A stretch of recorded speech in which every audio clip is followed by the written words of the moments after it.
So far it's been a spell that's given very little away, but 5 onto the score for that. I'm glad you tried to work it out. I just find it impossible to try to do the arithmetic on it. It's been a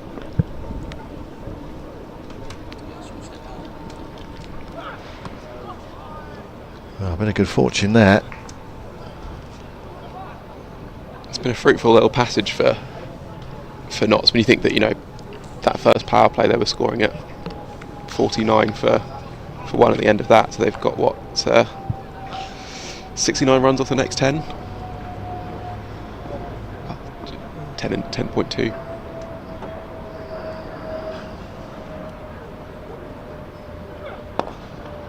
Which you feel is counterintuitive, because you think the power play's there to take advantage of, but teams often in this season's competition, not all teams but some teams, have just taken their time in the power play, get through it with minimal damage. That's what we were talking about earlier, just build a base and then go hard at the end with wickets in hand, and it can be difficult to contain teams. In a way, a bit like the traditional way of playing one-day cricket, where teams had a look and then gradually got going. Yeah. Well, there's a half century for Ben Slater. Didn't have much strike earlier. It's another one for him, and he'll keep that average above 50. Yes. And the fact that he hasn't had much strike has disguised. He's actually scored at a decent pace and ticked through the gears. Actually, he's come at, you know, above a run a ball that 50.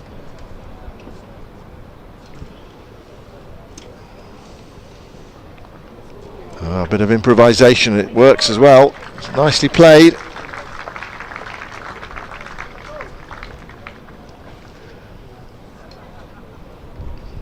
I think perhaps especially maybe in outground cricket you might get teams who are willing to sort of have a look for a little bit longer, because you're just that little bit less familiar with conditions. You won't have seen how it's played earlier in the season, because this will be, you know, the first top level game that's been played here, so you just want to make sure you know what conditions are doing, and then you can pick your areas and your bowlers and that sort of thing.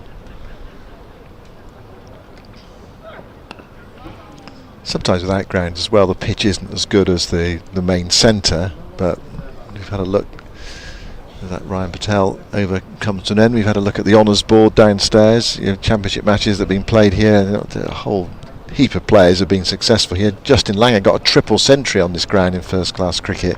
There's a pitch for him downstairs, standing in front of the scoreboard. Why wouldn't you celebrate it when you get over 300? Carl Hooper got 100 here as well, did he? There are lots on there. There are 2 honours boards, one for the Surrey and one for the visiting players. Whole heap of century makers on this ground. Cameron Steele, who was hit for 6 in his last over, deep mid wicket by Ben Slater, starts a new over, single out towards deep cover.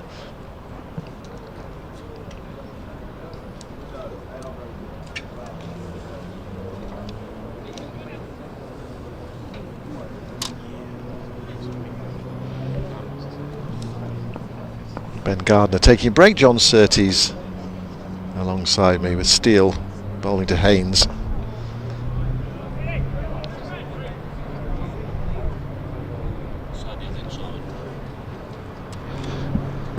Sadly, I think, Simon, my first duty is to apologise for people for our de-broadcasting that happened recently. We were unceremoniously booted off air by a power car up here on the 3rd floor in Guildford. Now this is in the air. Not quite. Nearly, but not quite. Really nice piece of work there from Ollie Sykes onto field. Didn't quite carry for him there, but I think actually what he did was make a really intelligent decision when he realised that wasn't going to make it to him. He kind of held back from going for the catch, which maybe then would have bounced through him, and made sure he made the stop and prevented the runs. Oh, that was tossed up invitingly by Cam Steele. Nearly got his reward as well. Ollie Sykes on the field. There were some who thought he might actually make the 11 in this competition. He might well do, actually, as the competition progresses. Push through. Yeah, made his debut for Surrey in the T20 Blast this year, and just being sort of gradually better. I know I've not seen him play myself, but I know there's a lot of people around here who've got very high opinion of his capabilities. Won the Schoolboy Cricketer of the Year with Wisden as well.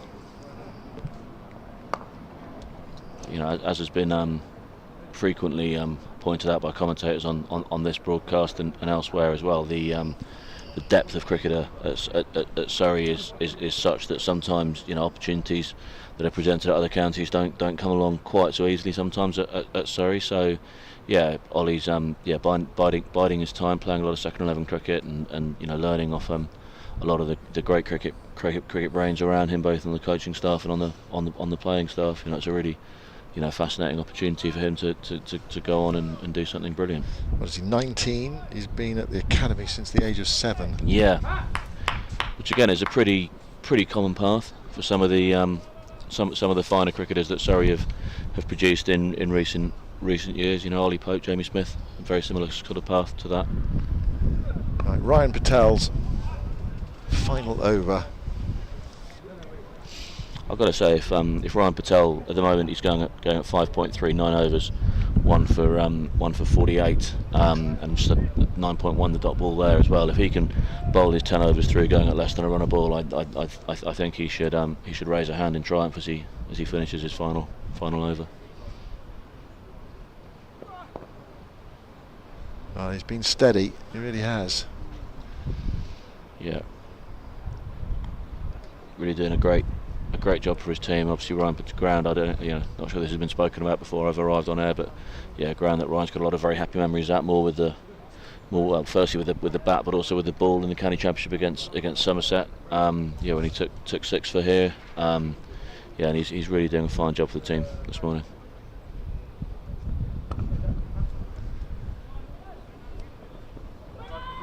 So this match being played at Guildford Cricket Club. It's one game of the year.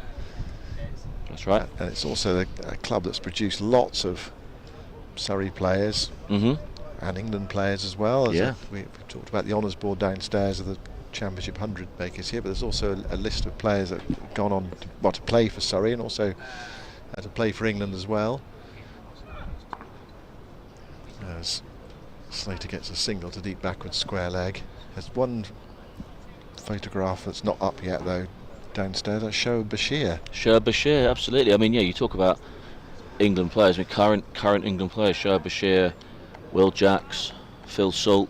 All at one point or another have worn the colours here at Guildford. Played a relatively substantial amount of cricket for the club. But to have 3 current England internationals on your books as a club is something they should be rightfully proud of. Bold. Single, not stopped at straight mid wicket by Majid diving away to his left hand side. Bicknell brothers as well. Yeah, absolutely. From Guildford Cricket Club, and also there's a picture downstairs of a young Ashley Giles. That generation. 18 playing for Guildford Cricket Club. Yeah, Ricky Clark as well in that generation. Jade Dernbach, who's now currently with the London Spirit, but most of the time one of Surrey's assistant coaches. Single fiddled into the offside. Nathan Barnwell, who's been patrolling that deep cover or deep mid-wicket boundary, depending on who's batting and who's bowling, fields it. Yeah, and that's the end of Patel, 1 for 53 off his 10 overs, getting a well-deserved round of applause as the end of the spell is announced to the crowd here. As I say, as we've talked about, I think this morning so far, it's a rapid outfield here, pretty small boundary, particularly over towards the National Trust property on the as I sit the left hand side of the ground over the trees. So to go through 10 overs, bowling straight through at less than a run a ball is superb. Still floating it up invitingly again. Nearly got him some rewards in the last over. It'll be 2. Interesting point that was made to me off air, Simon. I'll be interested to get your take on this as someone who spends the vast majority of your working life at first class, more regular first class grounds than this, and international grounds, is the and I'm not in any way saying there's a bad outfield here. It's one of the best club outfields I've seen in a long time. But it's just, hang on, let's wait for Cam to bowl here. It's certainly the roll of the ball isn't quite as perfect as it is at the Oval, and just I noticed down there again the style of fielding one of the players adopting is different at Guildford. Yeah, you've got to get in behind it. Swatted away, and 4. Well, not the best ball that Cam Steele has bowled. Slater was into it. There is some protection on that leg side boundary, but it was a bit of a gift. I think you expect that at outgrounds. That it's not going to be quite as pristine. You're not going to have the number of ground staff who are going to put the hours in at a club ground. But it's a lovely setting. Yeah, and I hasten to add, I'm not in any way criticising the outfield here. I think, as I say, for a club outfield, this is absolutely superb. And but when you're comparing something to the outfield at the Oval, then it's a pretty high bar. Another full toss. He got away with that one. Yeah. Around about 2,000 in the ground today. Of course, you could just stand outside and watch from the street, away to our right-hand side at deep cover. Yeah, easy access to the garage for snacks. Yep. A lovely calf at the end as well, Simon. Just this side of the viaduct over there. There's a building with a red tiled peaked roof. Just a really superb, what I would describe as a sort of builder's calf. Is it open on a Sunday? I think it is. Yeah. I mean, if they're not open today, they're certainly missing a trick. Yeah, with a captive audience, certainly in that half an hour interval. So the end of the over, 139 for 1 then, with 24 overs bowled. Time for a change. I'm going to take a break, and Yas Rana's coming in.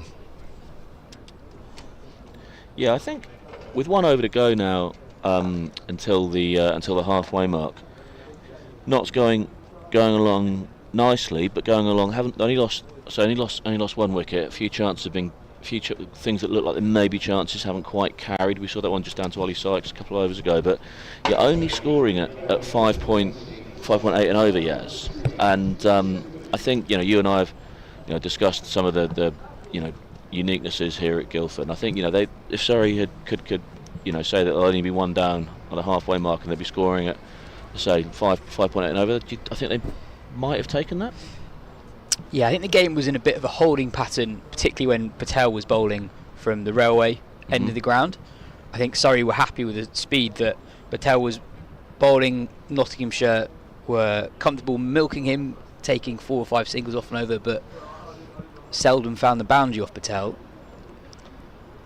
Yusuf Majid now into the attack from the railway end, about to bowl his first delivery here to Ben Slater. Good bit of work from Ben Foakes at cover. Little boundary protection in front of the square on the offside for Majid. It's not really fair that he can field like that as well, is it? I'm still getting used to the sight of Ben Foakes fielding in the outfield. Still getting used to the sight of Ben Foakes' hands.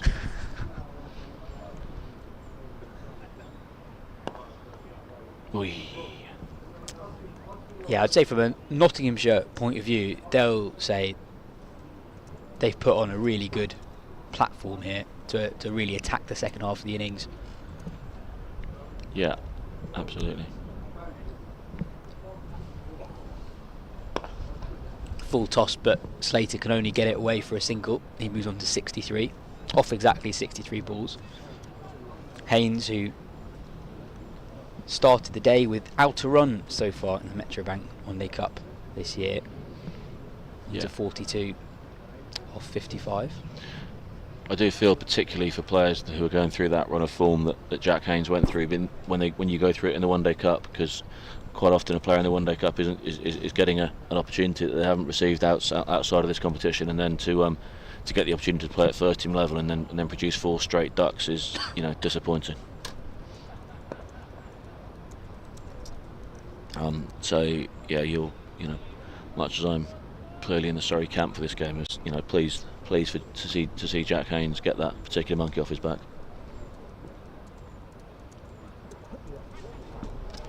Sweeps that.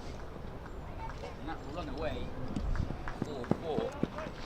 Yeah, right down in front of us here at the pavilion end. I did think for a second there when that looped off his back that I may have talked him out there, but it landed and took off at some speed. Yeah, it's a shot from Haynes based on where the fielders are. Steele, before that delivery, was probably closer to square leg than fine leg. He shuffles across to his right now. And that completes Majid's first over back into the attack. 5 runs from it. Tidy reintroduction for him. Nottinghamshire 144 for 1 at the halfway point. We're genuinely saying 50 over cricket that you look to double your score at 30 overs rather than 25, so yeah, Nottinghamshire is still very well placed to get up to a total well in excess of 300. We have the drinks break now. Yeah, I think Majid's got a really important role to play. I think he can. Yeah. Sorry, we'll be looking for him to perform a similar role to what Ryan Patel did from that end. Keep things tight, offer very little width. Yeah, 7 overs left now for Majid in this attack, and you look through and James Taylor's bowled half his allocation. Conor McCur's got 7 left and 6 for Cameron Steele. Ryan Patel, obviously, as we said, bowled out 1 for 53 from his 10. Of the 3, Conor McCur thus far the most expensive, going at 8.6 from his 3 overs. So he'll be keen to drag that back when he's brought back into the attack. And then obviously we have the interesting prospects of whether there could be any other bowlers used. We saw Ben Geddes with his maiden first team wicket at Warwickshire. Whether Ben's going to get another shot, I don't know. Well, we've not seen Nathan Barnwell yet today. Not seen Nathan Barnwell, of course, as well. Yeah. From what we've seen so far, Conor McCur, as you say, the most expensive bowler used so far today for Surrey. That it's been difficult to defend the ground when there's been a bit more extra pace on the ball.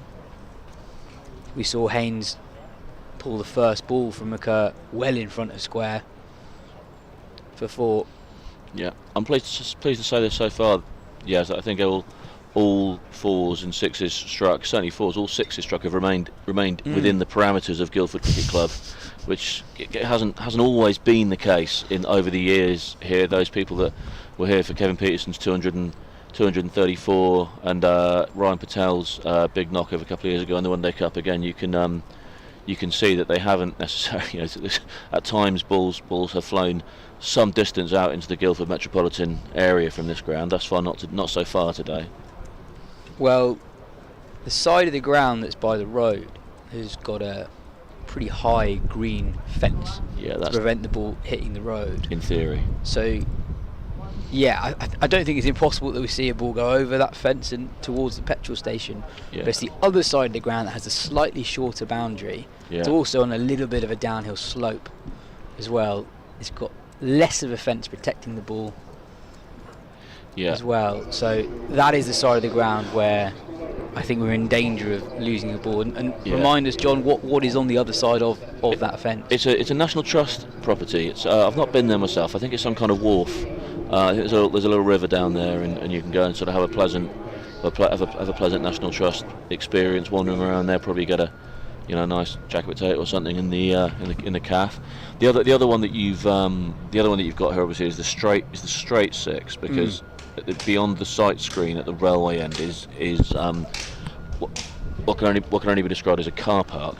So it is very much if you get hold of one, if you're batting at the pavilion end heading towards the railway end and you get hold of one clean, anyone who's driven here today will have their hand hand over their mouth as they see where ultimately that one lands. There could be a few dented bonnets and cracked sunroofs potentially if someone gets going. Now you said we've not seen Nathan Barnwell. Yes, here he is. Here he is for his first bowl of the day. Yeah. 26th over of the innings.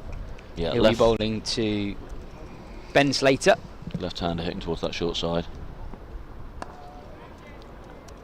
Yeah, Slater flicks that one to the man at deep fine leg, and it's just a single given how short that boundary is, I feel he would have been briefly interested there, I think because he that was would have flicked been, yeah. aerially, and I think it's one of those where the batter almost has hit that better than they expected to, and especially with that shorter boundary, that really wasn't far away from the man at deep square leg. It was looping in danger. Ended up taking it comfortably on the first bounce, but yeah, certainly for a second, especially off the first ball of the spell.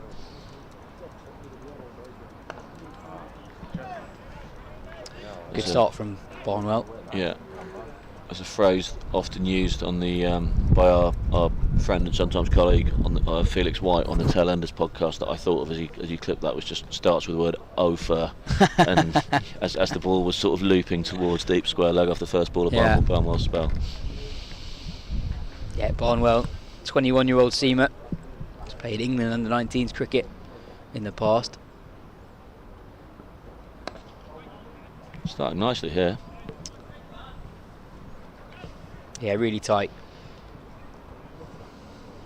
Cutting off easy singles, a big part of the middle overs in 50 over cricket. There was a point when 50 over cricket was the dominant form of international white ball cricket, where a lot of people, you used to have loads of 7-match bilateral series or try tournaments that went on for weeks and weeks and weeks. I love the try series.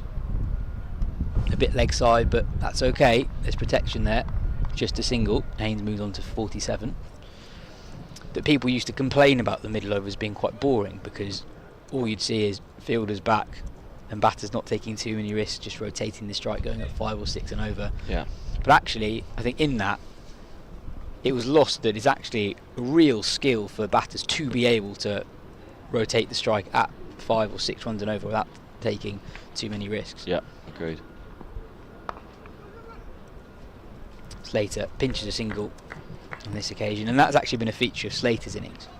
He's been really good at rotating the strike. We talked about how little strike he had at the start. Yeah. Faced something like, I think, 18 balls in the first 10 overs despite opening the batting. So he's 65 off 65, but he's only hit 6 boundaries in that.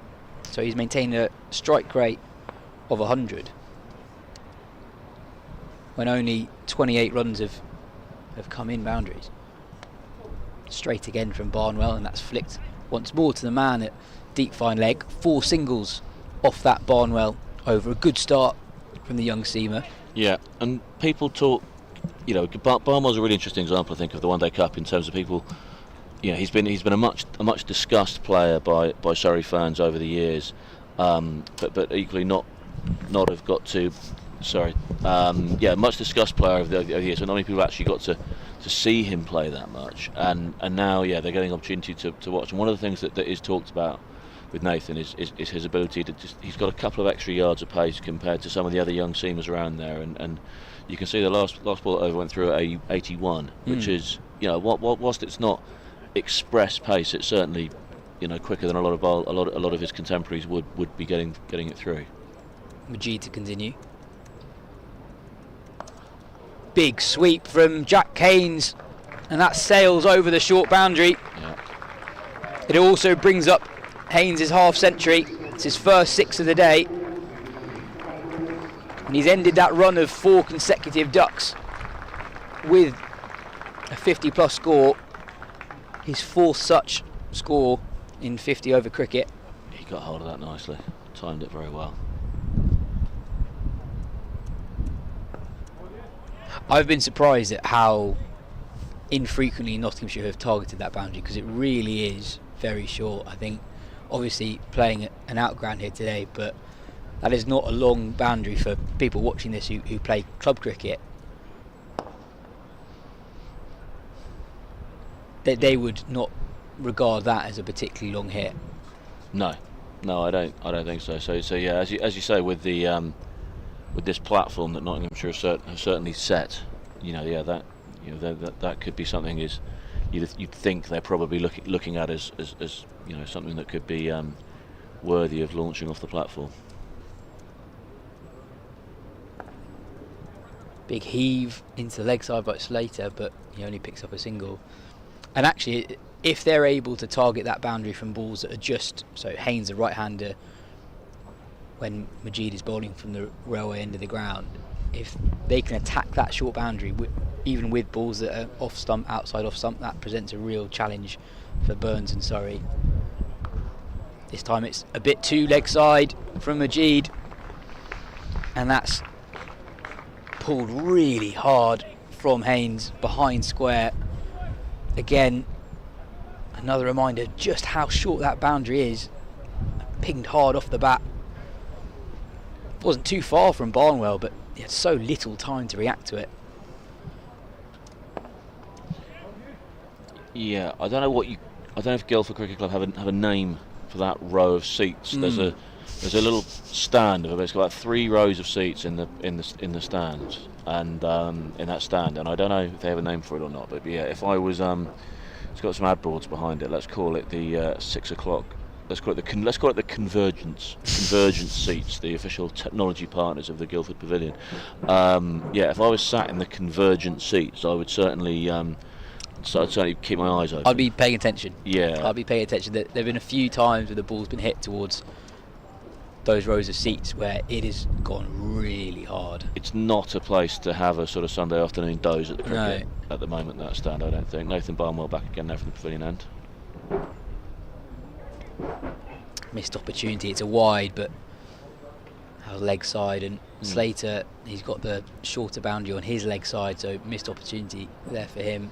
Yeah, and that's the other thing that Nottinghamshire will look to manufacture to their advantage, is that you've got a left hand right hand combination in, so you can have it so every over you've got a batter who's got a shorter leg side boundary. Yeah. Pulled in front of square, no protection there. Slater doesn't really get hold of it, but it's still a 1 bounce 4 nevertheless. Yeah. Again, a Nottinghamshire batter targeting the spaces that are left in the field by Surrey as much as anything else. Yeah. Barnwell dropping short on this occasion, presenting Slater with the opportunity to pull. Well, he's got his protection out there, Barnwell, but he's got his protection square rather than in the cow area. So yeah, you could see Slater deliberately sort of taking a controlled risk there. Oy. Short, and Slater throws his hands at it. Yeah. You've got Cam Steele out there at deep square leg. Yeah. Currently being a good bloke and signing an autograph. But he's not going to be dropping that pen as he signs the autograph. And he's not going to be dropping many catches. He's got a good, very, very good set of hands, taking, particularly memorable catch, followed also by memorable celebration in the first game of the One Day Cup campaign this year. So, that's where he's got that protection, deep square. Ooh. Driven aerially, but in the gap at point, picks up a single, moves on to 71. But yeah, any time we've seen the slightly quicker bowlers, either Barnwell or McCurr, drop short, we've seen the ball really actually sit up in the pitch. It's a very good pitch here, but a touch on the slow side. And we've seen the Nottinghamshire batters able to pull the ball well in front of square, and that's just very, very hard to defend. So I don't think it really is the pitch to really bang it in short. Pull in front of square again. It's exactly that shot. Yeah. Haynes with enough time to pull that in front of square. There is protection behind square. There's a fine leg and square leg both on the boundary. But Haynes, like Slater earlier on in the over, with enough time to get that well in front of square where there is no protection deep. Yeah. Yeah, he has travelled a little bit this over Barnwell, but just wait a second. Fuller, and that's good. Yeah. Defended by Haynes, and I think that's the way to go on this pitch. Yeah, he has travelled a little this over Barnwell, but you do get a feeling none of these, with the one exception of the 6 that was hit in the last over by Jack Haynes off Yusuf Majid, and yeah, Nottinghamshire, the batters Slater and Haynes have been, as you say, targeting areas where there isn't protection, but the shots have been loopy, and you do feel that there is a chance that could be presented. And again, when Barnwell goes full, Haynes just is very happy to just defend it. Ends a profitable over for Nottinghamshire, 10 runs from it. Yeah, you do feel that, as you say, that with these increased pace Nottinghamshire looking to go to, the loop of some of these shots that I don't think Surrey fielders feel like they're not in the game here at all. I think there could be one that goes straight up. There could be one that could go to hand here, and a wicket now I think for Surrey would be a very, very useful thing to do. You hope you don't get into the one brings two brings three category. I think what Nottinghamshire have done really well is they've attacked in a way that's been relatively low risk. Yeah. They've chosen the moments to attack with real precision.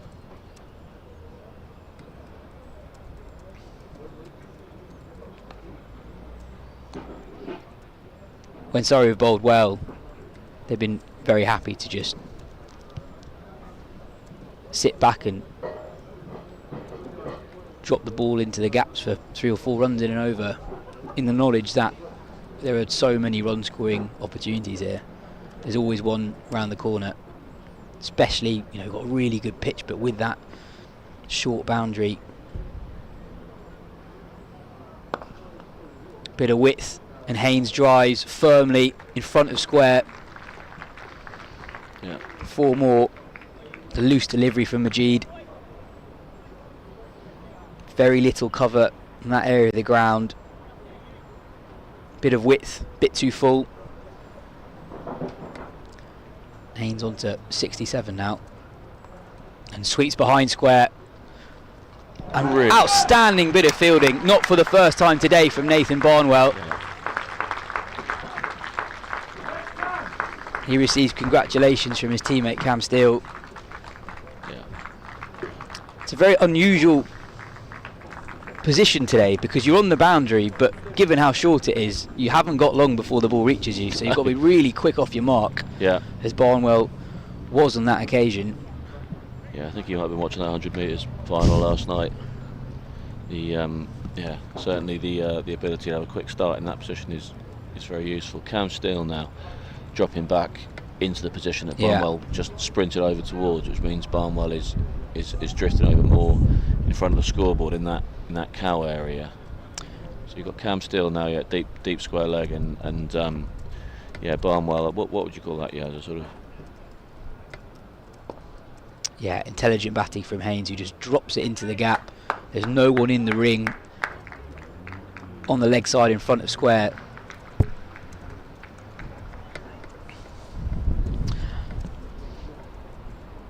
And I think those 3 balls from Majid to Haynes demonstrate just how difficult it is to defend that short side of the ground. That first ball, the over, Majid really wanted to keep the ball outside off stump, protecting the short side, goes a little bit too offside.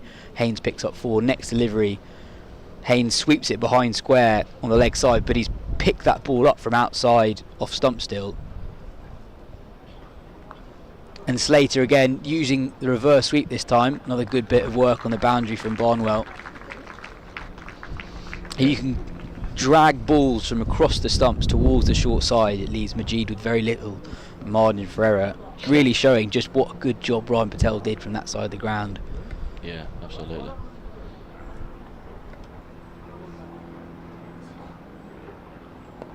Very different experience for those Surrey fielders that are on the boundary as well, because much more. I mean, these players will have played club cricket. They'll have played at grounds like this, plenty of grounds like this before. But yeah, much closer to the fielders, closer to the fans than you are at the Keir Oval. You're not a million miles from the fans at the Keir Oval if you're on the boundary, but you're far enough away. Whereas here you are. You're literally falling into their lap. If you're trying to take a catch to the boundary, you'd be falling into their lap. So it is much more, probably more interactive experience for them. In terms of the chatting to the crowd, maybe a few more autographs to be signed during the course of play. So yeah, just sort of demonstrating again the differences in a player's experience for an outground game.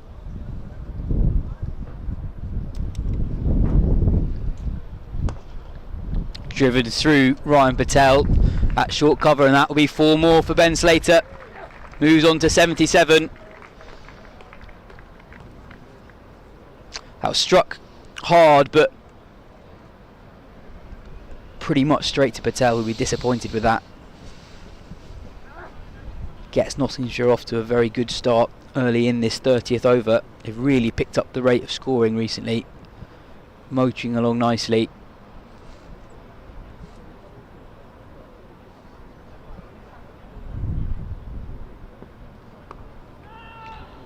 Yeah, so I think just to say about 10 minutes time, then I've got a bit of news for you. Yeah, exactly 1 o'clock we will have Exactly 1 an o'clock. England Test announcement. We're going to have an England Test announcement to bring you, which is an interesting question, more interesting than some of the England Test announcements that have been had in recent times, due to poor old Zach Crawley's enforced removal from the squad whilst he deals with his knock. To be fair, every time England do announce the squad these days, it is quite interesting. They made some, a bit too leg side this time from Bowl. They made some spectacular calls recently. I think, go back to that India squad announcement. Shoaib Bashir, I know it's sort of normalised now that now he's got 3 Test match 5 wicket hauls, but that was an extraordinary selection. Yeah, there was a proper 10 first class wickets at 57. There you go, 5 Test tour in India. Yeah, there was a proper double take there, wasn't there, from a few people? And even the squad announcement for the West Indies series, dropping Bairstow, Leach, Robinson, bit of Whitson, cut away for 4. Yeah. Another really good over this from Nottinghamshire. We talked about doubling your score after 30 overs. If Nottinghamshire manage that, we're getting to somewhere not a million miles off 400 here. Surrey did a really good containing job, led chiefly by Ryan Patel from the railway end. But since he came off 5 or so overs ago, the runs have really started to flow for Nottinghamshire. Slater now into the 80s. Yeah, Barnwell went 14 off his first 2 overs, but yeah, he's already gone for 8 plus the wide off this one. So yeah, he hopefully, as he did in the last over, last 2 balls, the final of his previous over, really good comebacks. Let's hope he can repeat the trick now. Boy. Around the wicket this time and beats Slater's outside edge, just back of a length. Slight change to the field. Third has come into the ring. He's got 3 men deep on the leg side, 2 of them behind square, 1 just in front.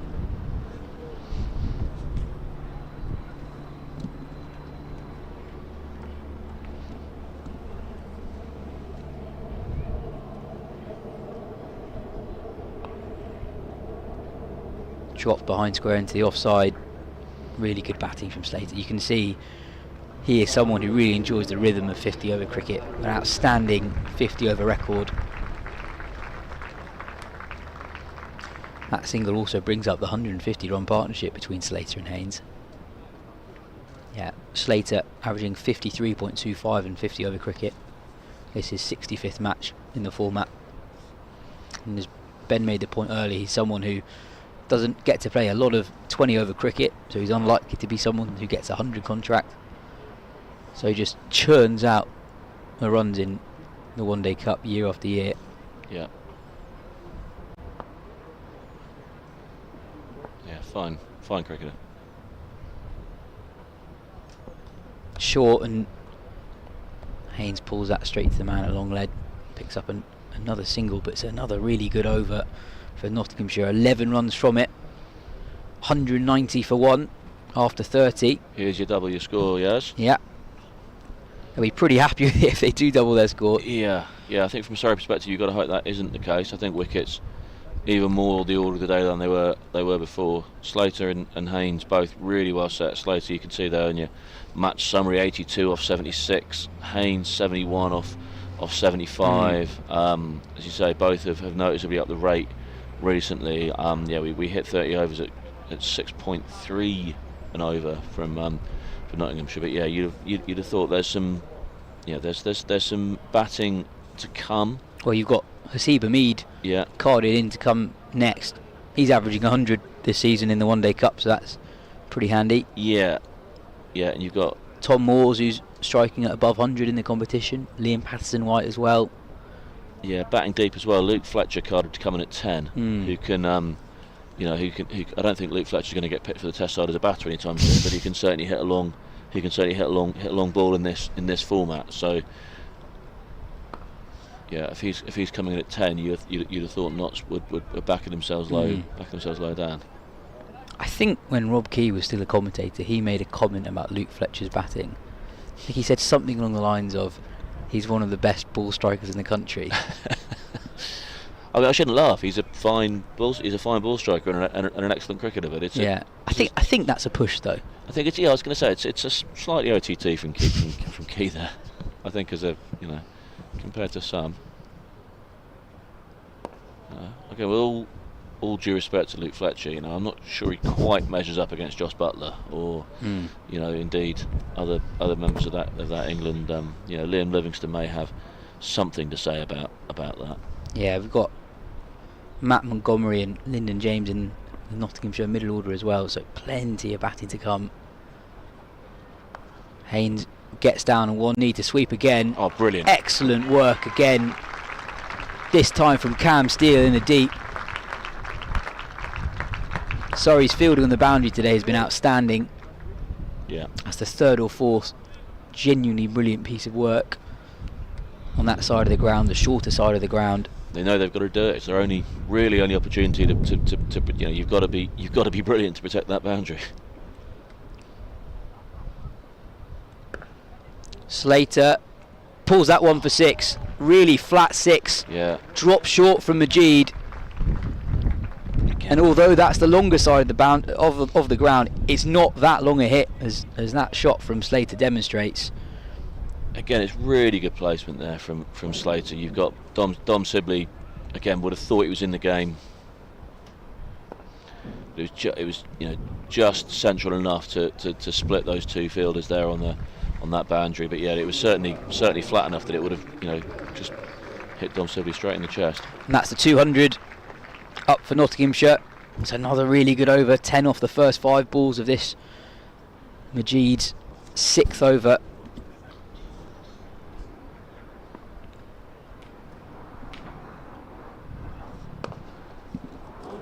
Good bit of work by Rory Burns at cover.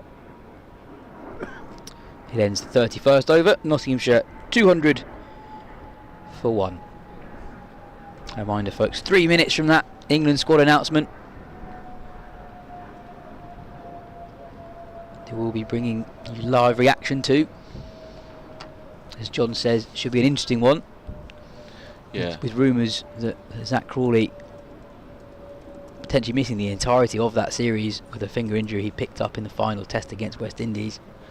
That's another wrinkle I've enjoyed recently in the England Test squad announcements. Is they announce a series, certainly for the 3-match series, it's a series squad, which I think is interesting. It's speaks to, I think, Key's and McCullum's management, Stokes' management style as well. You're telling the players in that squad that you've got 3 games. But also, annoying as it is for counties who lose a lot of players to the Test team. Speaking from a Surrey perspective, it does at least give the counties more of an opportunity to plan ahead a little bit better than suddenly wondering if you may not lose someone for the first game. Well, we'll be losing for the second game, etc. You can give them that opportunity for that long-term planning.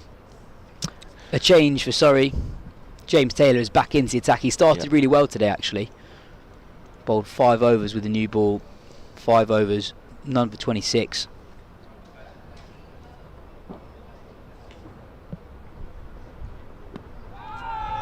Strikes Slater on the pads, but that's always going down the leg side from around the wicket. Wasn't a great deal of conviction in that from Taylor, was there? More of a sort of polite request than anything else.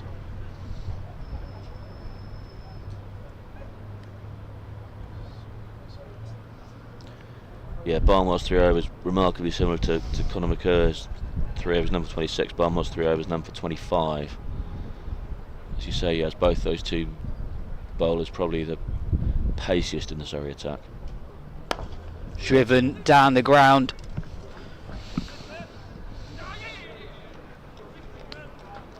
Good bit of fielding from Sibley. Yeah.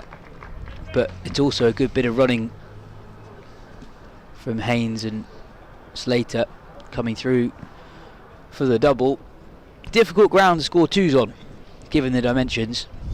Yeah, I think we're unlikely to see the 5 that we had in the Ireland Zimbabwe test the other week. There's a fire engine hairs off down the Woodbridge Road.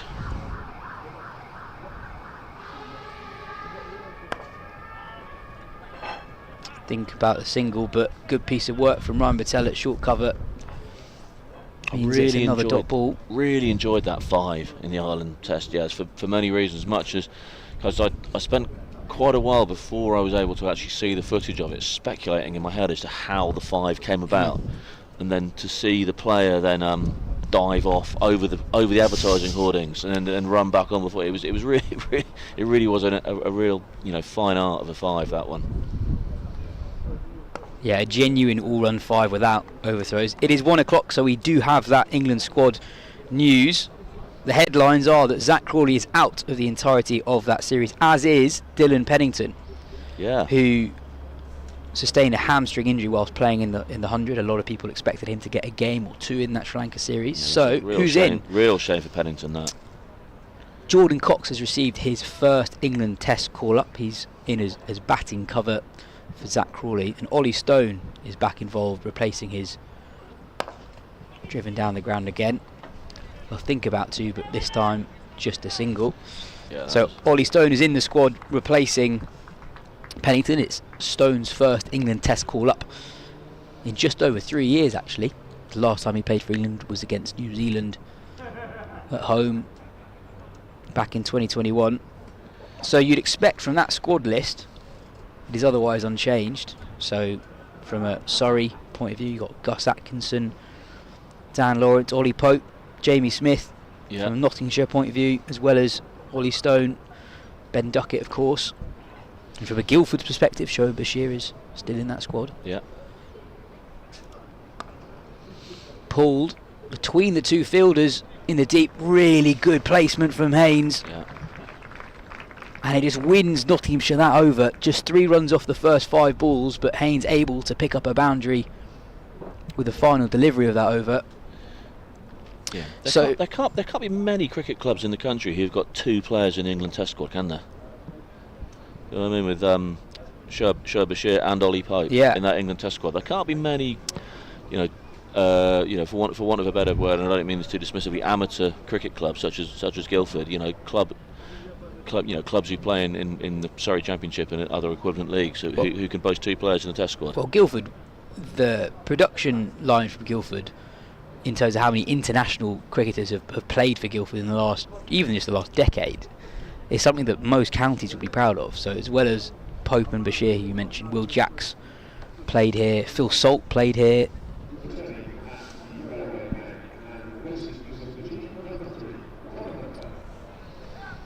So a change at the railway end, Conor McCurr into the attack. But I guess the headline from this squad is that England have chosen not to replace Zach Crawley with another opening batter.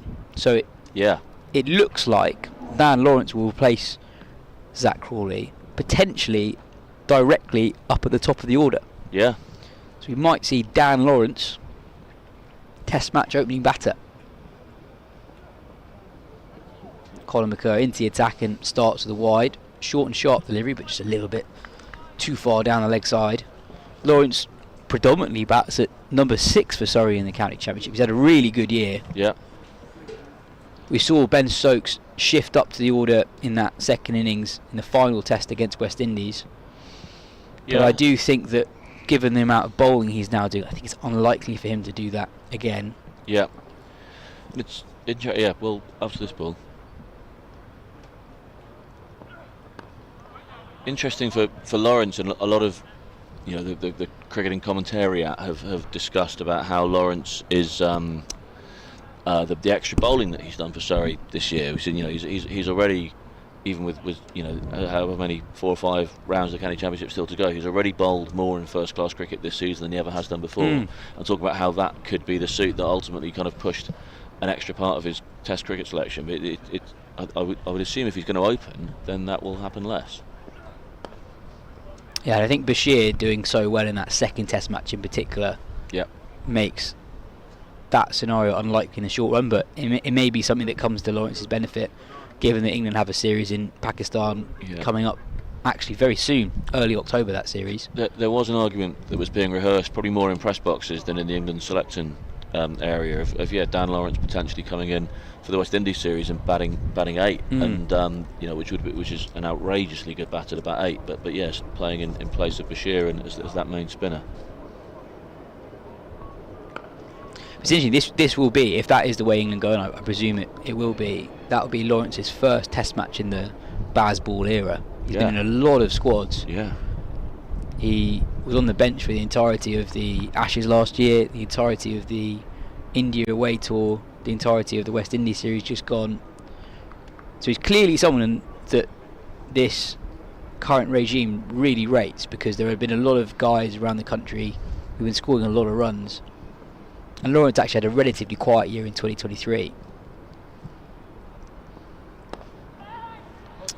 Really good over for Surrey so far, this, by the way. Really good. Conor McCurr, 84.5 miles an hour there. He started with the first ball was a wide, which I thought was a little harsh. I mean, it's a one-day game, it's a white ball game, so it probably is a wide just about, but it certainly wasn't by any means a big wide. He's then bowled a dot, 2 singles, and another dot there. He's got 2 balls to go to get out of this over, but yeah, thus far it's a really good over for Surrey, this.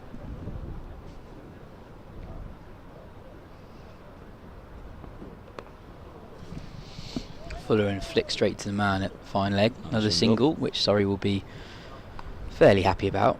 But yeah, I guess the other piece of news is Jordan Cox getting his first England Test call up. Yeah. Another really highly rated young player, scored mountains of runs for Essex this year. Just moved to Essex from Kent in the off season. I was going to say another player who has sort of almost had his name hitched to Dan Lawrence's name in where happy we'll discuss, because he was brought in from Kent probably as the cover for Lawrence. Bowled. Quick single. It was a good over. Josh Blake is unable to collect that cleanly, which means they come through for a second run. Sloppy end to the over from Surrey, which means I think 6 runs came off it in the end, which will frustrate Surrey, because McCurr will feel that he delivered a pretty good set there. Yeah, no, I think he did. But yeah, I think it's probably it's unlikely that Essex would have had the capability to sign Jordan Cox, where they where Lawrence to have signed a new contract there and not gone to Surrey. So Cox would either have gone elsewhere or stayed at Kent, and obviously he's flourished with the opportunity that he's been given at Essex. It was a real shame for him what happened in that Surrey Essex County Championship game, which was set up by many as a championship side. I'm not sure it entirely is. I think Somerset would have something to say about that, but still, it was a big game, and for him to miss that through that bout of appendicitis, for him to start the game, be in the 11, and then get hospitalised literally at the end of day one, not being able to be replaced before he had a chance to have a bat, was that's certainly not how Essex saw that game developing. But yeah, really really great for him. It'll be a proud moment for the Cox family, seeing his name in a Test squad for the first time.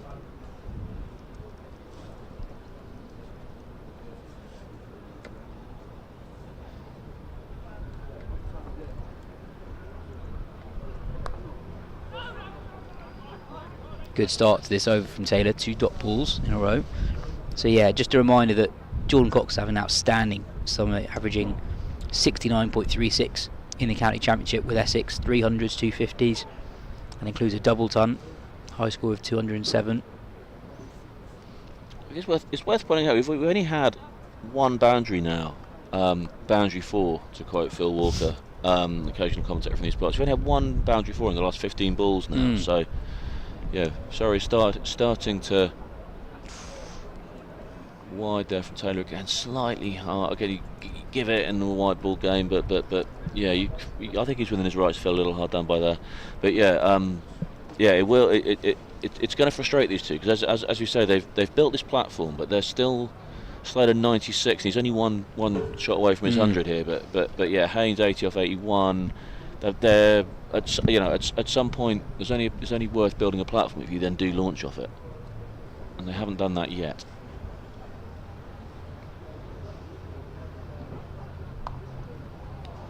Cut over backward point. That'll be 4. And that will also be Ben Slater's 100, his 8th in 50 over cricket. He's got an outstanding list day record, and we've seen why today. Started slowly, starved of the strike early doors, but he's really grown into this innings, and with 17 overs remaining for Nottinghamshire,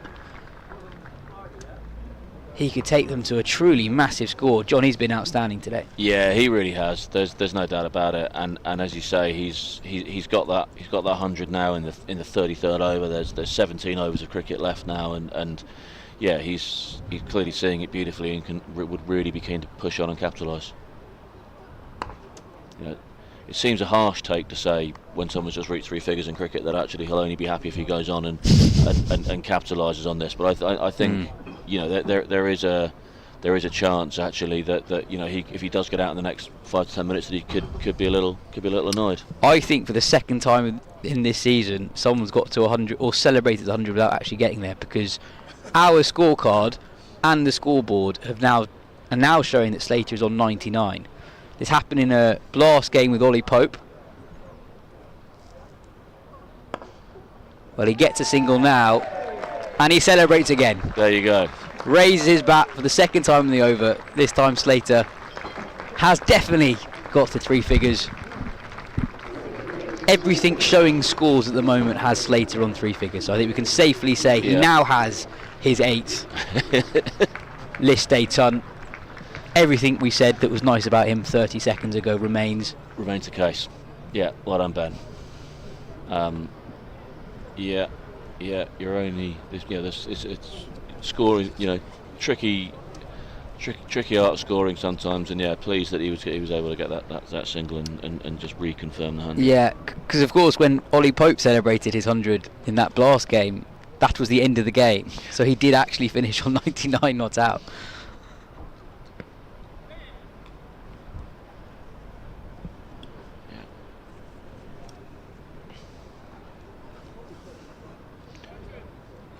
Yeah, brilliant innings thus far from Ben Slater.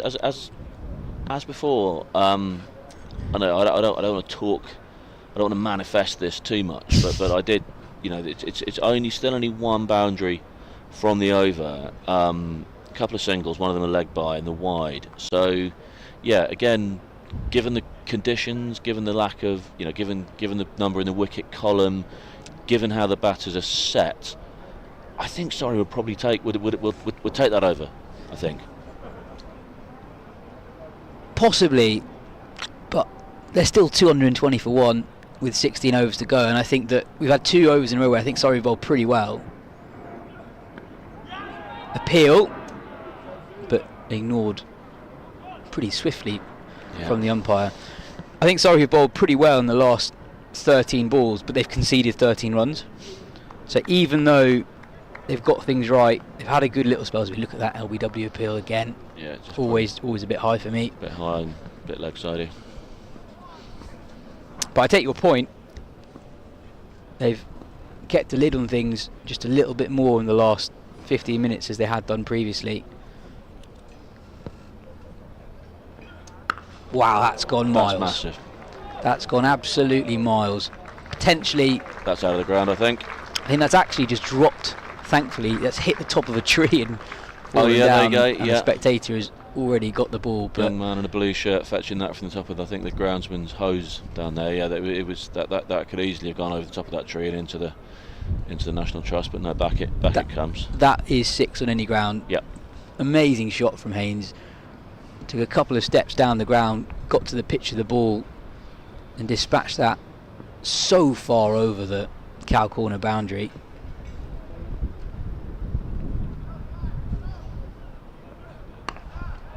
Bit shorter, out. Looked to go big again. McCurr dragged his length back, and this time Haynes couldn't quite get hold of the ball, and in the end Cam Steele, who just about clung onto it, did well running in forward, and Surrey finally get their second breakthrough, and Haynes, who followed up 4 consecutive ducks, with a 50 departs for 86. Yeah, he's somewhat dragging himself off here, and I can see why. I think the 100 was begging for him there. He just hit one halfway to Woking, and I think the 100 was very much there for the taking. The wicket actually very, very similar to the wicket of Freddie McCann. It was so as you say, Conor McCurr just dragged his length back a little bit, didn't quite get over the shot as much as he would have liked, and looped it to mid on. It was maybe struck slightly less well than McCann struck his, because Cam Steele, as you say, did well just to get forward and make that look an easier catch, and I think it probably was. Whereas with Rory Burns, he was positioned very nicely for it. But yeah, both wickets, very fall in very similar ways. Yeah, good comeback from McCurr, and to be honest, I quite like that from Haynes.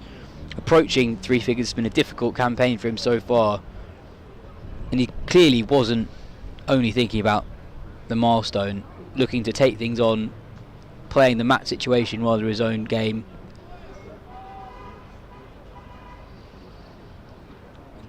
Given the platform they've created, totally within his rights to properly put his foot on the accelerator.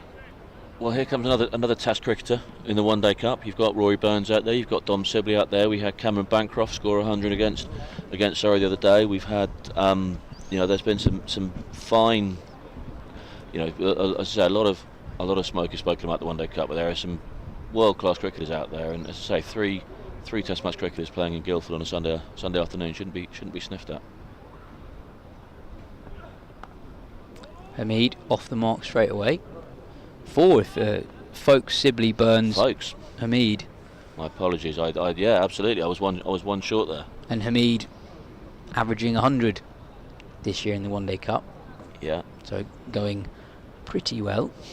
I think he'd take it. I think if you're averaging, no matter what cricket you're playing, Yas, I think if you're averaging 100, you'll probably take it, wouldn't you? Yeah, I would take that. Yeah. I think all cricket I've ever played, there's been no need for that third column to be created in the spreadsheet. Full and straight from McCurr. Not that. It's been a good over this actually.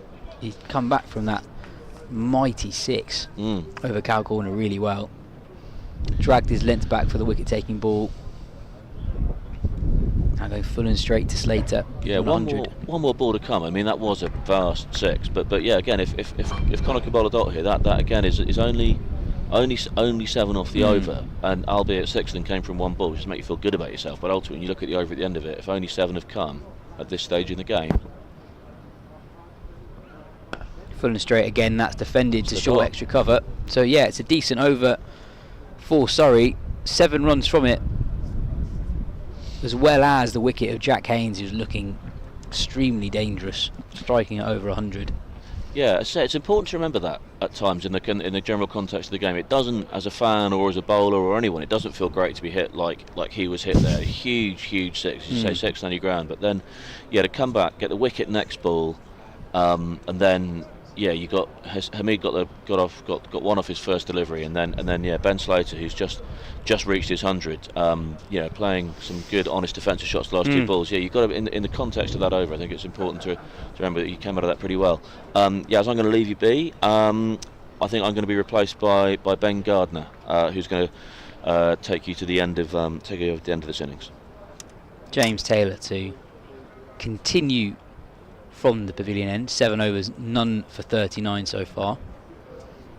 In the grand scheme of things, those are very tidy figures. He'll bowl to Hamid. I think Surrey have found their most success from their seamers today when they've bowled straight, sort of stump to stump, just back of a length.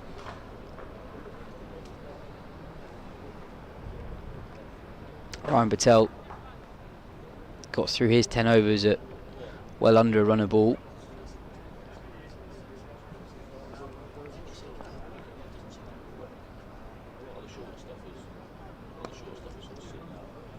Tucked behind square into the leg side. They'll think about 2 and they'll come back for it.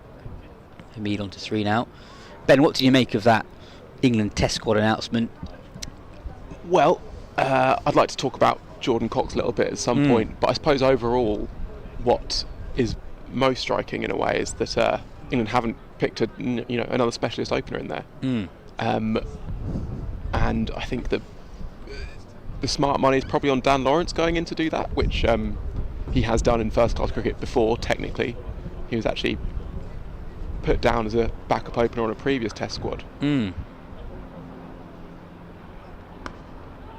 England's last series before McCullum took over, he was sort of name-checked by Andrew Strauss as a potential opening candidate should one of, who would have been at that time, Lees and Crawley still at that point, if one of them should go down. And it's not the first time that England have picked someone to open the batting who doesn't do it regularly at county level. Ben Duckett, actually, who's doing very well for England, was predominantly batting at 3 for Nottinghamshire. Fallen, driven past Ben Foakes, and I'll just pick up one. Barnwell collects that cleanly on the offside boundary. He's fielded really well today. Yeah, I think that was something as well that opening in England does obviously have its particular challenges, but maybe slightly less so in the last couple of seasons, where pitches have flattened out that little bit, and you have had players even like Crawley who can just hit through the line. You might look at Crawley traditionally and say he actually has the skill set of a middle order player, but he's done fantastically well opening in the last couple of years, and so it's a shame for him obviously that he's missing out. Good to see Ollie Stone back as well, who you don't tend to talk about so much in the pace bowling stocks.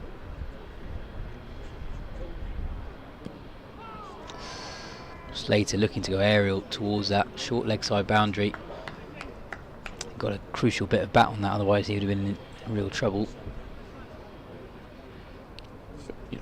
Stone can be as quick as any of them, really. Not quite Mark Wood quick, but then who is? But off that next rung, maybe he's the second fast bowler in England, possibly, when everything's ticking for him. Yeah, I guess the question is that after all his injuries in the last few years, is he as quick as he was the last time we saw him for England? You're right that in 2021, where he played those 2 Test matches, this time Slater does get hold of that ball, and that is potentially going to be our first lost ball of the day. That is comfortably cleared the fence on the short side of the ground. I think so. I don't think it's quite into the wharf because I think it's got stuck in a tree, but I think it's hit the tree and fallen on the other side, so I'm not sure we're getting that one back too easily.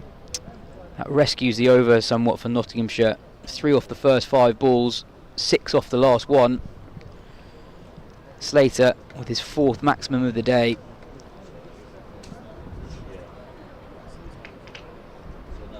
Very little margin for error for the bowlers today.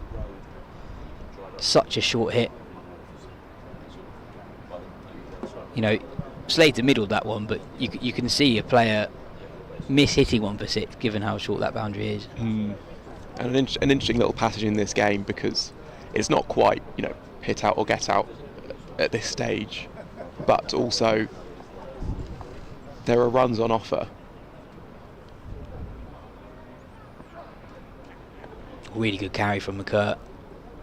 And Notts will be wary that actually, this looks like decent conditions for run scoring, and they'll want to make sure they get, quite a long way out in front. But Hamid is the type of player who will want to sort of get set into it. Whether Slater thinks, okay, I'll sort of build a partnership, or if that's a signal of intent that no, I'm the one who's going to sort of take it on, ensure that we're scoring quickly for the next 4 or so overs, and then once Hamid's got his eye on, we can sort of both start attacking.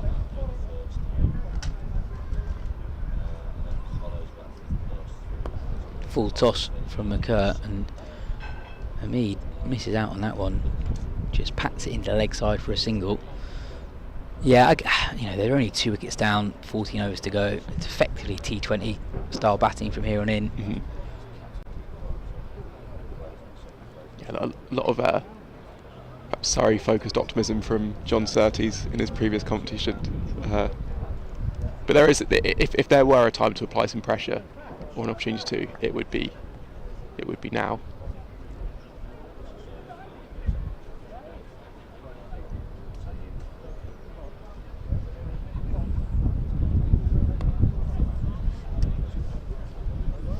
Yeah, I think Nottinghamshire will be thinking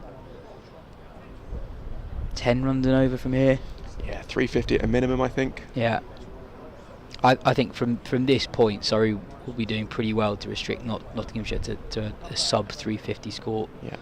Given the batting they've got to come, given the platform they've got set, and given the pitch and also the dimensions of the ground, it's a very difficult ground to defend. Bit of aggression from Hamid. Struck that one with venom. Josh Blake, the keeper, I think gesturing for his helmet, so we might see him come up to the stumps when James Taylor returns from the pavilion end.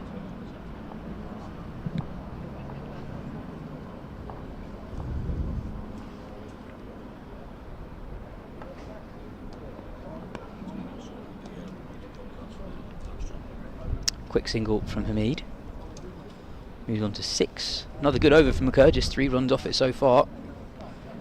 Earlier on in the day it looked like pace would be particularly difficult to defend on this ground, but he's come back well in his second spell here. Picked up the wicket of Haynes. Just on that test squad, I think Jordan Cox will be obviously unlikely to play, but he'll be a lot of fun just to see in and around it.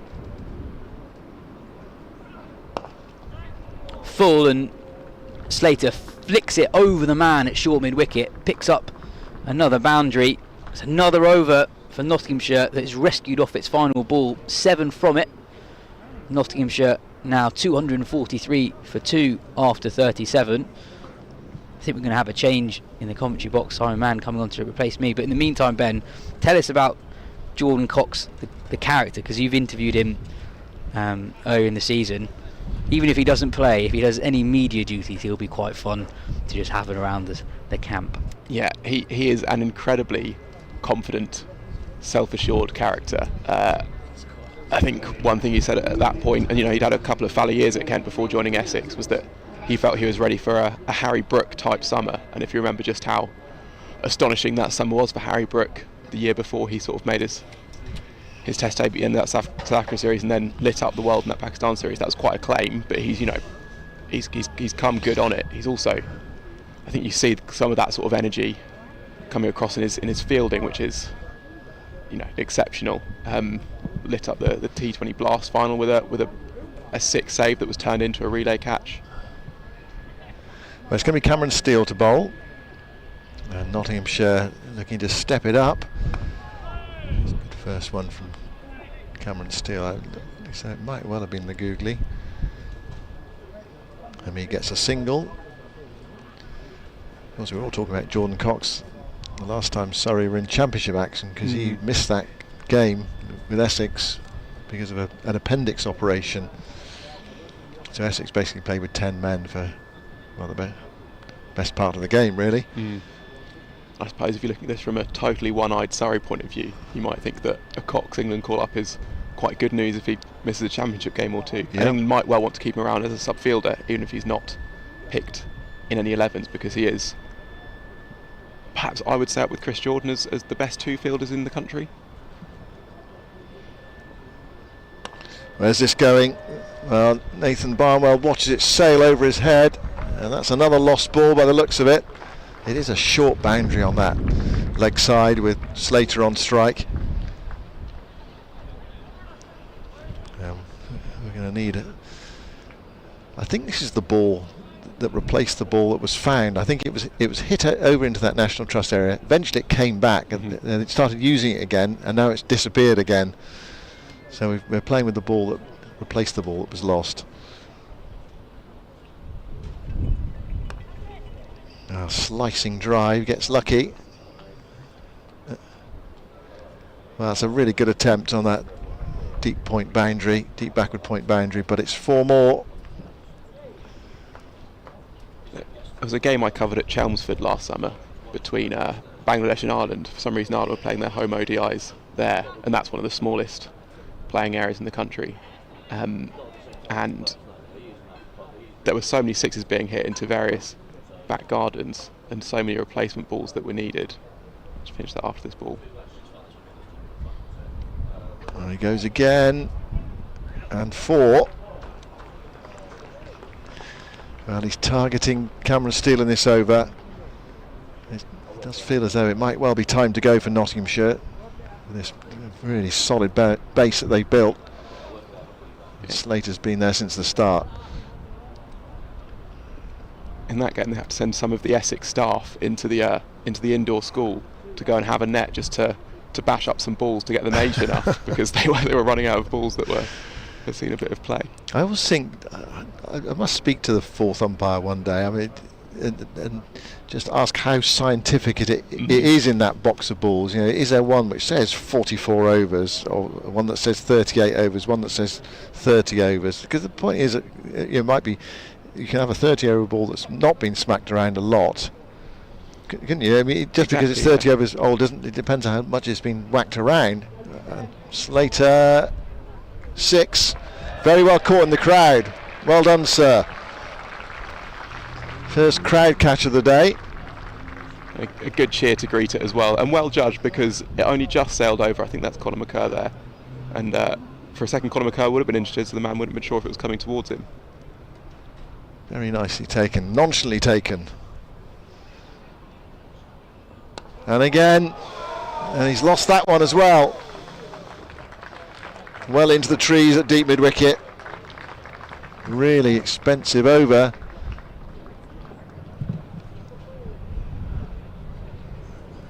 And Nottinghamshire suddenly rattling along to 270 for 2. Well, it's the risk with that short leg side boundary. Just trying to work out. Do the arithmetic there. So 3 sixes, 2 fours, and a single. 27 off the over. Yeah. Well, we've become used to expensive overs this season. We've had one over 40 in first class cricket. Yeah. I mean, England's test spinner was hit for 37 or 38 by Dan Lawrence as well. I think that was the biggest hit of the day so far. That one that actually cleared the trees, didn't just hit them and sort of fall down just behind that fence.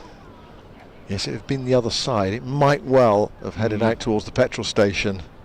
Fortunately for the cars going up and down the road at deep cover, nothing's been hit over that fence yet.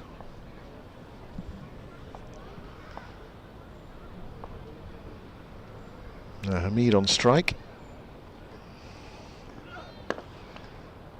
That's the second time he's tried that shot, and the second time he's found mid-on.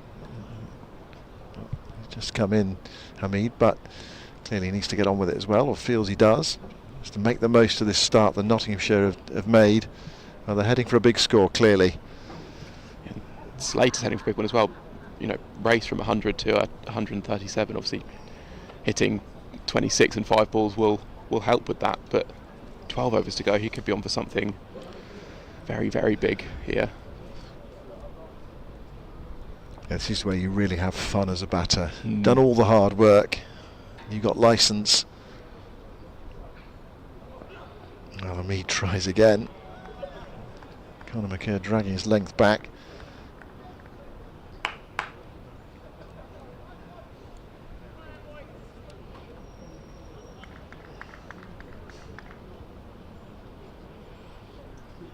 Ben Slate has a list A best of 148. Just checking that myself. Yeah. Fancy that's in danger. So he needs a further 12 to beat that. Hamid's been in good form in this competition. And he's picked out mid-wicket. Straight to Ben Foakes. Well, he was looking to be aggressive, looking to get on with it, as Nottinghamshire need to do with a start that they've produced. But Hamid is on his way for 7. A wicket for Conor McCurr, and Nottinghamshire 270 for 3. Yeah, couldn't quite get going. Sort of obviously an un-Hamid-like shot and an un-Hamid-like situation, you'd say. You know, he'd much rather, well, it'd be coming in with time to bat, or with a this is hit from ball 1, and he's, you know, to his credit, he's tried to do so. and he's picked out the man, but at least he's not occupied too many balls. And now in comes Lyndon James, who can hit it a long way. So what are Nottinghamshire looking for from here? So we've got 11.3 overs left.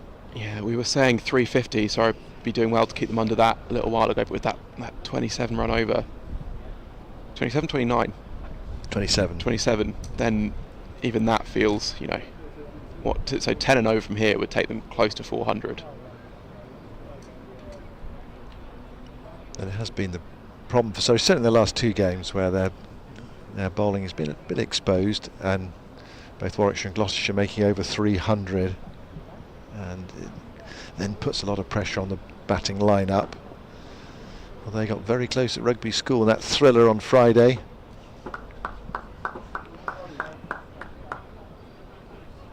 Losing by 3 runs. So here's Lyndon James, his first ball from Conor McKerr. No run there, straight to Dom Sibley. It's a little way away for Slater, but one score to keep your eye on is 187. That's Notts' highest score in List A cricket, which also came against Surrey in a famous game in the One Day Cup final in 2017 by Alex Hales. Well, he's got time. There are overs available to break that record.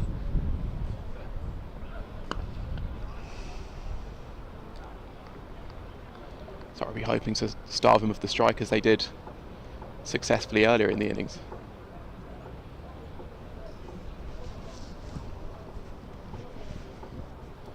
Out of 14 overs, he'd faced barely 4 overs of deliveries at the start of the innings. I won't mention what I was just about to say about McKerr because I don't want to put the mockers on him. There's no such thing as a commentator's curse. And there it is. It's a wicket maiden at this stage of the innings. That's quite something for Conor McKerr. Indeed it is. When a team of 270 for 2, now 270 for 3 at the end of the 39th over.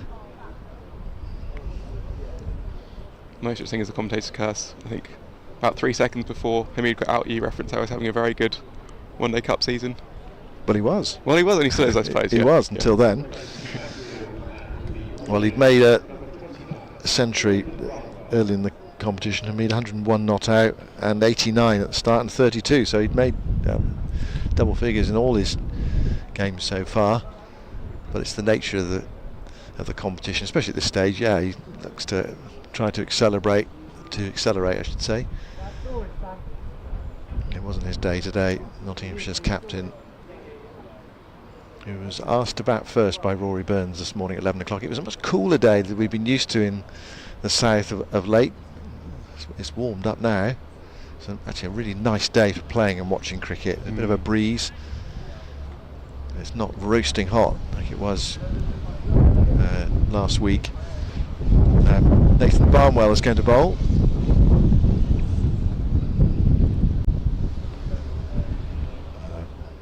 As you can see, umpire Hassan Adnan calling wide. Yeah, Surrey and Rory Burns have a question to answer over where they get 6 overs from, which in fact 5 of these last 11 will be bowled by McKerr and by Taylor, and then the other 6 will be split between Barnwell and the 2 spinners.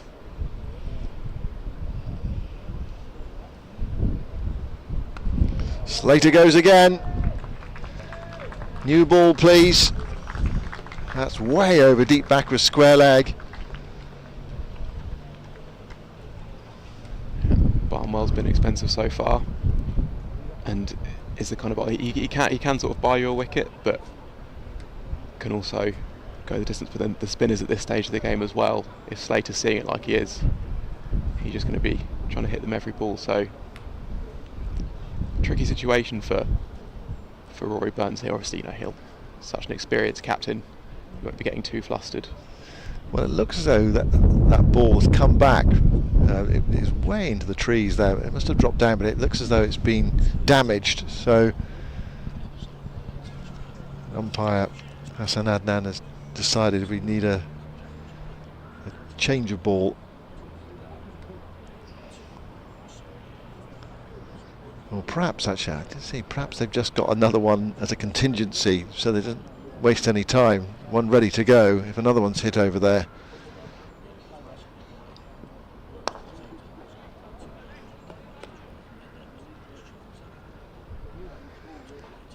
Well, Slater to 144, so he's one hit away now from his highest list day score.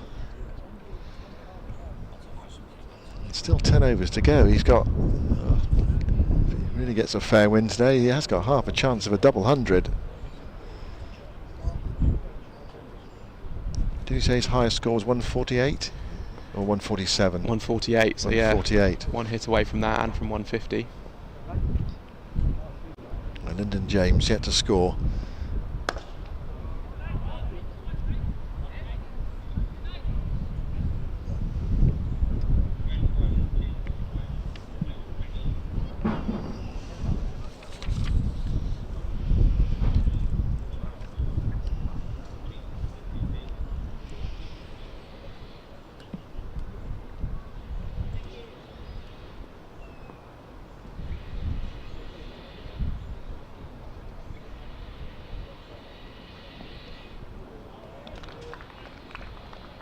That's okay.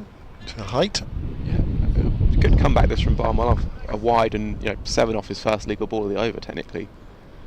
To then get Slater off strike and tie down Lyndon James, and that's the route for Surrey here, is if they can tie down the man at the other end to Slater, and perhaps put a bit more pressure on the guys on 144. That's their route back in, if there is one.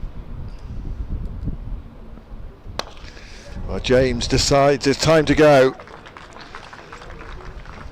Powerful blow over the top of mid-off, so he's off the mark.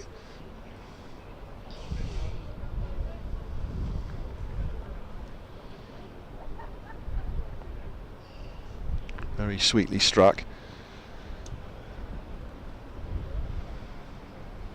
After this over, Surrey will be able to have one extra fielder outside the circle, reach the 40 over mark. 5 inside at the moment, so lots of boundary gaps and possibilities, including down the ground. Well, he thought about that for a moment, Hassan Adnan, and then decided to raise his arms. It looked as though it was going to be called wide. He just thought for a moment, yeah, just enough down the leg side.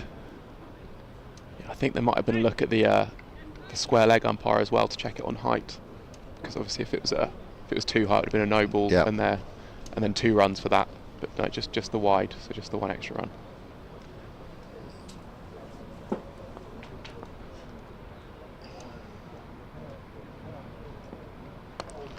Top edge, but safe.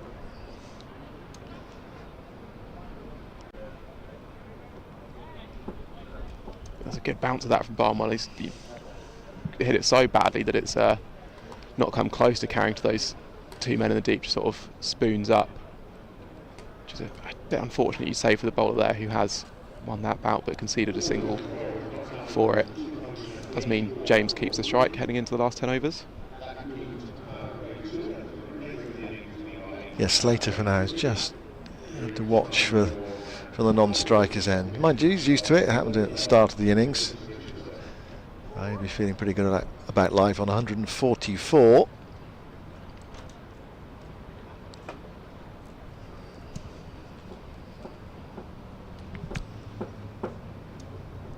Surrey with 3 more matches to go after this one. Leicestershire, the defending champions, at Nebworth, and then day-night fixture against Essex, and then a game against Sussex to finish off. It has been a rather thankless campaign for them, with 4 defeats. But we know the reasons for it, or one of the reasons for it, or the main reason for it.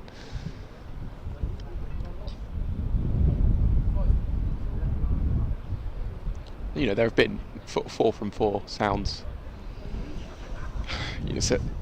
sounds pretty dismal, but there have been some good performances in there. Almost beating Warwickshire in that game and pushing Gloucestershire and Yorkshire close-ish as well. Two good finishes there. Yeah, that was 25 runs on Duckworth Lewis and a 33 overs beside game. So Majid back into the attack. Now where's this going? Oh, out to long off and really well taken by Conor McCurr. Never in doubt.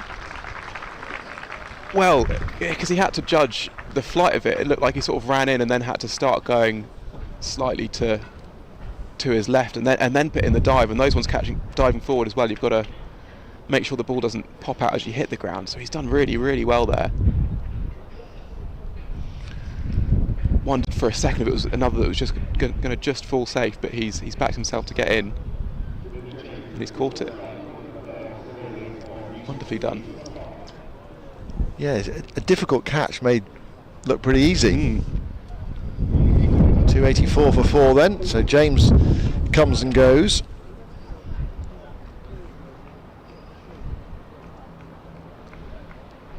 And James perishing a bit like Hamid in trying to up the scoring rate in the closing overs.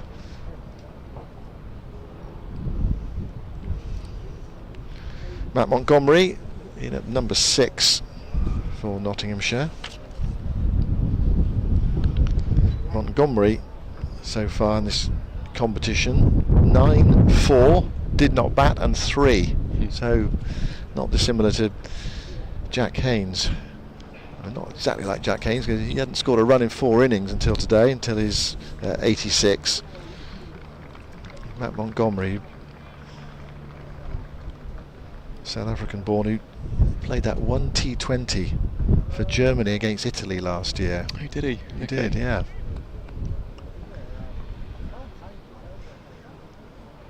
Wicket for Majid. Montgomery off the mark, first ball. It's a nice looking shot, and that's 4. And manoeuvring that through extra cover to the left of Rory Burns. And the ball's just crept out the gate there, I think. The security guards had to just pop out onto the pavement to get it back in. So that's the first one onto the road, or near the road today, but not a how we were creeper. expecting, Yeah. No cars in danger. Oh, it's a nice bit of bowling. And this actually, obviously, it's an over the wicket, and it's always a good thing, but this is also one of those sort of problematic overs that Surrey had to kind of find from somewhere. If you think of McCurr and Taylor as your bankers, and Majid so far 4 from it and the wicket. Another dot ball there. Majid used to open the bowling. It's a tactic Surrey have used in the competition so far.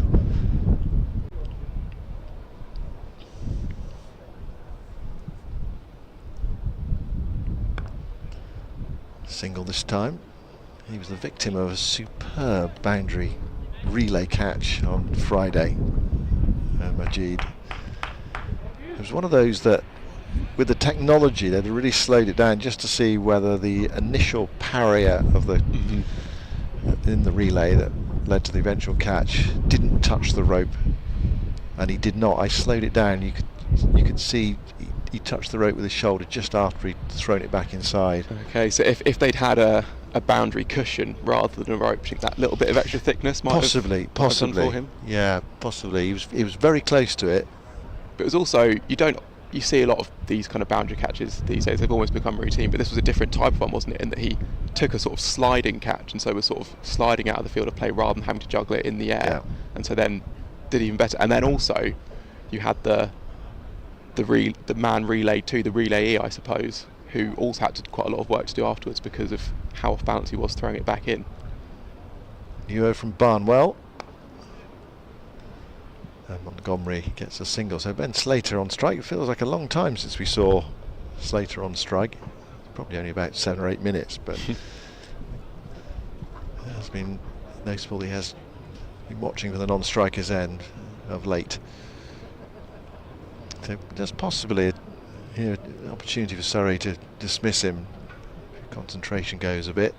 Yeah, this is the end that Notts have been scoring their runs from, at least in the last little stretch. Basically hitting them into the trees at deep mid-wicket. So pressure on Nathan Barnwell. That's going to be a wide. So there was 14 runs from that Barnwell over, and obviously 27 runs from the steal over from this end before that one. Whereas from the other end, I think it's 4 runs off the last 2 overs with 2 wickets in there. I wonder if there's a way that could Burns switch it up to have the likes of McCurr and Taylor bowl from this end if this is the tougher end.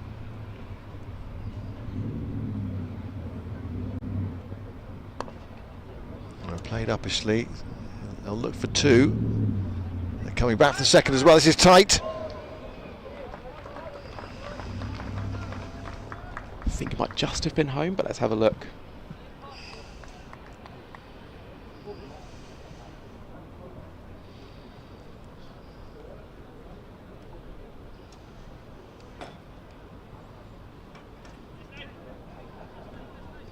I did feel like the run out was on there. If it had been a direct hit, perhaps. Yeah, it probably needed a direct hit. 146 now to Slater. Make that 147, so he's 1 short of his best score in List A cricket. When we talk about List A, we mean extended white ball matches, so 50 overs. I don't know whether he played any 40 over cricket, but that it comes under that umbrella anyway. Yes. And back in the day, 55, 60 and even 65 overs. And we probably have 45 as well.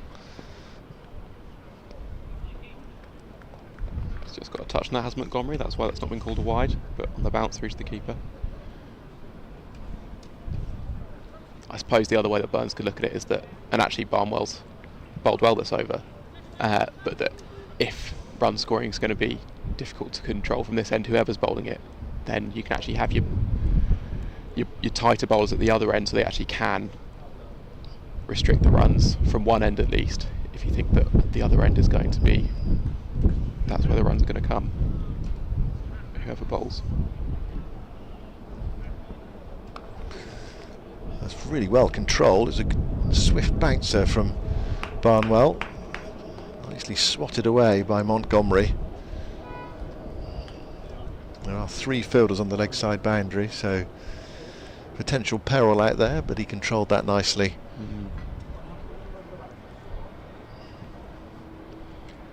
I think what makes it tough is that right hand left hand combination. To Montgomery, Barnwell looks like quite a good option because he's got that good bouncer and you can set the field deep on the leg side.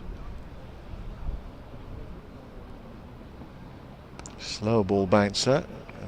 There we go, 148 now to Slater, so that equals his highest score.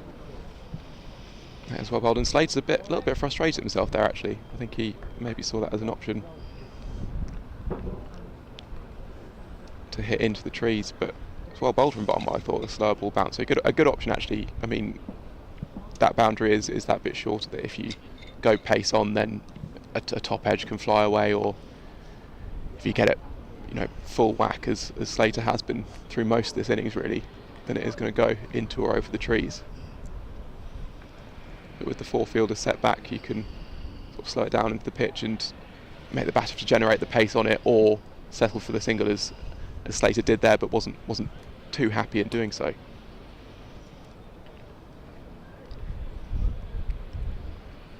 Probably not too disappointed to get a single off the last ball of the over though. That's so true. He's beyond strike. Yeah. There was a fist into the back. There was, yeah, but he's also got the benefit of being on strike. Yes. So picks out Burns at mid wicket, so no run there. Montgomery came a long way down there. Not too far away from a little mix up.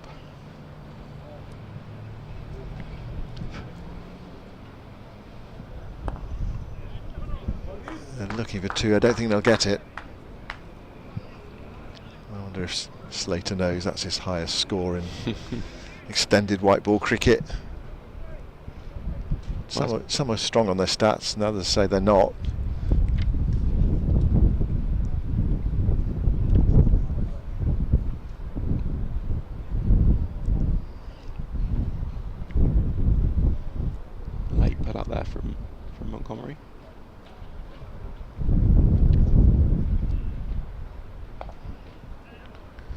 it's beaten Sibley.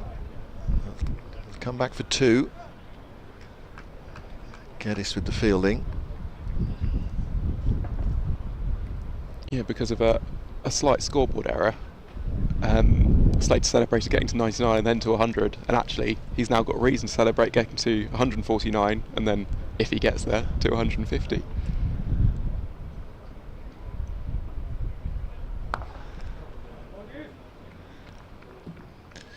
Batter set so much store by getting 100. As the 300 comes up for Nottinghamshire, they actually feel a bit sorry for him if the scoreboard is wrong. And it shouldn't be like that, really. But we know that it's the individual game within the team game. So Slater 149 and then takes his 150th run. I dare say if that was the last over of the innings, he might have tried to look to put that in the road, but he'll take his 150.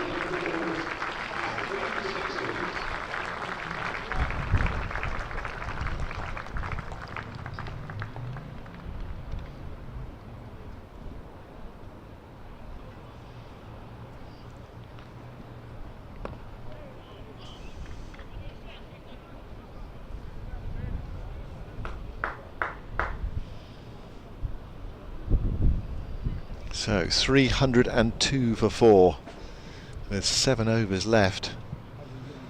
But this has just been a period of sort of relative calm, actually, and since that 27 run over, so Barnwell did go for 14 runs in an over in that time, but even with that, it's only, I think, 32 runs and 2 wickets in the 5 overs since then, which is just over a run a ball. But we were talking at one point, would not be pushing on towards 400. That looks some way away now. 10 and over would get them to 370, 372.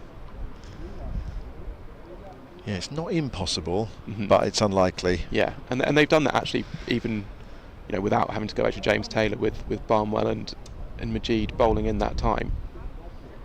So they're not still well ahead in the game, but just a tiny little period of that Surrey can sort of chalk up in their column, I think, here.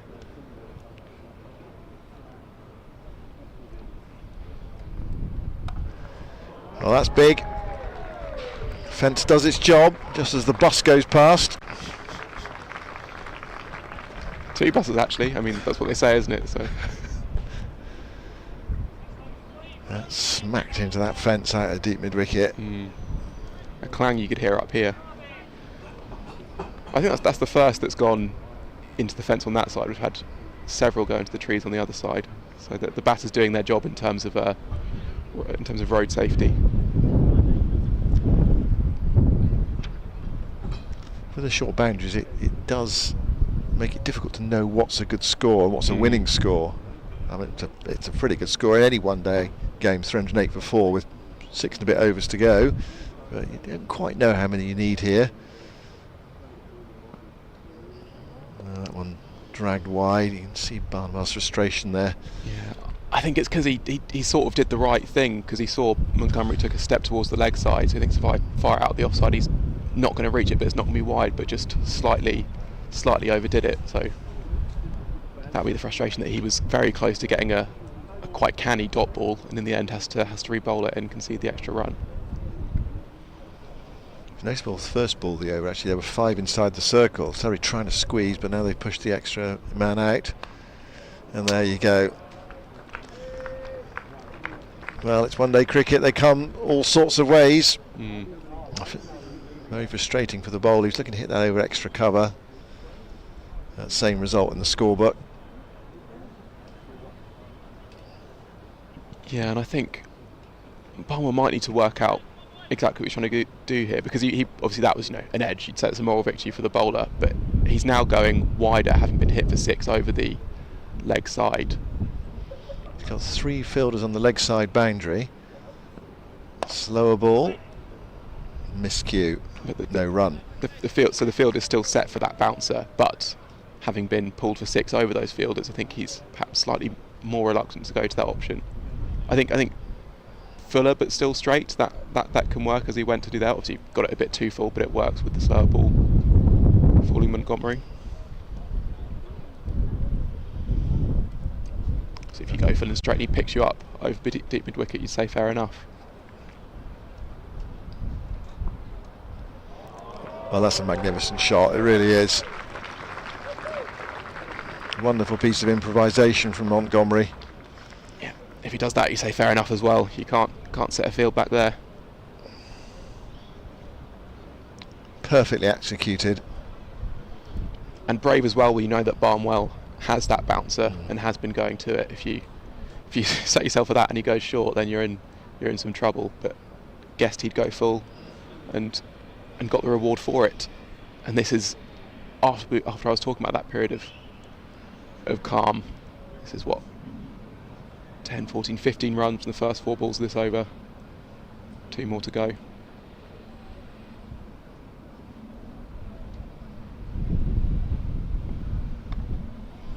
This time it'll only be a single.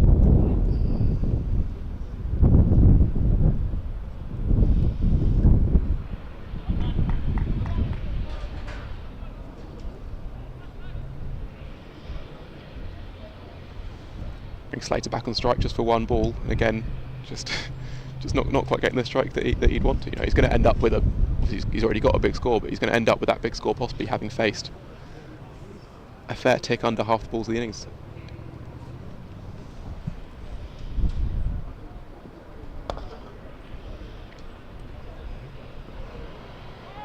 Just be 1 to end the over, so a single at the end, and he's on strike again. Yes, what have we had? 44 overs, and he's faced 113 balls. 13. That's just worked out 43% of the strike he's had. And normally, when you're batting well and dominating the scorecard, you often dominate the strike as well. But it hasn't been the case today. So he's made a lot of not very much.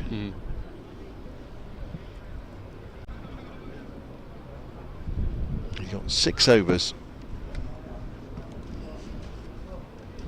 Yeah, and Surrey have 3 from McCurr and 2 from Taylor. You'd fancy they would each bowl the third allocation, and then 1 more over to find from one of Majid, Steele or Barnwell.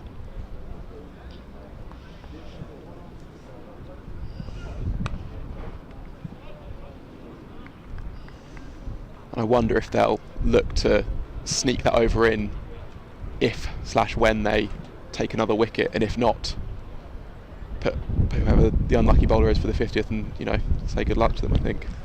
Yeah. We're in that good luck phase anyway, really, for bowlers, aren't we? The last 6 overs with wickets in hand.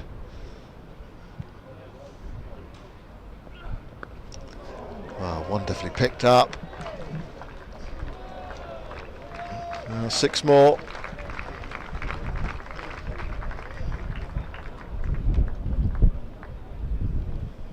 Quickly retrieved, yeah. The man in the check shirt down there, he was just quietly having a chat to his friend. Suddenly saw the ball careering towards him. Another good bit of safe hitting in that it's not gone into the road, but it's also cleared those spectators. So it's a day to pay attention there if you're on that boundary rope. And that's 4. Not where he intended, but everything must go now. Free swing of the bat.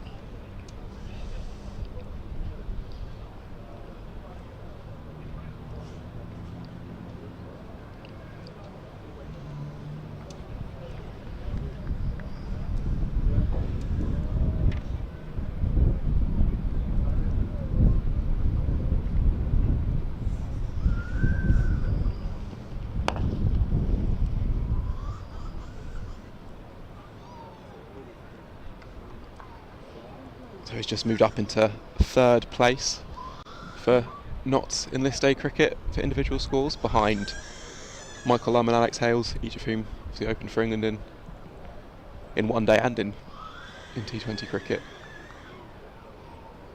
It's really been some innings. So what are his targets here then?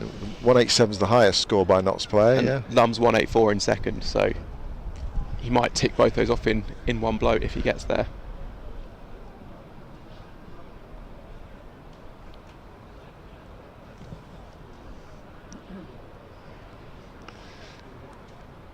Montgomery's been no slouch since he came to the crease.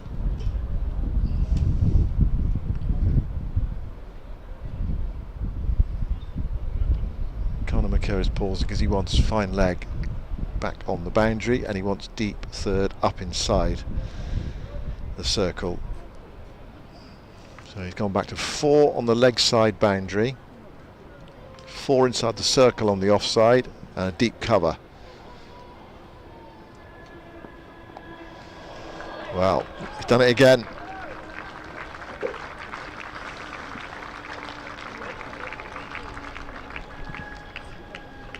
Just checking to see whether that was 4 or 6. The umpire signal 4 there.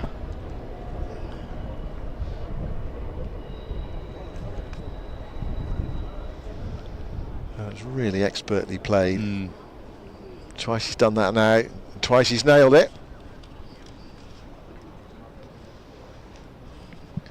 Moved past some good names on the list, Ben Slater, for not scores. Zimbabwe's Brendan Taylor, another from Alex Hales, Derek Randall, Kevin Peterson. He's ticked all of theirs off. James Taylor as well. He's a brilliant 50-over player in the unfortunately short career that he had. There's McKerr's over comes to an end. So what have we got there? 14 runs off it, I think it was.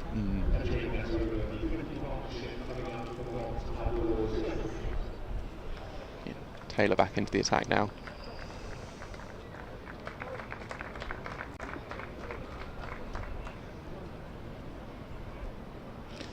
Well, it's not easy for Surrey in this competition because they do lose so many players, and you can bring a younger bowler in if you have other more experienced bowlers around them. You can give them an opportunity and you're less exposed, but when you're having to put all of your second string attack out, or pretty much all of your second string attack out, it's not an easy situation to be in.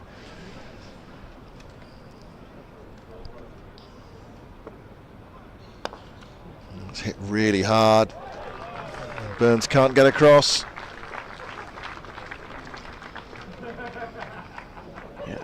And there have been some positives to take from Surrey from this campaign as well. I've been impressed by Josh Blake's glove work and by some of his work in front of the stumps. When you think that Surrey are going to be losing Jamie Smith a lot to England in the coming years, you'd think if Foakes ever does get injured or needs a rest, they've got a deputy there, you'd say.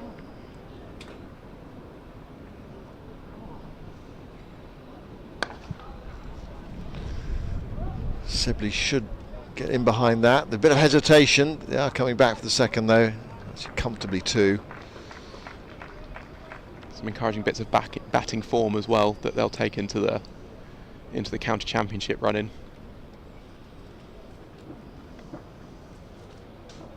I think there's been some stuff to enjoy with the ball from James Taylor, Conor McKerr, Cameron Steele as well. Yusuf Majid's looked wily with that new ball as well for us into.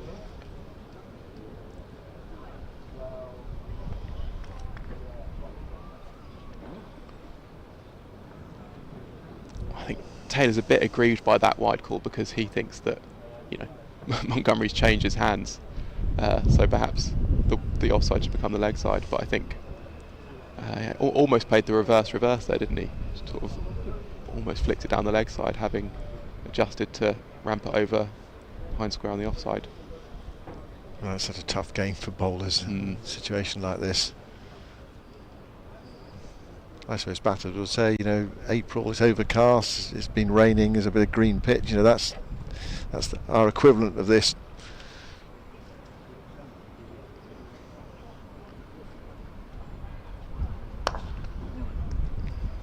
This time Burns does get across.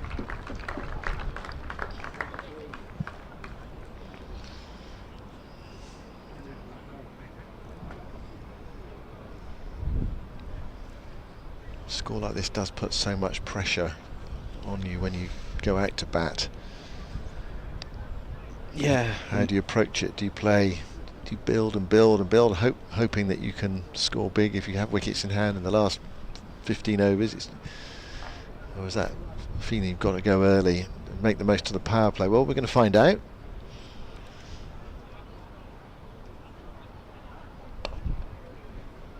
checking the shot there. Again, they're going to look for 2. Slater's on his way back.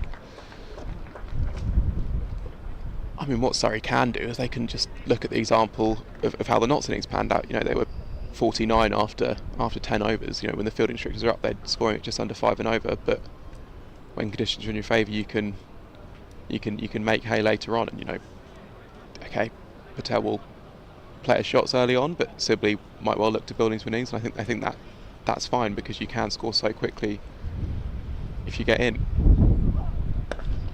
That's drilled, but straight to Ben Foakes. And that's the end of Slater's fine innings.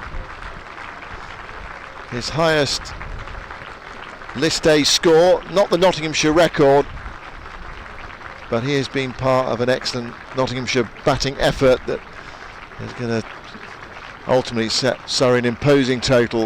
It comes to an end, drilling one straight to Ben Foakes on the edge of the circle. And a warm hand from the spectators who've turned up today, some of them standing up around the ground to acknowledge an excellent effort from Ben Slater.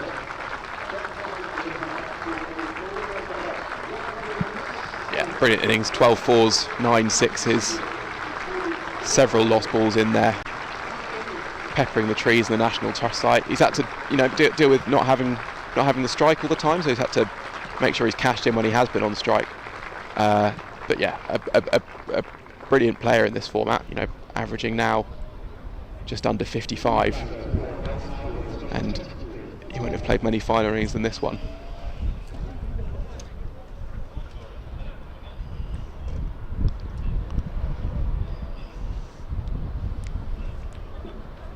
First wicket for Taylor.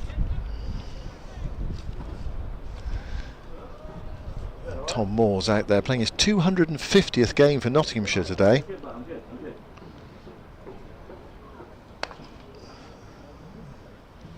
A nice looking way to get off the mark as well. I fancy Surrey were quite content to concede that single though. If they were looking to sneak through and over, this might be the time when you've got Moores on strike, having just faced one.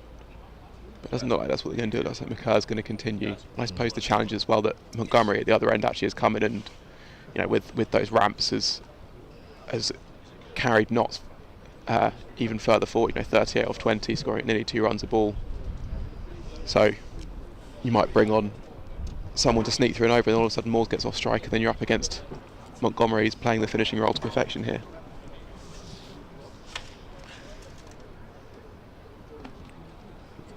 Right, so we continue with that left-hand, right-hand combination. It's a lot of cricket to play, isn't it? 250 games by the age of 27. Yeah.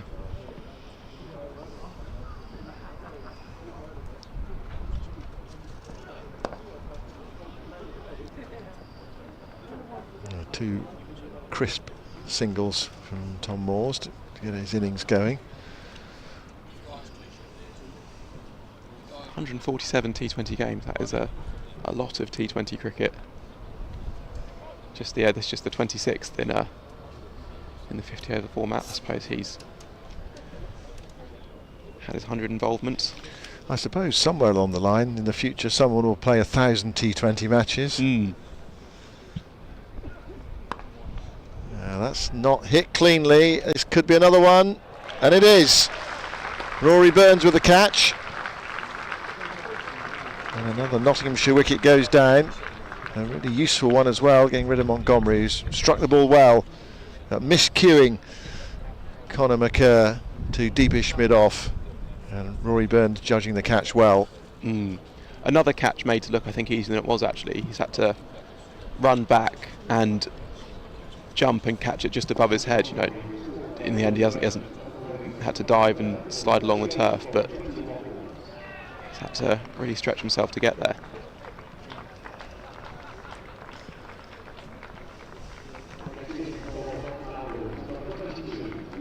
So Liam Patterson-White comes in at number 8 for Nottinghamshire. 25-year-old slow left armour.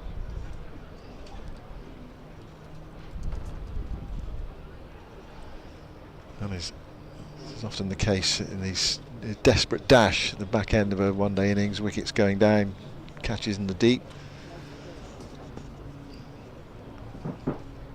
chance for bowlers to pick up some wickets, but also you can take wickets, just halt the run flow a little bit, get a new player out there.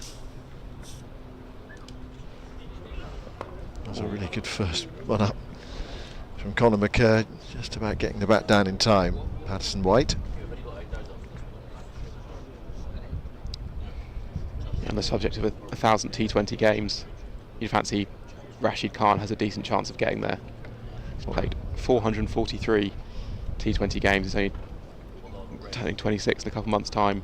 He's only 26. Well, he's 25 now, so he's turned 26 soon. Yeah, it feels as though he's been around for so long. Well, yeah, because he started as a teenager, didn't he? So he's and instantly was sort of one of the world's best. And because because Afghanistan play relatively little international cricket, he's played so much franchise stuff. There's very few competitions teams he doesn't feature. And so he's got 600 T20 wickets. I fancy he'd be the first bowler to 1,000 in that, and who knows how far he could go. Just wonder about that shoulder, I suppose. That's the only thing, isn't it? He bowl that much, and the way he does well is he's a wrist spinner, but it's fast wrist spin, which must put more stress on it.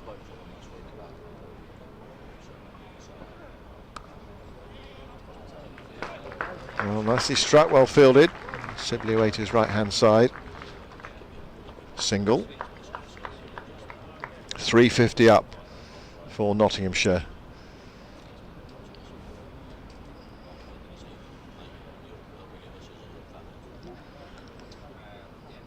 Yeah, he's got an opportunity, isn't he? But there'll be players who come into the game, good ball strikers perhaps at the age of 18, who would be just earmarked for T20 cricket. Their whole careers will be based on it. Really well done by McKerr in his follow through. Nice piece of fielding.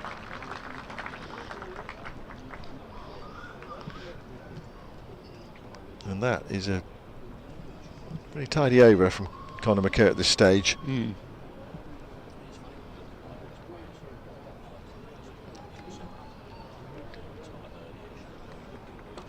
And sorry, yeah, they're just limiting the damage somewhat, aren't they? It's the, and who knows if the conditions for batting remain as true as they have been during the Surrey innings, then actually the difference between 370 and 400 could prove to be an important one. Obviously, a long way to go, and a lot of cricket still to be played before we think about that. But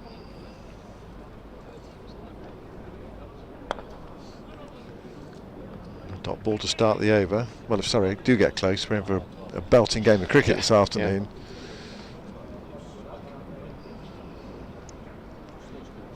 We don't get many successful chases of this sort of score, 350 plus.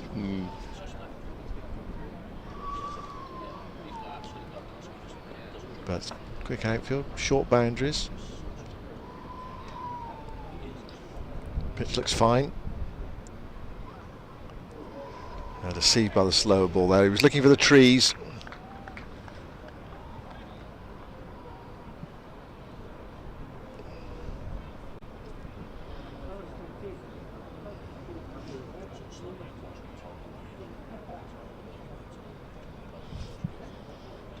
I think one thing must be the kind of the mental challenge of getting yourself up again after you've gone for over 300 again.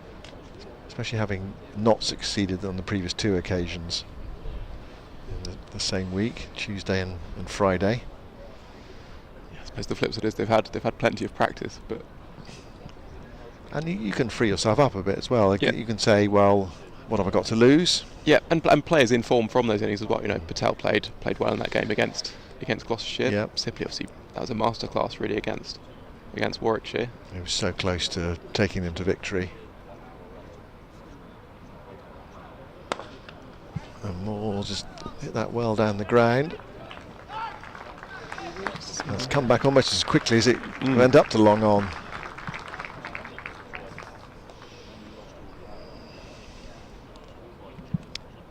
There's still the question of this one over for Surrey, because they'll get one more from Taylor after this one. No, they won't. Sorry, this is Taylor's last over, and they'll get one more from McKerr. Yeah. And so the gamble might be, can they take two more wickets before have to use that extra bowler for an over. Quick single, Burns decides not to throw. It's one of those actually, if you'd thrown and the batter was home and he hit the stumps, it probably would have deflected for an overthrow. Yeah. If he missed the stumps, then the fielder who was down at fine ag would have been up inside the circle to prevent the overthrow. You just wouldn't have time to get back for the second, often because you run past the stumps of the non-strikers.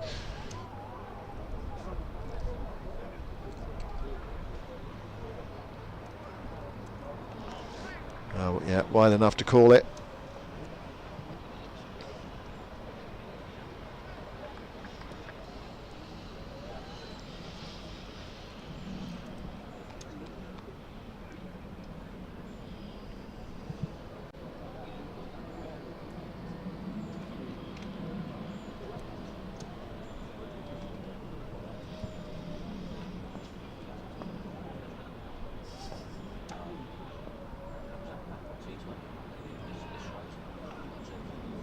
Again, more deception. Oh, this is good from Taylor.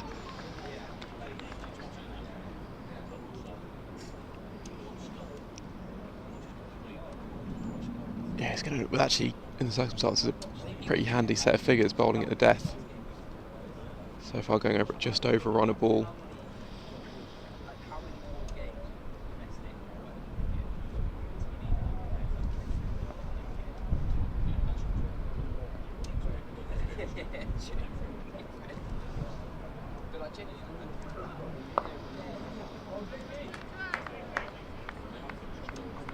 That was a good over. It really was. That last delivery as well. Tom Moore's almost Yorkie himself on the drive. So 2 overs left. Well, it's a very good score from Nottinghamshire, but Surrey have just held them back a fraction. Right, here we go then, the 49th over. They're going to go with Yusuf Majid. This is the extra over that they've got to get in. It's not a bad time to do it. Neither of these two batters are hitting it clean yet, so maybe you can just sneak it in. I was just thinking about the Yorkshire game earlier in the season, which Surrey obviously lost by 25 runs in the end, and actually in the last over of that game, or of the Yorkshire innings I should say, they batted first. Cam Steele conceded 4 sixes. And he's gone leg side. And that's 4. And the only problem with the slow left armour bowling to the left-handers is it does open up that leg side boundary. Yeah, and he hasn't got all of that, I don't think, but he's placed it well. He's got it in the gap. Just made a slight adjustment to that leg side field. Those two fielders are out there, deep mid wicket and deep square. They're quite close together. You feel that's the area they're going to target here. Moores again goes in that area. Get all of it this time. Temptation is to just hit with the spin, take it over that deep mid wicket boundary. It's what they call a good match-up for the batter. Although it is the only thing going to bowl across him here and make it much harder to swing leg side. It's a good matchup from the batter from the way the ball's turning, but actually in terms of the ground dimensions, you'd want if they're going to try and hit you for 6 to try and hit you towards the It's a the slightly road. bigger area, isn't it, that out there boundary. Well, there we go. One bounce 4.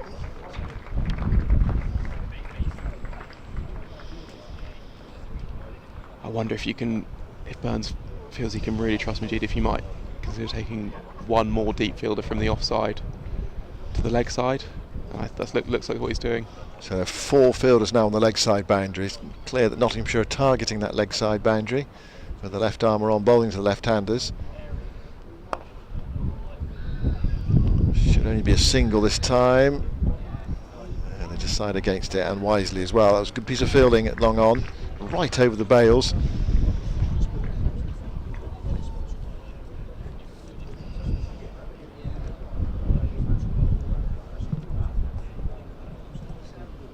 So Patterson White on strike.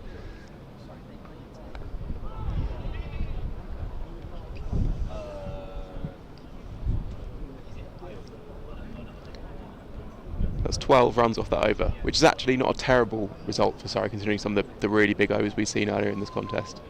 That one from Steele that was hit for 27. So 12 when you've got to sneak through one in the 49th over of an innings when the opposition are on, well past 350. I think you would take that. And now it's Conor McCurr to close out. So final over of the innings. Surrey bang on time in terms of their over rate. They have an allocation of 3.5 hours to bowl their overs. There's 5 minutes to go until 2:30. Just a reminder, it's a half an hour break in a 50 over game, which is going to be quite tough for Ryan Patel, who bowled his 10 overs earlier. It's fielded for 50 overs, 3.5 hours on a warm day, and we'll go out to open the batting. Coming back for 2 at the start of the over. Well, we were talking about 370 earlier, and Nottinghamshire look on course for that now.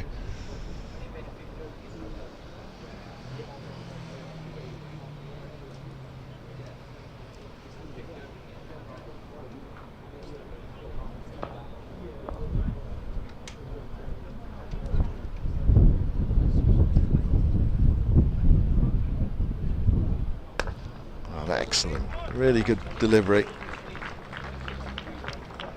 In that lunchtime half hour, we'll have some entertainment for you. Instalment of the Tales from the Oval podcast. Jon Surtees, you'll have heard earlier today on the stream, and James Holland, brother of Tom, who's on other episodes. We're talking about Lord Arthur Tedder and George Edwards, who are both former Surrey presidents.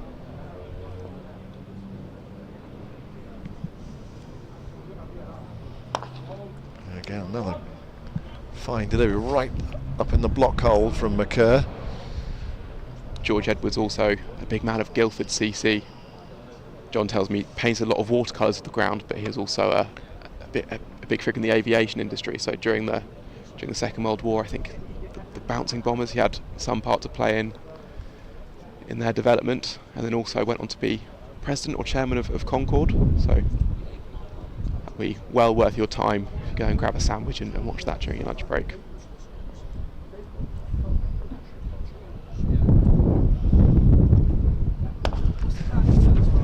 Moore striking it well down the ground this time. That's missing its length this time. It's 4. Only a muscle in that shot.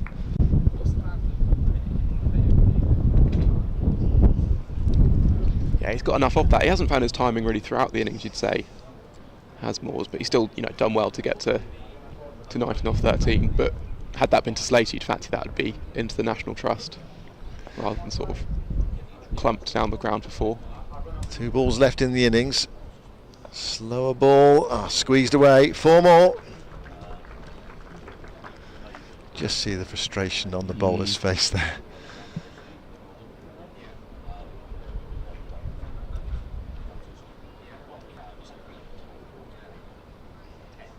Two men up inside the circle at backward point and short third. He found the gap between them.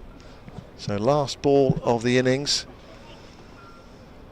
Knots inside of 380, which would, already feels like a lot, but that would be an extra little psychological blow.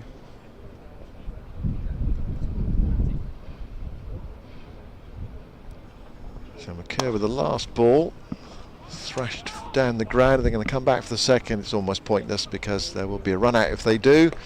So a single off the final ball.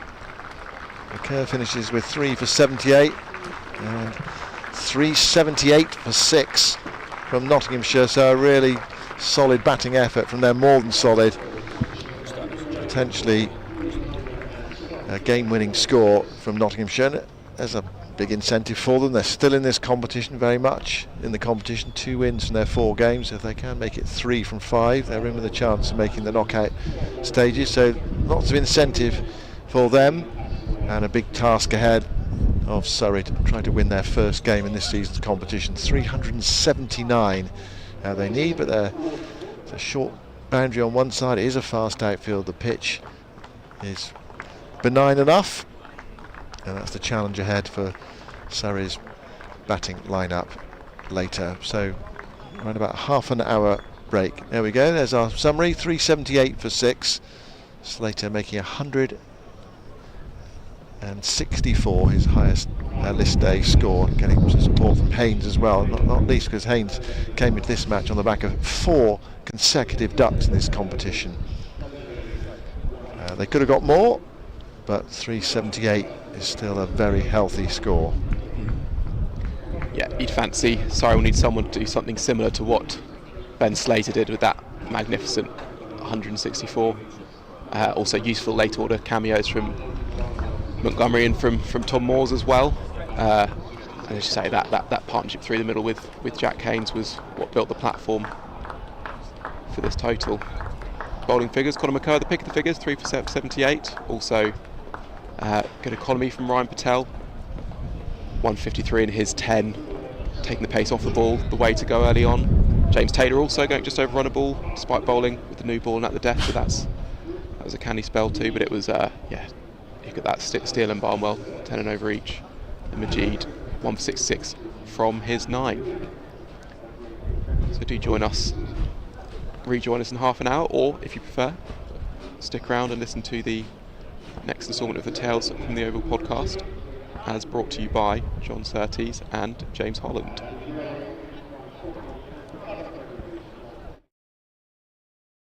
Hello and welcome to a special bonus episode of Tales from the Oval. My name's Jon Surtees and I'm usually joined by Tom Holland, host of The Rest is History and respected historian in many areas. But we've just finished recording an episode about the Oval at War, which featured his brother James, who is himself an incredibly respected historian, podcaster, worldwide expert on the Second World War.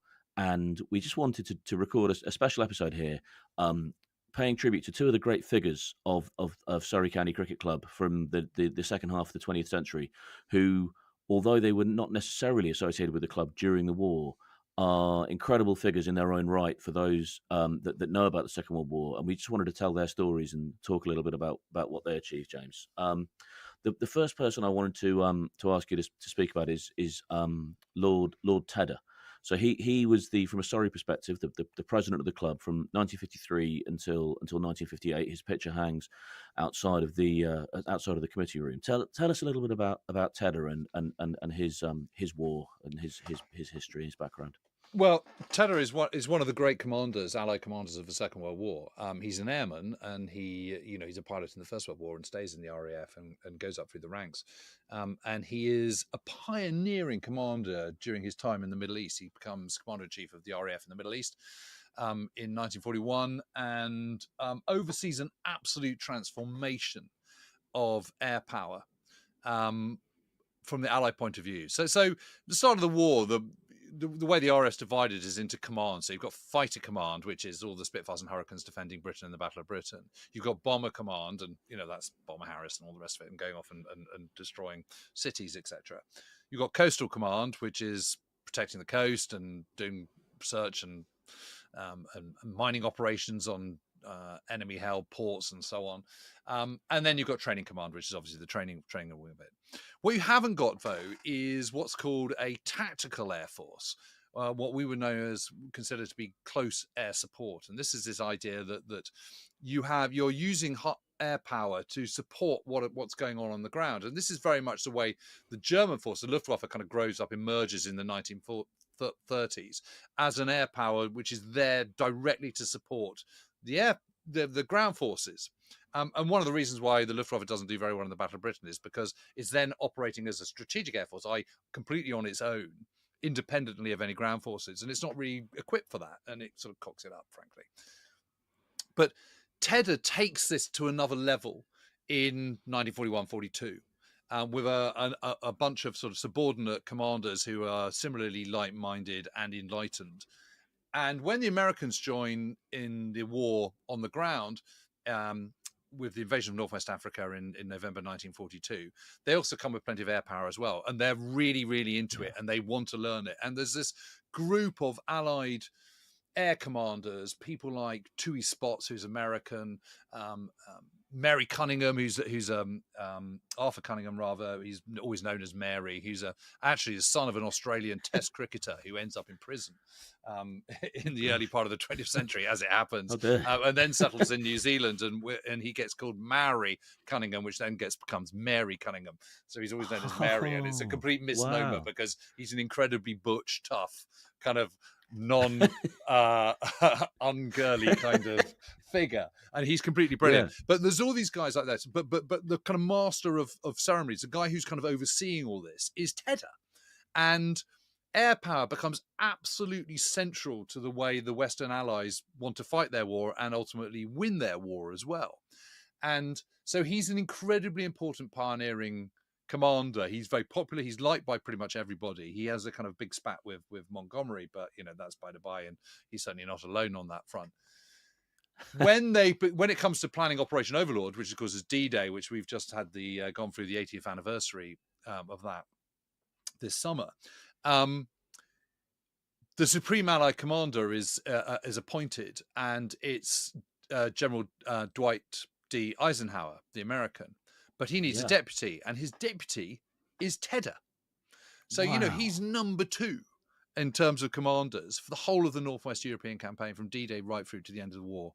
And it is Tedder who is the Western Allied representative at the Soviet surrender ceremony when the Germans surrendered to the Soviets on the 9th of May. So the day after our VE Day.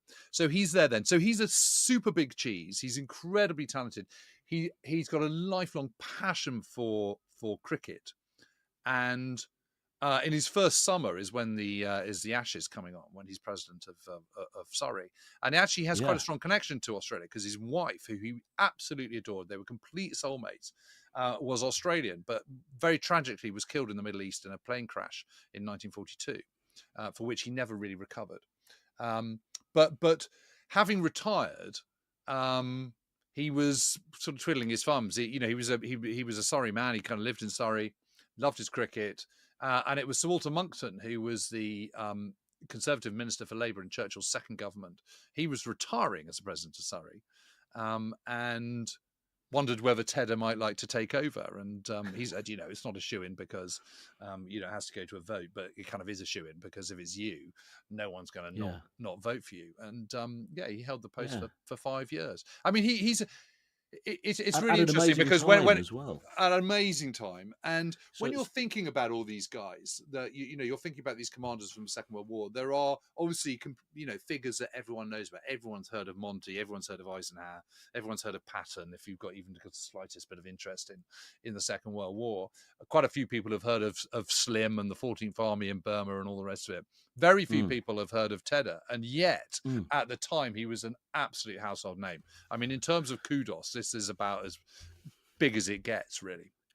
Well, there's two things on that for me. One of the things extraordinary, from my perspective, when I think about the 1950s and cricket in the 1950s, I think about that Surrey team of the Surridge team, and then becoming the May team, and those incredible players, the Bedses and Locke and Laker and Peter Loader, and as I say, Surridge and May themselves. And people think about, how do they do this? How do they win so successfully, so many times, so consecutively? How do they do this?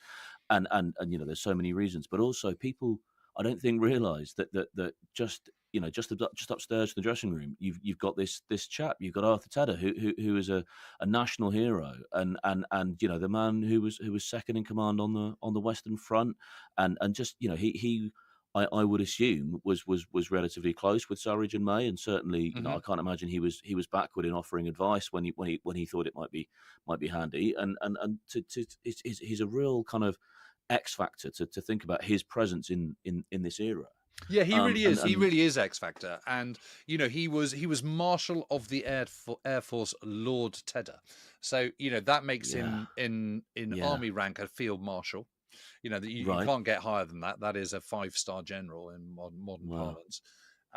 He's ennobled for what he's done. I mean, he is absolutely top of the tree. He's an incredibly good bloke. I mean, he's very straightforward, very decent guy, incredibly bright, very kind of clear thinking.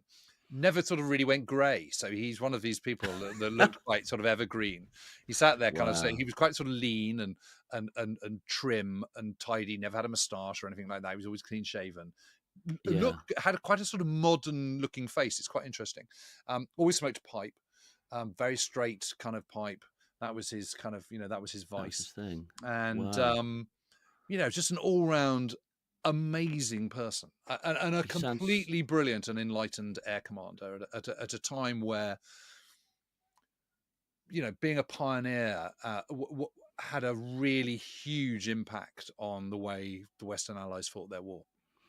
Yeah, and sounds like a sort of an amazing chap to hang out with the ultimate brokery and broy, Peter Barker, Howard May as well. They sound like quite the pair. Yeah, I suppose the one other thing quickly that fascinated me was you talked, and we don't need to go into huge detail here. I think there are other podcasts such as your own that can be the venue for that detail. But you said there was a rivalry there with Montgomery, which he wasn't alone with. Montgomery, of course, also famously associated with the Oval, born over the road in the White House. If you exit the Hobbs Gate and you see the white building with the blue plaque on the side of the building, that's Monty's blue plaque right there to commemorate. He was the son of the vicar of St Mark's Church back when that building was the vicarage for St Mark's Church. And I think famously Monty, no stranger to the Oval himself. He popped over the road, popped in a fair bit. There was a I understand that he gave, this is wonderful. I think I'm no expert on Monty, but you can get an idea of his character from this story. He once presented Jim Laker with a banknote signed by himself as a reward for being a brilliant cricketer. It's just the idea. Here we go. This is I want to give you this signed by me to congratulate you for an extraordinary feat. Was Monty's a great man. Something. He was a great man. He was a brilliant commander, and it's right that he's venerated. And there's been his detractors over the years. He was a very difficult, kind of prickly figure, and he certainly hadn't been to charm school or anything like that. I mean, you would never call Monty a diplomat, but I think it's important to kind of understand that unattractive character traits doesn't mean to say that means you're a bad general. I mean, the two things don't go hand in hand at all. No, of course. Of course. And also, all his talks and all his speeches are always littered with cricketing references. He's always hitting Rommel for six, and right. Taking wickets and hitting boundaries and getting a century off the enemy and all this kind of stuff. I mean, all his pep talks are littered with cricketing references. But the idea of maybe sort of putting to bed one of the bigger rivalries of the Second World War on the terrace in front of the committee room whilst watching Surrey win the championship in the 1950s is quite appeals to my kind of romantic side, I think. Well, you and me the same. Yeah. Look, the other chap I wanted to talk to you about again is a fellow called George Edwards. Yep. Now George was president of Surrey in the 1970s, I think 1979. Much younger than Tedder. Therefore, obviously far less senior in the Second World War. But he did serve. He was an aeronautical engineer, I believe, and served in the Barnes-Wallis team. So well, he was tell us a little bit about that. Yeah, so he's the experimental manager at Vickers Aviation in the first part What of the a war. job title! Yeah, it's a hell of a job title. So he is a kind of sort of, he's a kind of in-house boffin for Vickers Aviation. So Vickers is this huge armaments company that makes, it's Vickers Armstrong. They make tanks, they make artillery pieces, but they also make aircraft. Vickers has bought out Supermarine, which makes the Spitfire. So ultimately, they make the Spitfire as well. But they also make the Vickers Wellington and various others, and even one of the V bombers post-war. So they're a really big company. And Barnes-Wallis is the deputy chief, assistant chief designer. He's not the chief designer, but he's the deputy, and so that allows him a bit of latitude to go and sort of think about other things. So he's even before the war, he's thinking of all sorts of ways in which they can sort of crush the industrial infrastructure of Nazi Germany.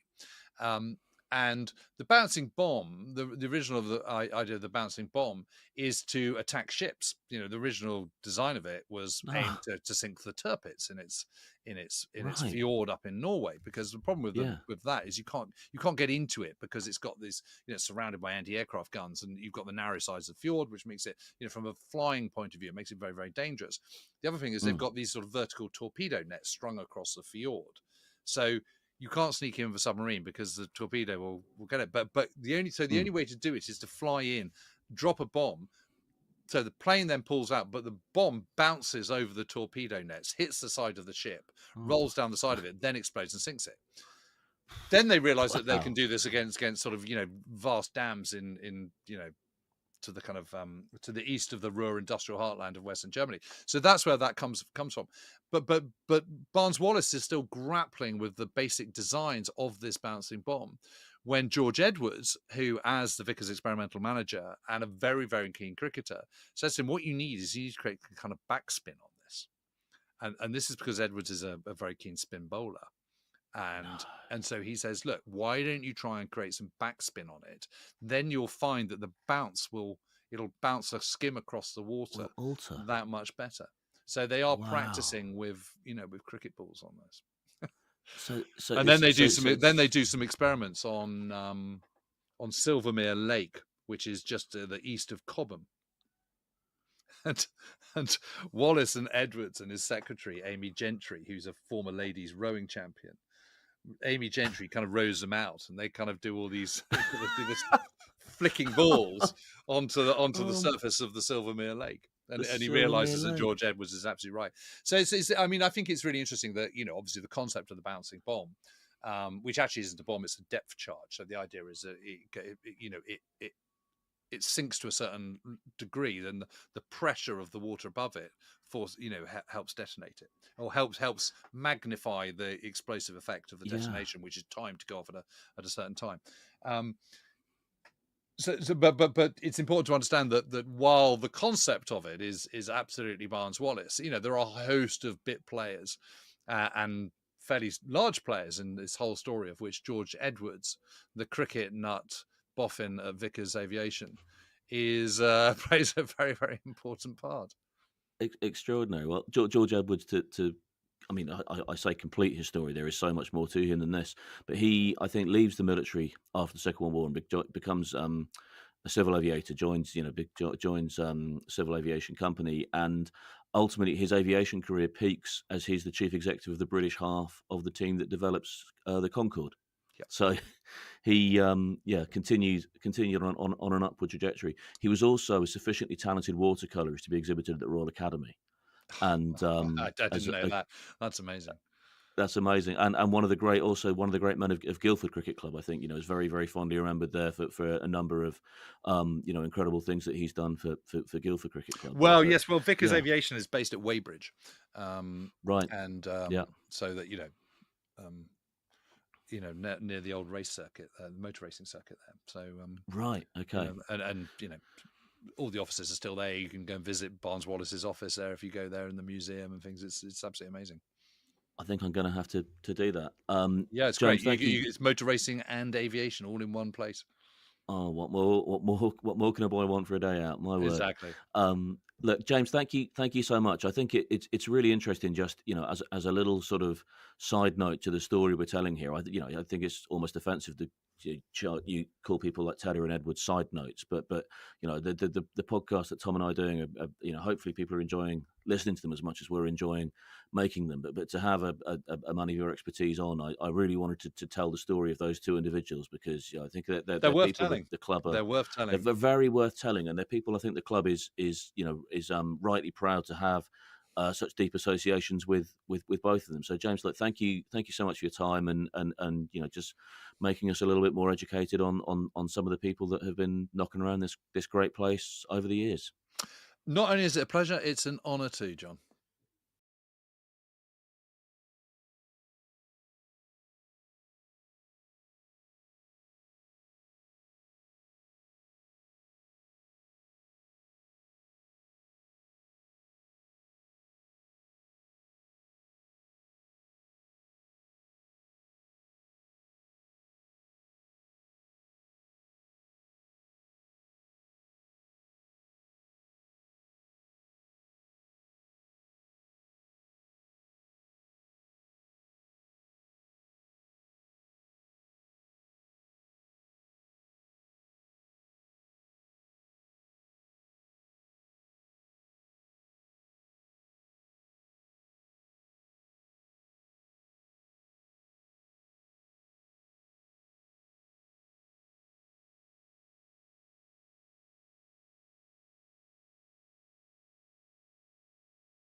Hello and welcome back to Guildford, where Surrey have an almighty task in front of them, chasing 379 in this 50 over game, yet to get off the mark in the Metro Bank One Day Cup.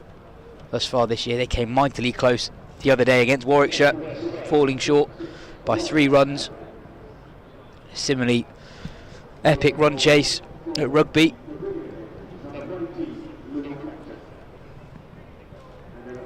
Luke Fletcher, the vastly experienced Luke Fletcher, will open the bowling for Nottinghamshire.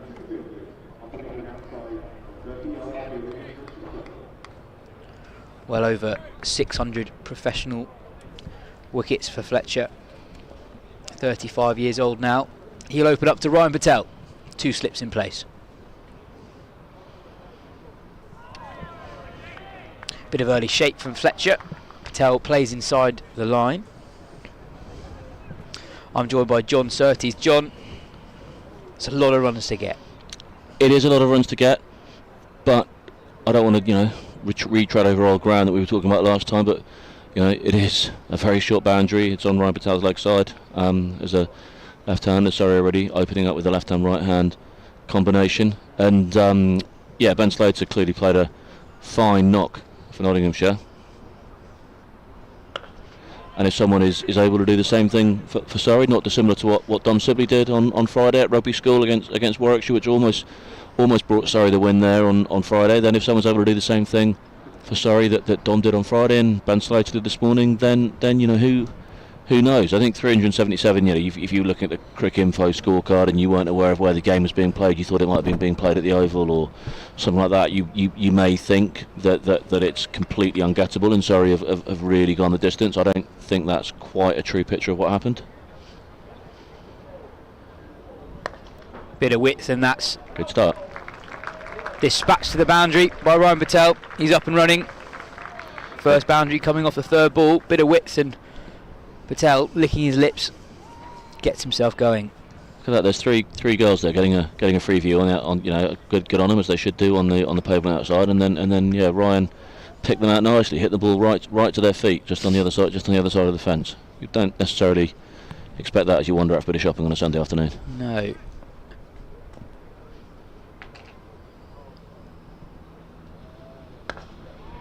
Bit straighter this time, and Patel defends down the ground. Yeah, what I would say about the short boundary, and we saw it at points in the Nottinghamshire innings, because of it, it's quite hard ground to defend. And as a batting side, you can make quite a lot of movement in quite a short period of time.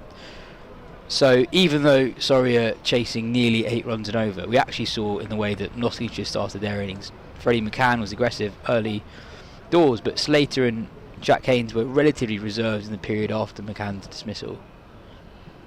Oh, a genuine player miss from Patel. We've already seen from Fletcher getting to move the ball both ways. Beats the outside edge on this occasion.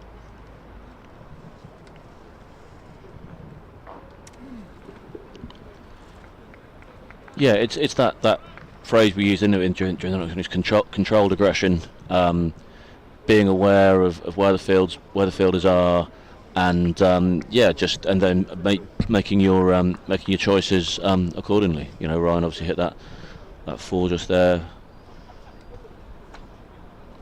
straight through the offside, straight into the ground. The only runs now scored off that first over, and perhaps that's the way to go.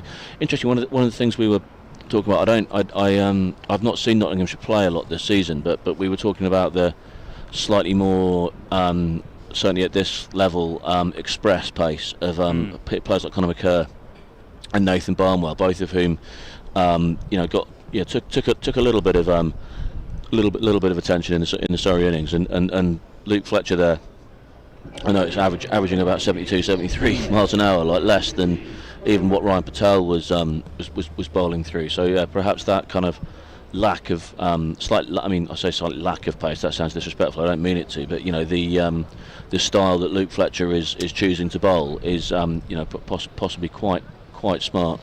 Yeah, 100%. We saw Ryan Patel bowl 10 overs on the trot from relatively early on in the innings. Yusuf Majid started off, bowled 2 overs and was taken out of the attack. Patel then bowled 10 overs in a row. Patel's only previously bowled in two games for Surrey in the competition, but on this pitch with these dimensions, Surrey thought pace off was the way to go. Yeah. Toby Petman starting up from the Railway end. It's nice here to see Dom Sibley and Ryan Patel open the innings for Surrey. I think there's probably something to be said about the amount of times Ryan Patel and Dom Sibley will have played here, not only for Surrey but for Ashton and Wimbledon as well. Frequently playing against Guildford in summers gone. Possibly with a slightly smaller crowd than what's going around at the moment, but yeah, these two will they'll have a lot of stories. They'll have a lot of memories of Woodbridge Road from throughout their throughout their childhood cricket, and presumably, given how extremely good they both are at cricket, playing an adult cricket from a very early age. I think there probably will be a degree of extra satisfaction of coming here in a Surrey shirt and putting in a really good performance.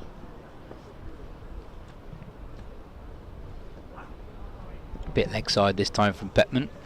That'll be the first extra of the innings. Yeah, Ryan obviously we talked about when he was bowling, but yeah, he's had, I guess, some players just become, Test cricket, Steve Smith at the Oval, things like that. Certain players do just sort of tend to somehow take a liking to a specific ground. Ryan Patel, that incredibly famous bowling performance, 6 for 5 against Somerset, and then a couple of big white ball innings from Ryan Patel at Woodbridge Road. He does like it here. Obviously, Dom Sibley would have been hoping possibly to fill his boots slightly more than he has done in the One Day Cup so far this year, but played absolutely really special knock on Friday. Anchoring that Surrey innings against Warwickshire, falling just short, but really batting through proper senior player's innings that he played on Friday.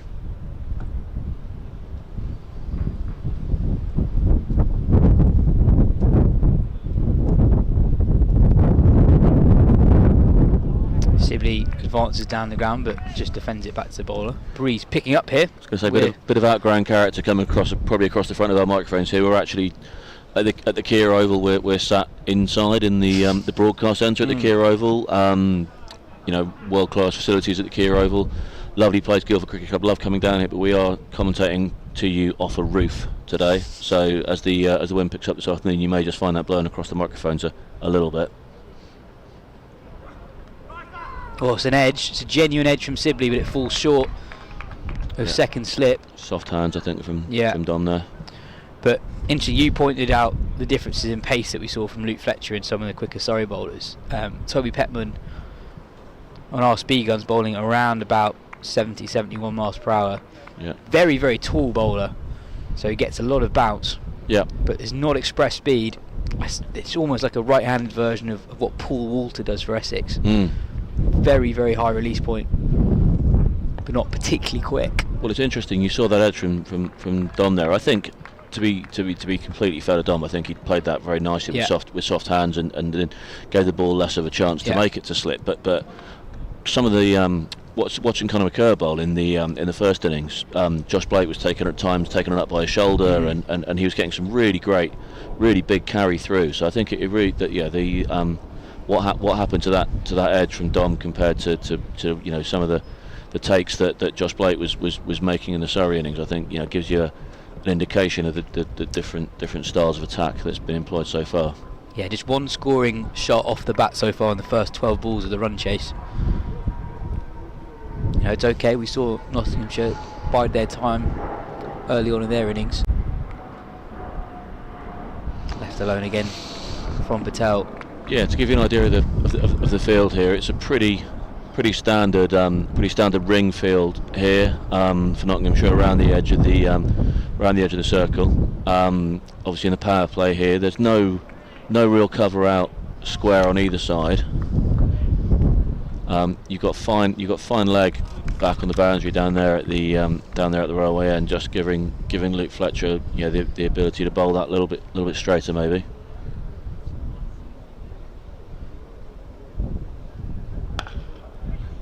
Driven, but really well fielded by Hasib Hamid at mid-off. Yeah. The other thing I'd say about the field is that those ring fielders are all several yards in from the ring itself. They're really in tight, Yeah. trying to cut off the quick single.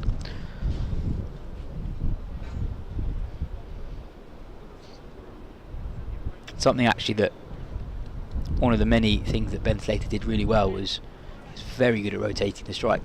Yeah. Actually, to his own detriment sometimes. It meant that he was off strike for quite long periods. Yeah. But certainly in the first half of his innings, a lot of runs from just finding the gaps, very clever manipulation. Yeah.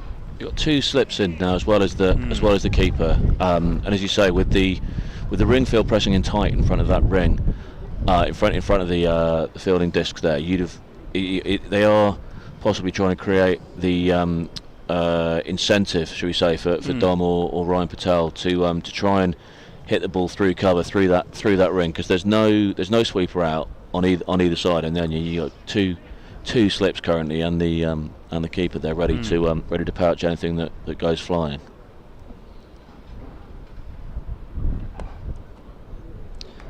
Nudged into the leg side, but that races away through the vacant square leg region.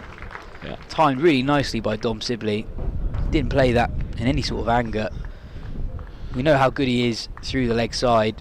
Fletcher straying straight, and there's no cover at all on that part of the ground. No. The other thing I was going to He's got that fine leg Yeah. back, but he bowled that so short that Dom was able to get up on top of it and take the finder completely out of play. Just hit it where there was no, as you say, no fielder down there on the deep square leg boundary. driven to the man at cover. I guess the other thing I'd say about those 3 fielders in the ring on the offside in particular, well, them being as close as they are, is really saying to Sibley, well, go on, take a risk. Yeah. You know, that's an extremely short boundary on that side of the ground. It's also downhill, so you get that through or over the infield. That's definitely going for 4. Yeah, and with two slips there ready to capitalise on anything that maybe he plays at that he shouldn't do.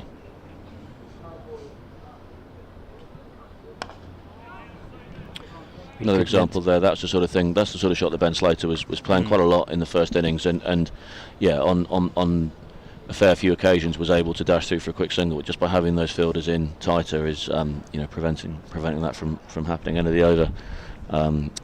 10 for none off 3. Luke Fletcher has been responsible for 9 of those 10. And also, you sort of have to earn the fielders going back and your ability to pinch easy singles. You know, the fielding side aren't going to put men back straight away. You have to play aggressive shots as the batting side to push those fielders back and create those easy strike rotation options. Yeah. And at the moment it's been relatively sedate from the Surrey opening pair, which is fine. This is very similar to how Nottinghamshire started. But look at the required run rate, just under 8 runs and over. Yeah. And you can't go through particularly long periods of cricket that are quiet, because that required run rate will really spiral quite quickly. Yeah, it's an obvious thing to say, but it's one of the fundamental differences of chasing, isn't it?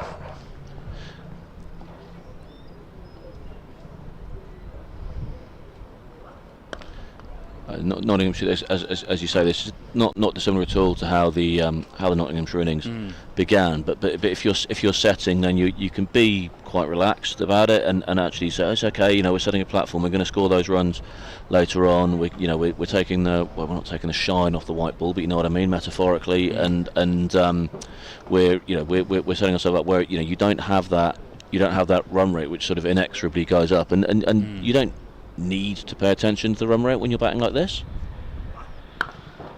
What a shot from Ryan Patel. That's 6. That's the first 6 of the Surrey innings. Slightly short from Petman, and Patel very quick to pull that over the leg side. It's probably the longest boundary we've got today towards deep mid wicket, cow corner. Yeah. Authoritative shot. Patel, he started positively here. He's on to 11 already. 11 off as many deliveries. Yeah, I didn't see anyone popping out the Portaloos there at that exact moment, but it could have been one of the more terrifying toilet exits of your life if you just got up there and saw that ball flying straight towards you. Didn't quite make the toilets, but it certainly wouldn't be the first thing you wanted to see when you came out. Shot. And driven down the ground. Doesn't quite time it to perfection, which means he only gets one.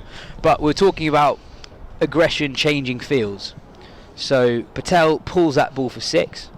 A man from the offside ring moved out and was moved to short fine leg.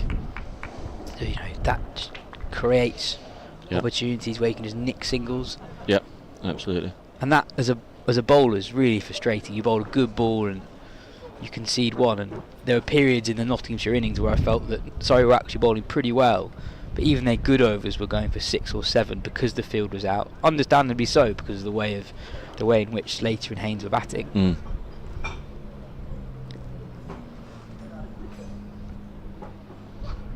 Shot.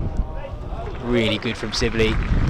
Second time already we've seen a Nottinghamshire bowler stray towards his pads, and this time firmly pushes the ball past short mid-wicket. Yeah, it's impressive from Sibley there. Not only did he manage to dissect the three men in the leg side field there and roll that conclusively for 4, he also, after it passed the boundary, it managed to dissect about 9 different children, all of which were trying to catch the ball flipping up on the boundary rope, and somehow none of them managed to do so. So it was quite a wall of children to pass through. It's a bit like kind of when Messi gets the ball in the box and you just don't think there's any way he's going to get past the 5 people in front of him, and somehow you look up 5 seconds later and he has done. I think that's the first time Dom Sibley's been compared to Lionel Messi this season.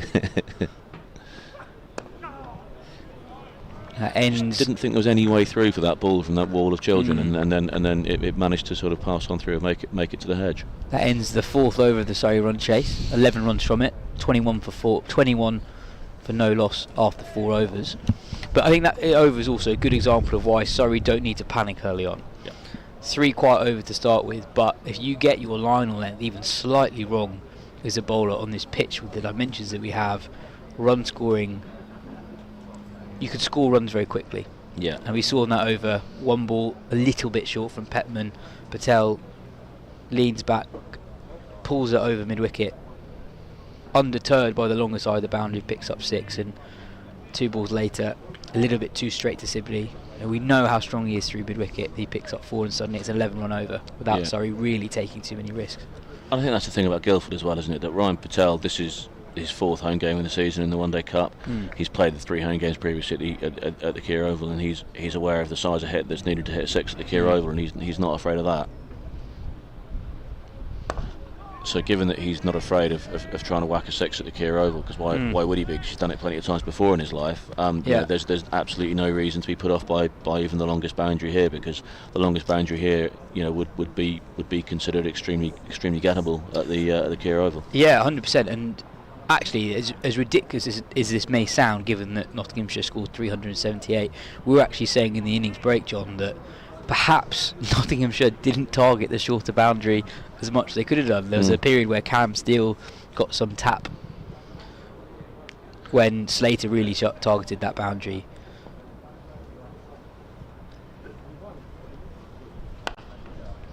Yeah, and I was interested to see what with Luke Fletcher out there on the field. Surrey took wickets in the 45th and 46th over, Ben Slater and then Matthew Montgomery, and I'm no expert, far from it, on the Nottingham side, and I'm sure that Tom Moores and Liam Patterson-White can hit a long ball, but I did think at the time that it would be a real opportunity to get Luke Fletcher out there with a long handle for the last few overs and really target that boundary, because as we said in the first innings, no less authority than Rob Key has stated what a clean striker of the ball Luke Fletcher can be.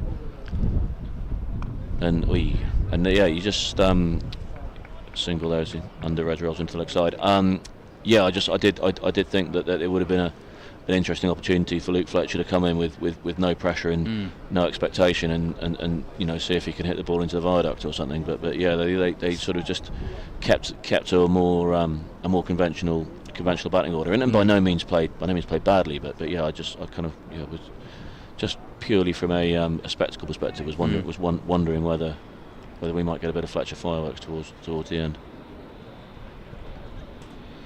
Also fair to point out whilst we're doing this well, Luke Fletcher, one of the nicest blokes in county cricket, came on loan to Surrey a few years ago.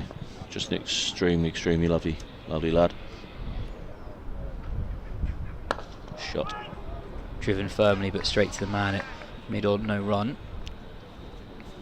Yeah, just a very, unassuming bloke, Luke Fletcher. It was lovely. Really, it's nice. The loan system in county cricket does give you an opportunity to make the slightly deeper acquaintance of certain people who you're well aware of their presence on the circuit and what they do. And then every now and again when you have an injury crisis, someone, two circumstances convene and someone happens to be rocks up at Surrey for a few weeks. He wasn't normally there, and it's always nice to have the opportunity to meet a few new faces.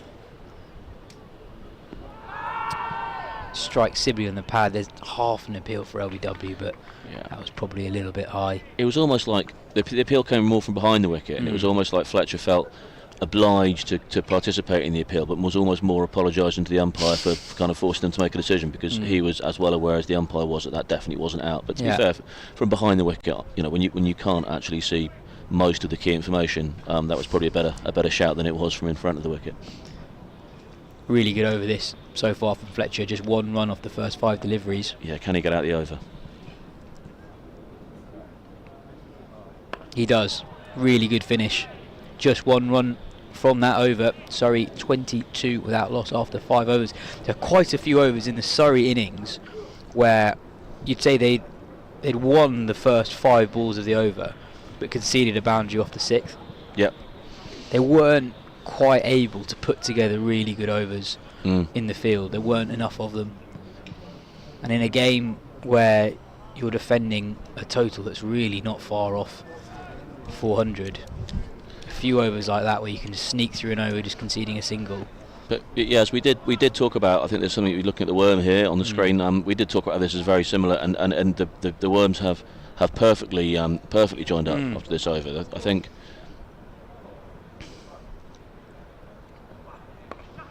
flicked aerially behind square on the leg side, and Patel will pick up another boundary. He moves on to 17 off 16. But yeah, the key thing for that worm, if you can picture it now, obviously you can't see the worm anymore if you're looking at this replay quite rightly as we should, but if you can picture that worm, the key thing for me was the disc, the little white discs that indicate wickets. It's the gap between those, the first white disc and the second white disc. It was that big partnership between Slater and Haynes, and that's what Surrey are going to need to look to replicate.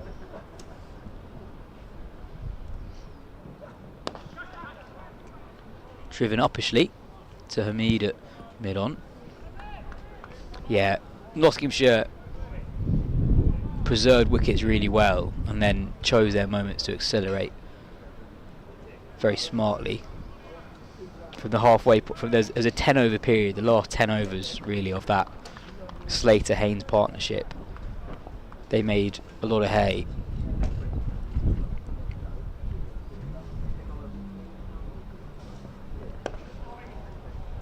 Bit of a hack through mid-wicket. I think Patel was initially shaping up to hit that through the offside, but maybe a bit of tail forced him to go leg side at the last moment. Gets off strike. Yeah, lovely vibe around the place. You really got a really good Sunday afternoon cricket vibe there. Looking over, there's what I presume is some sort of hospitality tent directly opposite us. They look like they're having a lovely time. You've got the bloke who hopefully has got enough burgers to sell now. Sadly, Yas and I had a poor experience there. The other, just as we were trying to get our lunch, but hopefully he's made a few more burgers now. There's just a really, a very, very pleasant place to be here on a Sunday afternoon.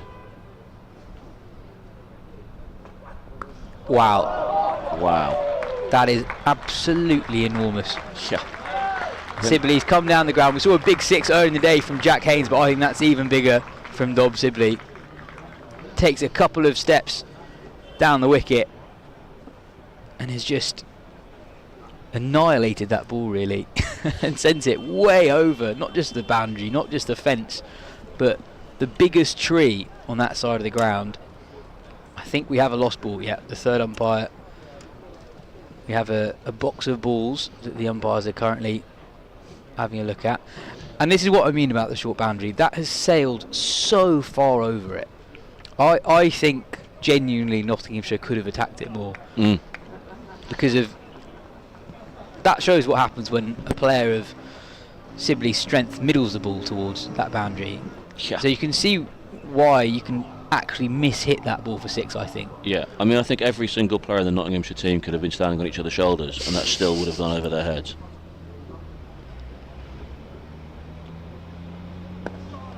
More conventional shot this time from Sibley. One of the things I do like to bring to my commentary stints here, yeah, as rare as they are, is a plethora of baseball references. And one of the things, there you go, someone enjoyed that. One of the things that one of my favourite weird things in baseball is in the San Francisco Giants stadium. I think it's called Oracle Park these days. It usually sort of goes through different sponsors. And I will continue after Luke Petman's bowled this delivery. Ball beat Sibley this time. Bit of nibble in towards Sibley. Completes over number 6. Another very good one for Surrey. The second in a row. They have taken 11 off Petman's bowling. Yeah, and you can see again, as I was saying, just before I go back to my baseball reference again, the Surrey sticking firmly and solidly, loyally to the Nottinghamshire worm. But they've had a good over at exactly the same time Nottinghamshire had a good over. Yeah, exactly. Yeah, and it's just that gap, as I say, between that first white disc and the second white disc, which I think comes in the 36th over. That was the consistent acceleration going through that partnership between Slater and Haynes. Yeah, that's what Surrey's going to be looking to replicate. Sorry, before we go back to your baseball, I'd say just remember the role that Ryan Patel played with the ball. He bowled 10 overs in a row from the railway end of the ground, only conceded 53 runs, and given the state of the game,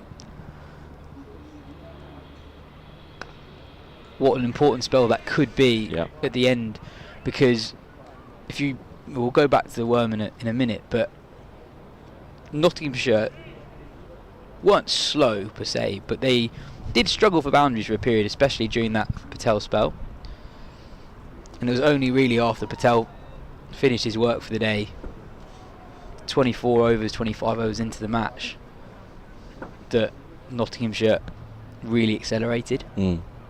Sorry, we'll get back to your baseball comparison after this delivery from Fletcher. Yeah, so what I was saying, so Oracle Park, which is where the San Francisco Giants play their baseball, I think it's still called Oracle Park. One of the walls of Oracle Park also serves as part of the harbour wall in San Francisco. So literally the other side of the wall is the Pacific Ocean, and if you're a left-hander, particularly, you're crushing the ball towards that wall. It's a less common home run for a right-hander to hit, in the same way that a cover-driven 6 is less common than a pulled 6.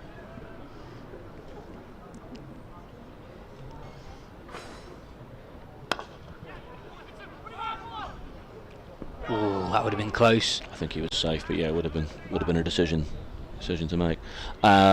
So and obviously in baseball, when you hit, I say obviously people may not know this, in baseball when you hit a home run, there's no expectation to return the ball. You know, you get through well over 100 balls in your average game of baseball, and so people, quite a fun sport that a certain type of person in San Francisco likes to play is they go out on, because in the harbour, so it's not particularly choppy ocean waters, they go out there on a kayak or on a stand-up paddleboard.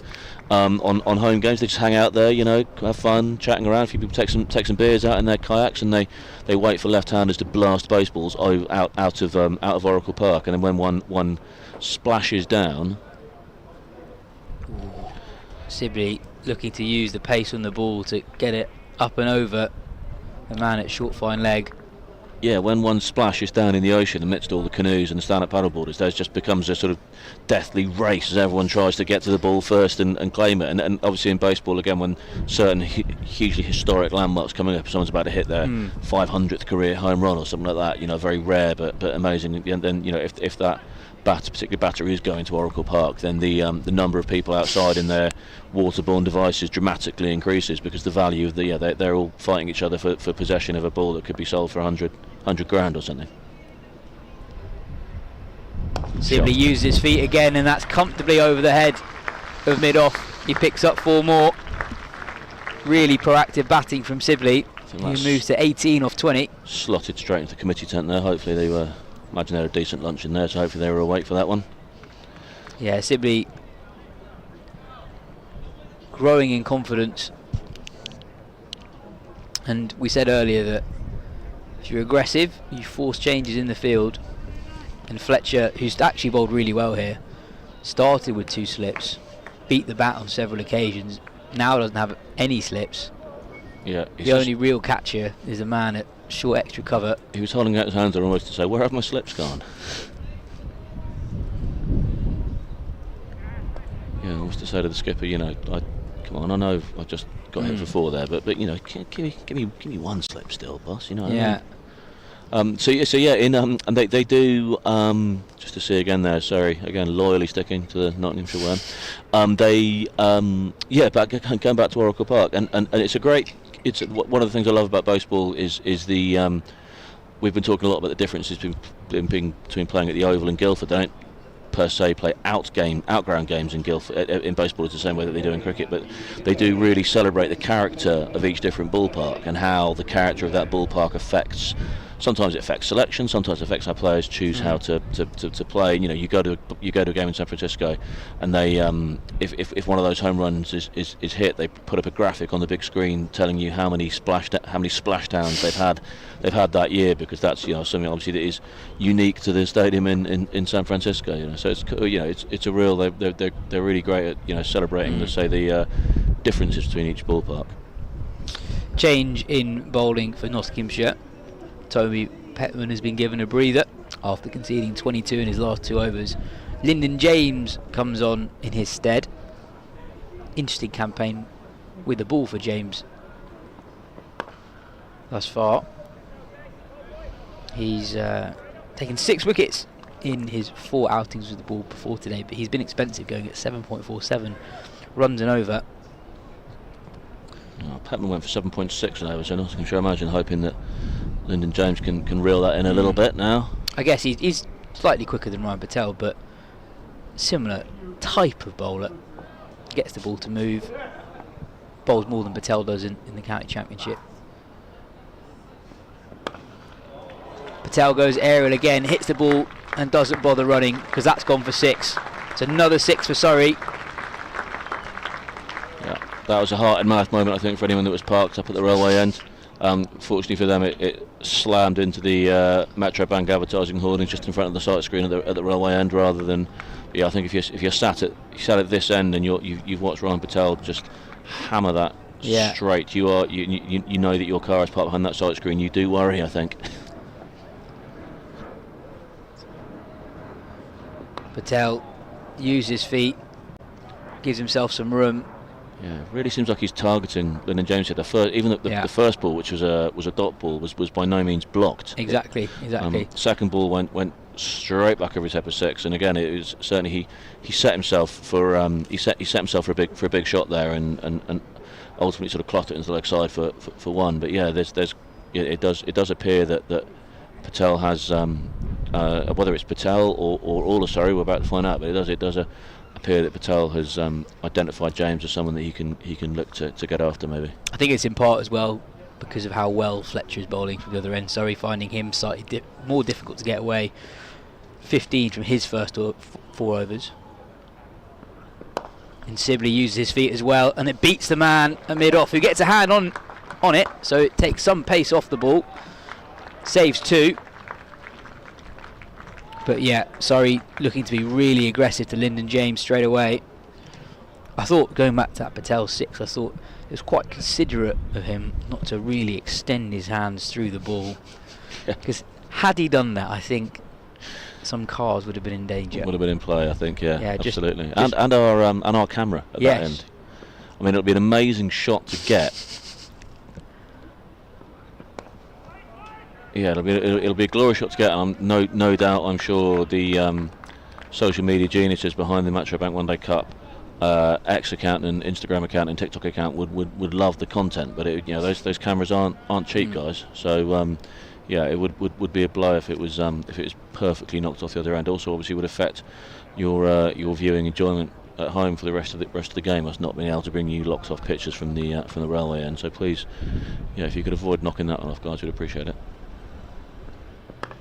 Sibley uses his feet again, and that completes Lyndon James's first over of the day. 9 runs from it. Surrey 47 for no loss after 8 overs. Just looking at both Surrey batters in that over, look so keen to use their feet against James, who, as I said earlier, he's probably slightly quicker but not that much quicker than Ryan Patel. Patel was so much more effective when Josh Blake came up to the stumps. Josh Blake started standing back, but I think an over in saw how keen Nottinghamshire were to use their feet against Patel. Yep. Blake came up to the stumps and Patel was much harder to get away. And I wonder if Nottinghamshire will be having a similar conversation, because one's really starting to float from the railway end of the ground. And that's 4 more drilled past the bowler.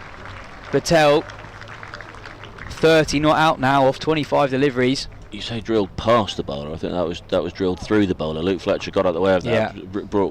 Brought to mind a scary incident a few years ago where Luke Fletcher didn't get out of the way of the ball, and yeah, I mean, you know, fortunately has recovered from that. But it's only at the time it was pretty scary for everyone. But yeah, he was, I think, well within his rights to get out of the way of that one. But yeah, I see no reason why Tom Moores couldn't stand up to Luke Fletcher at all. That 4, by the way, bringing up the 50 partnership in good time too.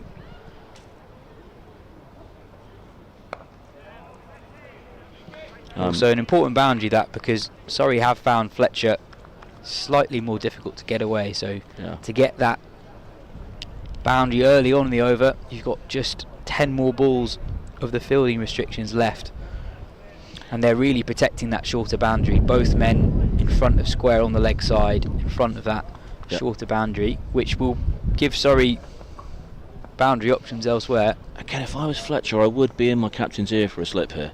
I think it would. I really think, given the fielding positions you have on the offside. Pace off from Fletcher, and Patel just knocks that into that vast empty space in front of square on the leg side, picks up a single. And if I was Fletcher's captain and I was trying to justify my decision not to give him a slip, I'd point to that line and suggest that's why you don't get one, mate. But yeah, you've got, as I say, you've got both men out protecting that short leg side boundary. You've got a tight cover ring as well. You've now obviously for the right hander, switching it around slightly, but yeah, I think there would, for me, I know runs are starting to flow now. Sorry, now just scoring slightly over 6 and over, but yeah, for me there would be there is still, you know, this early in the innings, 8.3 balls, 8.3 overs in, there is still value in that slip. I think just about. Short and cut through. Backward point. Really good shot from Sibley, because there's a lot of fielders in that space. 5 offside ring fielders, but Sibley manages to find the gap again. Pace off perhaps from Fletcher, and Sibley did really well to just wait on it and find that gap perfectly between backward point and point. You're right to say, that was a great shot from Dom Sibley, and there, as you say, there are 5 fielders on that offside. But yeah, I don't think with Luke Fletcher you can bowl that short, that slow to a player as high class as Dom Sibley and get away with it. It's better from Fletcher. Yeah, because especially gave him a bit of space outside the off stump as well. I think Dom Sibley has played, I can't tell you off the top of my head how many, but he's played 20 odd Test matches, scored Test match centuries. You know, is one of the, regarded as one of the better openers in the county championship. You know, probably in the top. You put him in the top 5 or 6 at least openers in the county championship, and yeah, I think if you give him that much space and that much length outside the off stump, I think you could put 7 fielders in the offside boundary, and he'd probably in the offside ring, and he'd probably still find a way to hit it through there, especially to a boundary that short.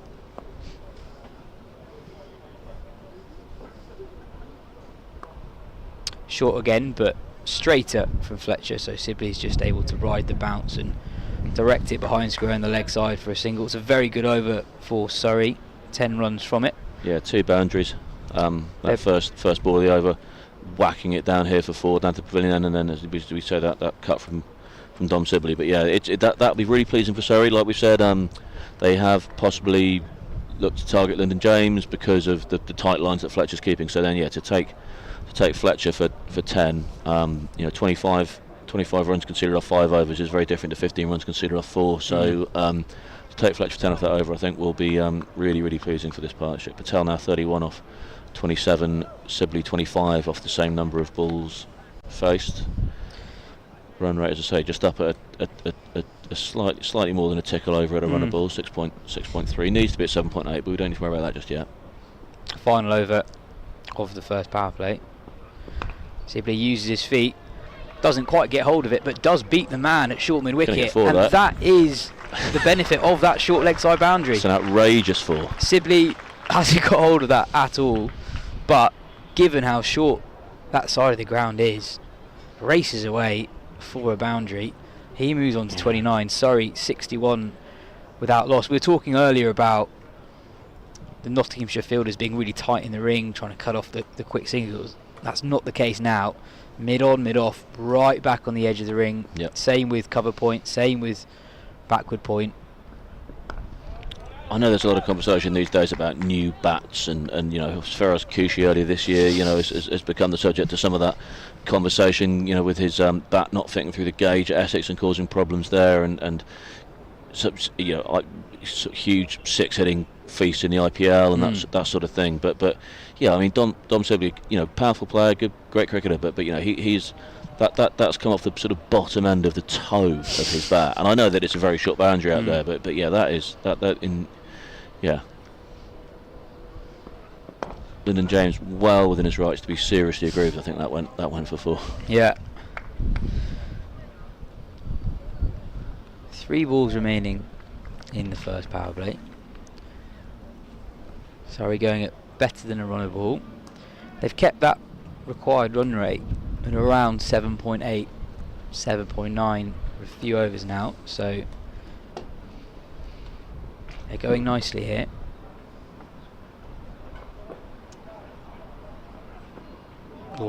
Really good ball from Lyndon James, his best yet, just back of a length, nipping away from Sibley. A reminder that it's still a new ball. Yeah. Still doing a bit, which is why Surrey's aggression is so important, because it's meant that Nottinghamshire have taken men out of that cordon. So it's perfectly feasible that James draws an edge of that ball that just flies past Moores and runs away for 4 rather than to a slip catcher. I was going to say I don't want to be greedy, and I don't want Surrey to be greedy, but I think given this is the last ball of the power play coming up now from Lyndon James, I think in a really dream world, one more boundary from this over, I think they'd like that if this over could go for 8 rather than 4, but then I had to wait for 2 balls to say that, and in those 2 balls he's played and missed and then left one. So as I say, I'll return to what I said at the start. Is I don't want to be greedy. It's a good finish from Lyndon James. Really good over, just 4 runs from it, and an unconvincing boundary at that. It completes the opening power play. Surrey 61 without loss. Having a look at the worm though, they are ahead of where Nottinghamshire were at the corresponding point of their innings. Just a tiny bit of fresh air there, not a lot of fresh air, but just enough to indicate that Surrey actually have had a very decent power play. Obviously also no wickets lost for Surrey as well, so we talked about setting a platform. I think that's roughly speaking what Surrey have done. Speaking of setting a platform, I've set a platform for the commentary. I'm going to hand over now to Ben Gardner, who's going to take over. Yeah, Nottinghamshire were 49 for 1 at the end of 10 overs, so Surrey 12 runs and a wicket ahead of where the visitors were at the same point in their innings. We have a change in bowling. It looks like Freddie McCann is going to come on for his first bowl of the day. 19-year-old bowling some off spin. Patel beats the man at backward point. They run hard and will pick up 2. Yeah, McCann, this is just the second time he's bowled in professional cricket. Bowled 8 overs, none for 49 against Glamorgan the other day.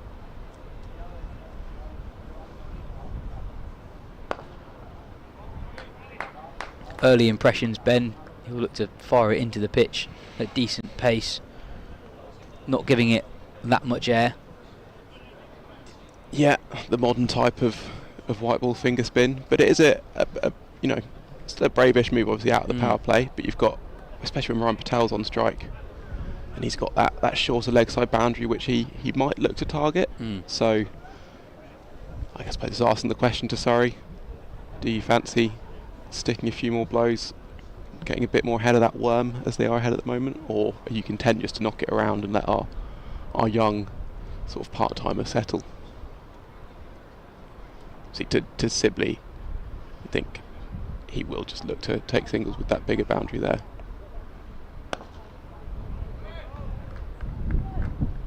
Yeah, I think you can almost be overly fixated by that required run rate at this stage of the innings. Yeah, certainly. The first thing I'd say when you're chasing 379 is just that there's so many runs. That's true, yes. You've got to make sure that your best accumulators have as much chance of getting really substantial scores. Oh, McCann beats Patel there. Again, fired in on a good length at good pace.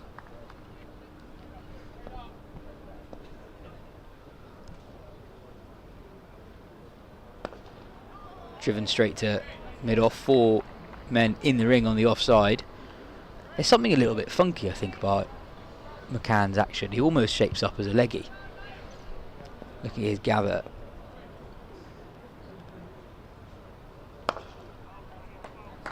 Like the way his wrist coils. Yeah, that's what it is, isn't it?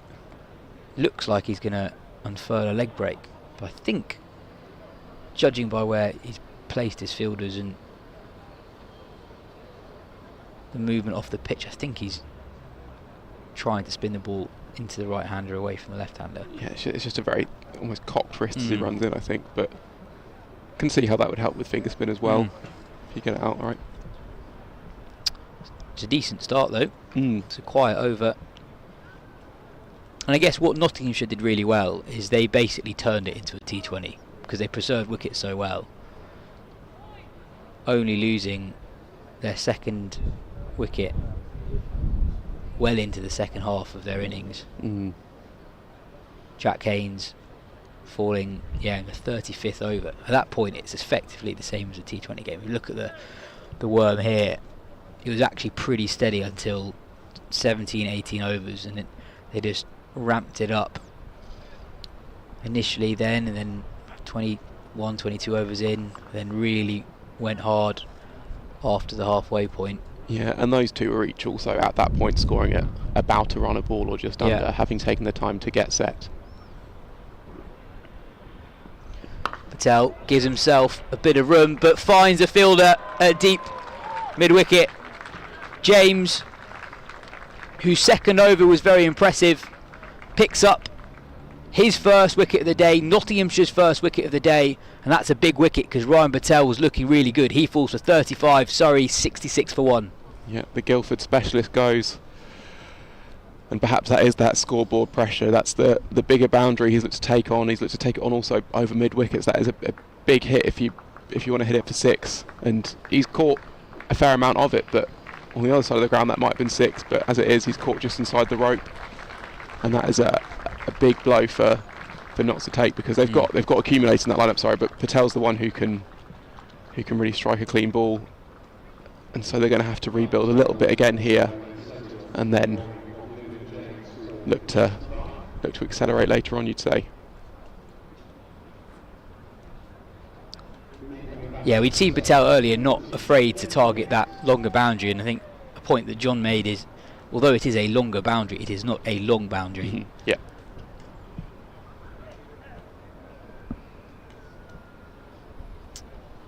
Talking of Surrey left-handers whacking it, Sam Curran is currently 51 of 22 with no 4s and 6 6s for the Invincibles against the Spirit in the London derby at Lord's.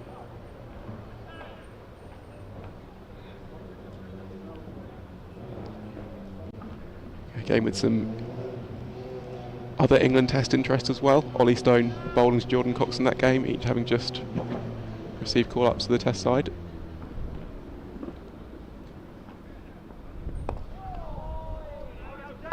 Yeah, Ollie Stone actually dismissed Surrey's Will Jacks very early in that innings.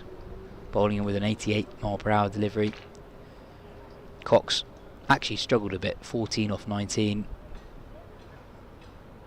before Curran saved the day for Oval, 51 off 22.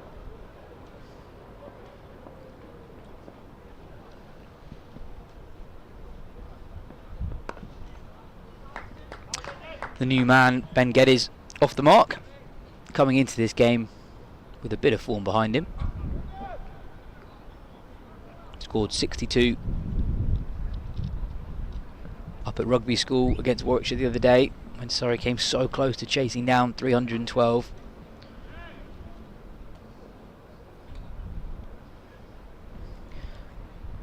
Very good spell this from Lyndon James. Surrey looked to attack him in his opening over. Beat Sibley again, but he's gone for just 5 off his last 10 deliveries. 4 of those runs but came unconvincingly. Bit of a hoik from Sibley that he didn't get hold of. Somehow ran away for 4. He's found his length really well, actually. We were talking about whether or not Moores could come up to the stumps, but actually he's brought his length back a little bit, almost aiming for the shoulder of the bat. Fuller this time, and Sibley slightly frustrated with himself. Can only drive it straight to the man at mid-on. And that one, which did beat the bat, actually moved away a bit off the seam, so another reason why he might not come up to the stumps. One, because it makes it that much harder to keep if the ball is moving off the seam, and also you can it encourages the ball to go fuller, whereas actually might not be that bit shorter and might be quicker to get the ball off the seam to actually beat the bat. And again, James finding some success, just holding his length back a little bit. It's a really good over, not just a wicket of Ryan Patel, but just 1 run from it, and with the required rate at around about 8 and over, now 8.21 per over. That's really handy, really handy from Lyndon James. McCann will continue just taking a look at that worm. Surrey's lead there disappearing somewhat. They still remain ahead, but not by much. Really good start to the second phase of this defence from Nottinghamshire since the power play. 6 runs and a wicket. McCann set the tone. A really tidy over first up. He goes again.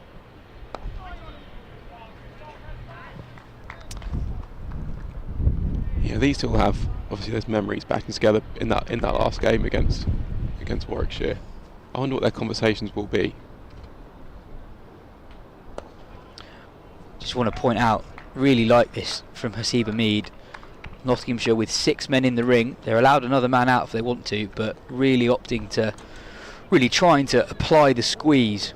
2 men really tight in front of square. 3 dot balls in a row. On each occasion, that man tight in front of square, cutting the ball off. Now we see Hamid drop an extra man back, having started the over with 3 dot balls. Excellent shot from Geddes, beats the man at short extra cover and picks up 4, his first boundary. He'd almost had a little tester of that shot, hadn't he? Yeah. He'd hit it straight to Hamid there, and then just squeezes it past him. And I think Hamid was probably encouraging the aerial shot, but somewhere else. Ooh, bit of purchase from McCann. Geddes looking to rock back, but that perhaps spun and bounced more than he expected it to. Fired in again, and Geddes picks up a single. He moves on to 6. That completes the 13th over, and Surrey are 72 for 1. We have a change in the commentary box. Simon Mann is coming on to replace me. Yeah, and even with that boundary, just the 5 off that over, I think that Hamid was sort of allowing that push for a single, and has managed to find that 4, but still an over that Notts will be happy with. Well, they're in the game, Surrey, after conceding at 378. But when you're chasing that many, you need the perfect chase, really. You do, yes. There's Lyndon James. But we were discussing earlier the intrigue of 50 over cricket, and this is actually another example where, you know, it is a lot of runs, but Surrey are still in the game now, and like there'll always be that feeling of, you know, one partnership, can we do what Notts did kind of thing.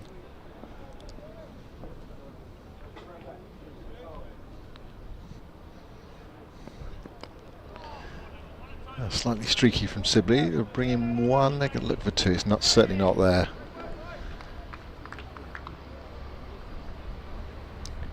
Yeah, you just got to stay in the game somehow, haven't you? And, you know, if you do have to score 110 off the last 10 overs, then yeah, give it a go. Give it a go. Exactly. If you've got some wickets in hand.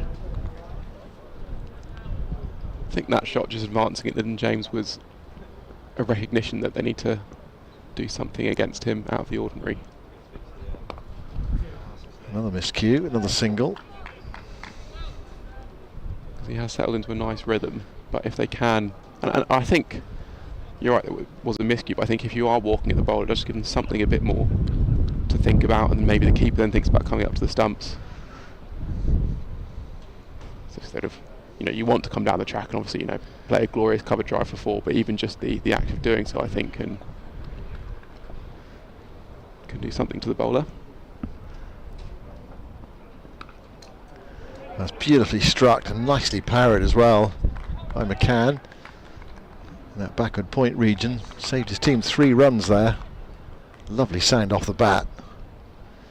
It looks as though he felt it. Well, it was a sort of a fingertip save, wasn't it? Tipped over the bar. Given he's in the middle of his spell, I hope that doesn't swell up too much. We were just talking about broken fingers, weren't we, off air? Yes, we were. Zach Crawley out of the Test series against Sri Lanka, and who might replace him.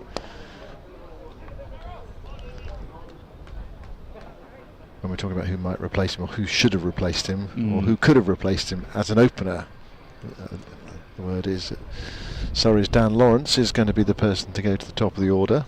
And of course there are other options as well. They're more orthodox options than a middle order player opening the batting. Yeah, obviously he's been at number 3 occasion this season for Surrey, but that's also behind an opening partnership in Burns and Sibley, which are more often than not going to see the shine off the ball.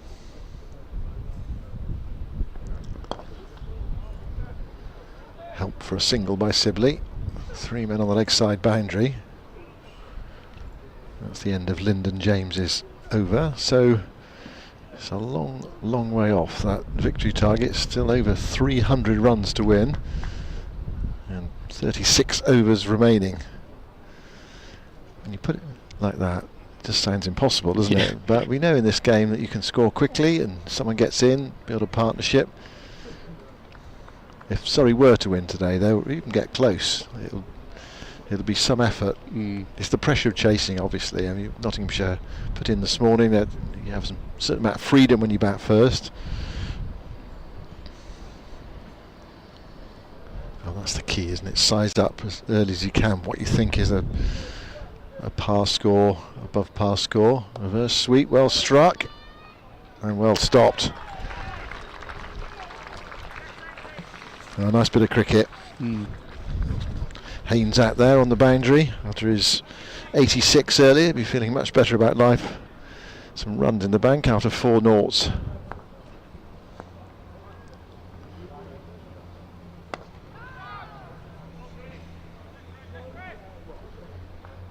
Yeah, interesting move from Sibley, that reverse sweep and connected it really well. Normally you'd be seeing that going maybe behind square, but got it exactly square pretty much.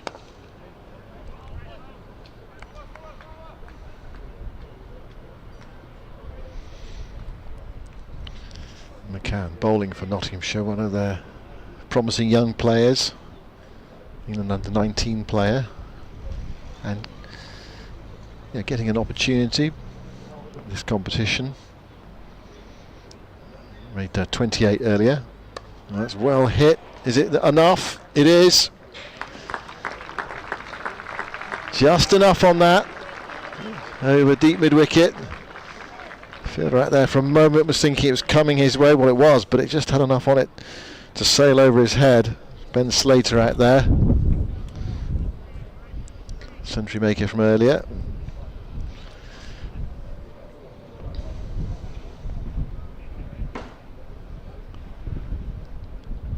There is some turnout there, just enough. I wonder if we're seeing just a slight difference in approach from the two batting sides. It felt like Notts actually didn't target that area of the ground until sort of it was right into the slog overs. First sweep again. Slightly more controlled this time. Well, not as much venom in it. Venom in the throw from Haynes over the head of Tom Moores. So what have we got? 9 off the over.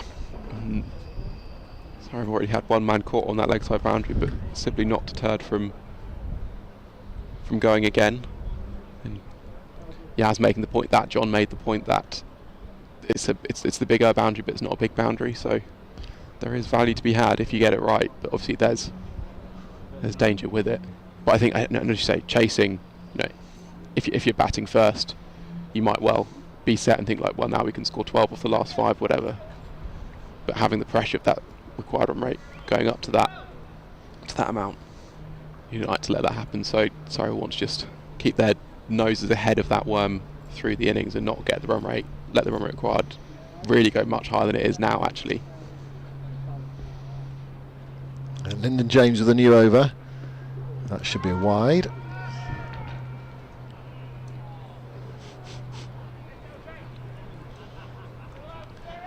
Sibley might have felt like he missed out there actually. It was a ball on his hip and fine leg is up inside the circle, almost like a free hit really. There was an appeal from Luke Fletcher from short third, but hard to know whether that was kidology. He had his hands in his head for a while, didn't he? It often is when it goes down the leg side. Yeah, exactly. Make the umpire think it's hit the pad or the hip. Oh, look, from our angles that's quite close, but it must have been inside edge on it. Yeah, a strangled appeal.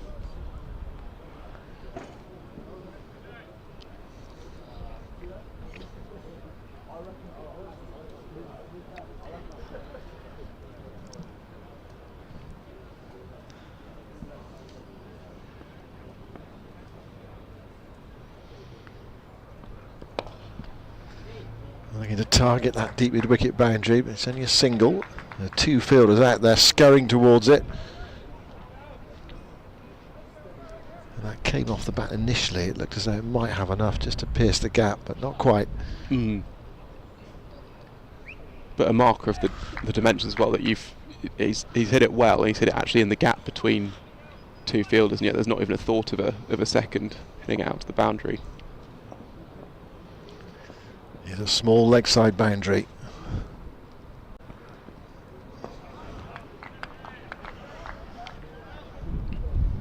Ben Geddes there looking for that extra cover region.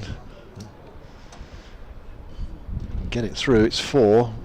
There is a deep cover, but obviously no protection behind. With 5 up inside the circle, 3 of them on the offside.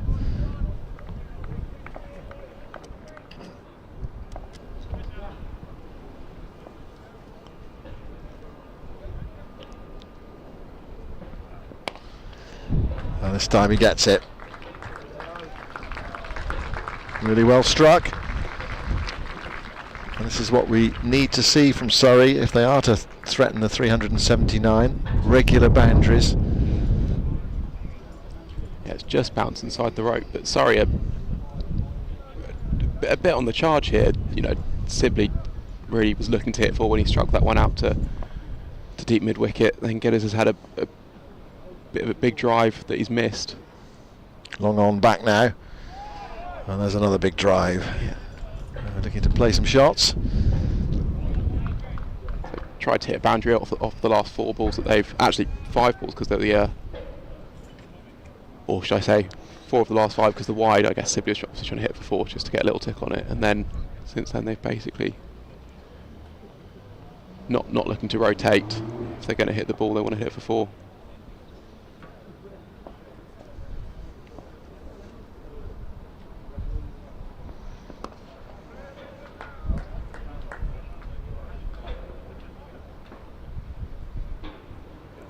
Single to end the over. 7 off it. The required run rate up at nearly 8.5 there. You can see on your screen. That's the size of the task. It doesn't intimidate batters in quite the same way as it used to. Sometimes you see games like this, a team gets 380, even in good conditions, and the side chasing goes so hard at it that they lose wickets. They absolutely roll over for 140 or something like that, 160, even on a good pitch.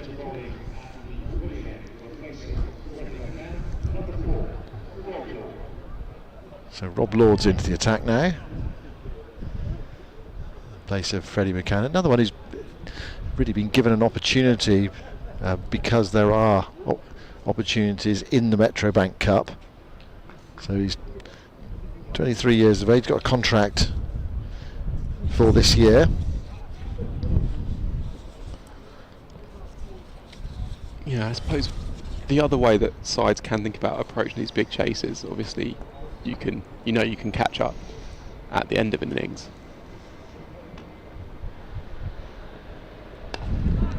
But I think you can also know you can catch up against particular bowlers, and if you can get into a bowler, then if they do have to come back, you might be able to do so again.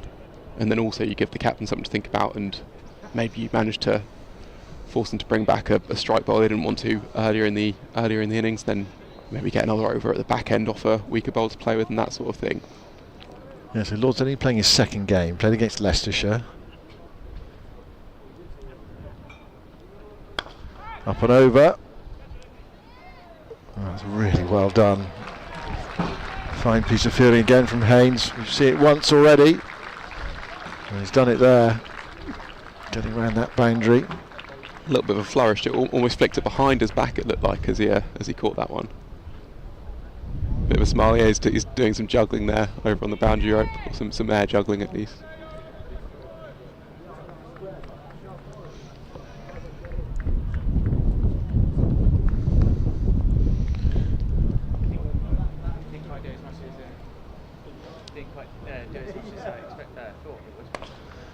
This goes hard on. Haynes doesn't see that. He went one way, and it was only just to his left-hand side. It was hit really hard, mind you. Crunched away to the boundary. So Lord just under a bit of pressure in his first over here, his second list day game. Yeah, I'm trying to work out if he's just not seen it, or that the ball would have had some amount of slice on it, hit as it was. And is there a chance it hit something on these pitches that made it change direction?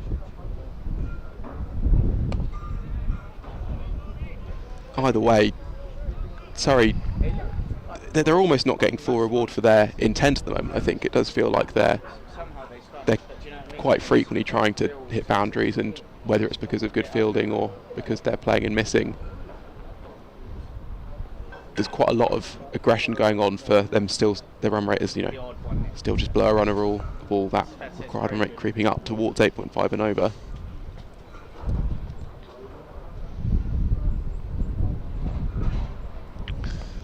That's going to be a wide. Nicely taken by Tom Moores.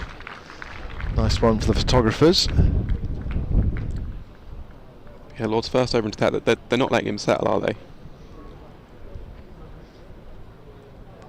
And obviously we're not privy to the conversations out there. Sometimes you are, and of course when they have the microphone on in T20 cricket about what we're going to do in this over. Yeah, young bowler, we're going to target him, but you just sense that there's a little bit of that going on. So that's the challenge for Lord.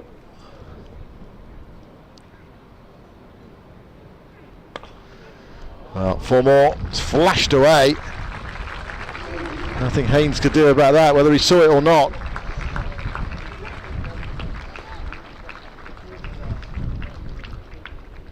And the 100 is up for Surrey in good time.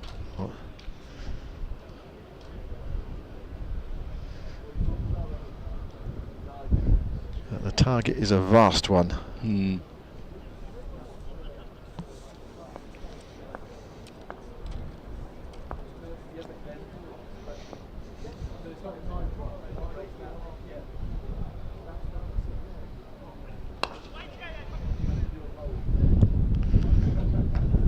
He could do about that. Ben Geddes with a bit between his teeth. Last ball the over. I fancy being on strike. He's striking it well, as he did in that over. So Lord's first over going for 12.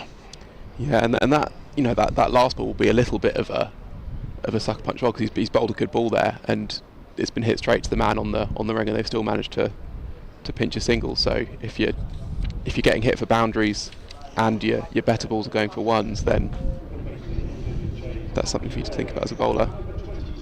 It's a double change. Yeah, Patterson White's coming on. Now we have seen the ball just grip a bit, so this will be an interesting battle. Liam Patterson White, slow left armour.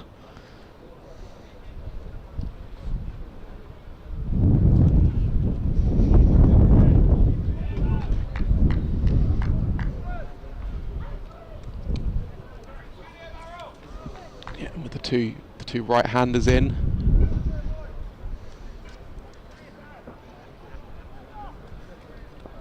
Makes that a good option, possibly. 3 on the leg side boundary, despite the fact that we've got a slow left armour bowling.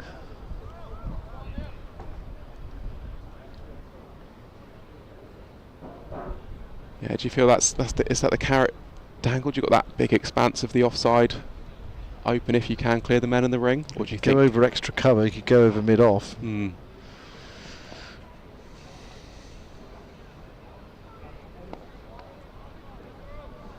yeah, those 4 men out are long on, deep mid wicket, deep square leg, and a sort of deep cover point, I guess. But content just to take the singles into the leg side so far. There we go. Slightly inside out, and out towards the long off boundary for 6. Dropped in the crowd. When you go for it, you've got to take them, haven't you? Yeah. And they're not easy.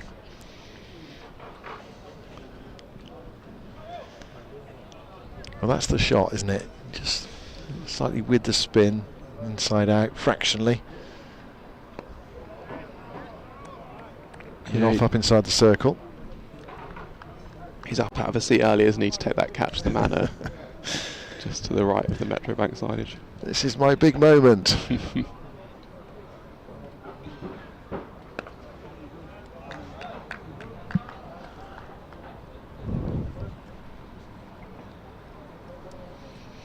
At the moment, Surrey ticking along nicely.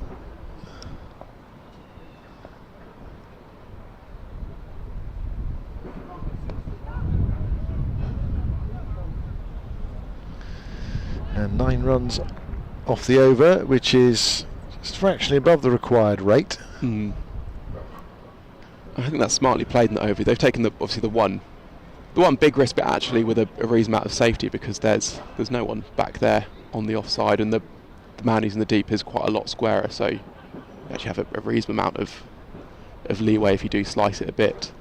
And then knowing they've got the 1-6, and with the field spread on the leg side, they've just basically just dropped it in there 3 times to get 3 singles. Well, the spectators who've turned up today know that they're in for some excitement, so we've got to go for it in these last 30 or so overs. So there's going to be a lot of big shots played.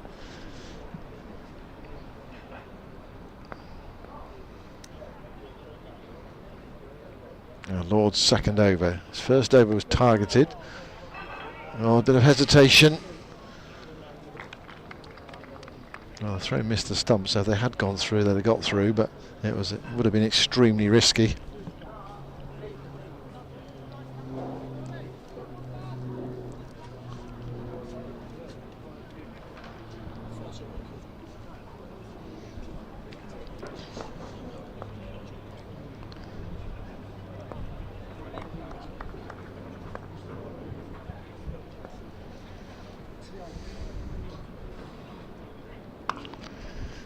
There's a bit of width again. Haynes in the shadows. That's the second time in 2 games I've been offered an ice cream while on air. I know. How are you supposed to eat it? Exactly. I've had to let professionalism get the better of temptation.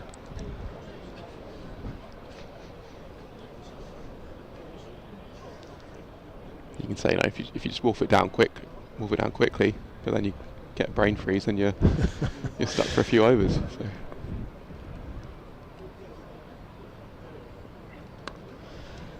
It's gone a bit straighter this over. Protection on the leg side. 2 men out. Single. First over a bit too much width on offer. Perhaps in a championship match there's an opportunity at an ice cream when you're summarising. Perhaps not so much in a one-day game where there's a lot more going on. Never quite know what's going to happen next. Especially with Surrey needing to score quickly.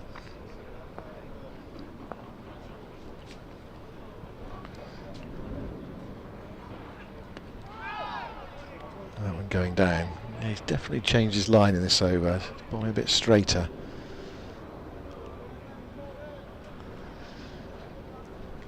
Now that does come with its risk because it's a 5-4 offside field.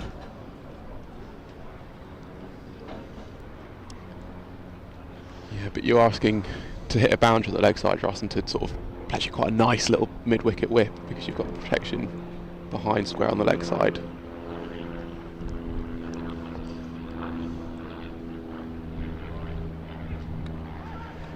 Oh, he's got him. Tom Moores. Well, that's a fine catch. And Lord gets his wicket, and Geddes is on his way for 34. There's an excellent leaping catch from Tom Moores. Man playing his 250th game for Nottinghamshire Day. And Surrey 2 down.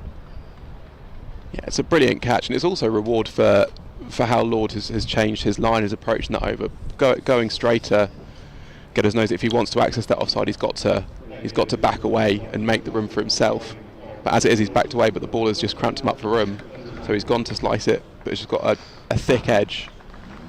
And Moores has taken a brilliant catch. Looked like what one for the cameras earlier, and if there were any snappers, they would have got a good one there. Just nestled, just in the little webbing of the glove. So Geddes out for 34, Patel out for 35, 115 for 2. Let's have another look at it. Thickish edge, and one that Tom Moores will be very proud of, and also Rob Lord will be very happy with as well. Come into the side. Wickets column, yep, that's what you want. Something in there. Yeah, it's such a great thing if you're a bowler young in your career coming into getting a chance in the professional game. That could so easily be 4 runs to the total, and then you're wicketless and you're going at 9s in your first 2 overs. As it is, it's a wicket at an important moment, and a moment because you can feel proud of his part in it as well as being completed in a special way. Right, we're back to the old firm. It's Burns and Sibley out there for Surrey. Burns batting at number 4 in this Metro Bank Cup, and it's been a struggle for him. 6, 9, 7, 16. So thin pickings for him, slim pickings so far. This is the day to come good. Slip in.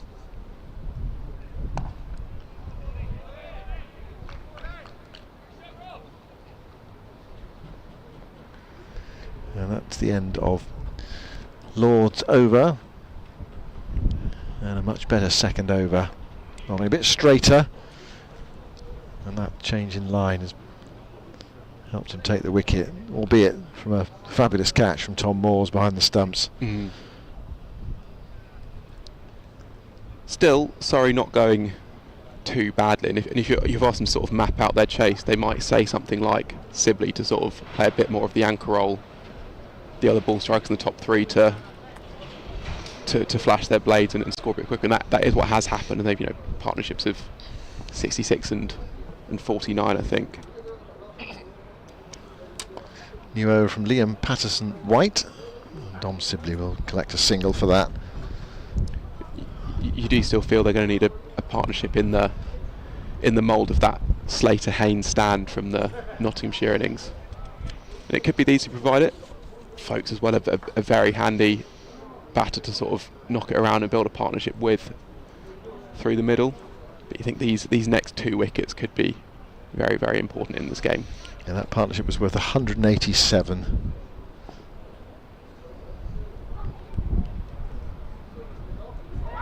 Big shout and given. Rory Burns' lean time continues in this competition. And Liam Patterson-White makes it 2 quick strikes for Nottinghamshire. 116 for 3. And the skipper's gone for 0. Yeah, well, we saw Patterson-White get hit for that glorious straight 6 early in the over, but this time he's cramped Burns up. That straight line again, albeit from the spinner this time. Let's have a look at the replay.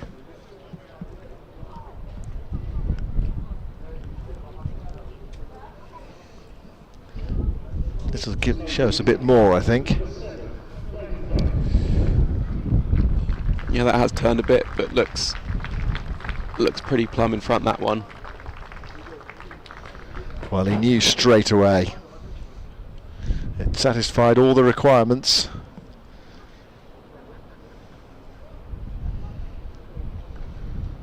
And Nottinghamshire jubilant. This is a big game for them. At the moment they're well on top, especially with those 2 quick strikes. So Ben Foakes is out there.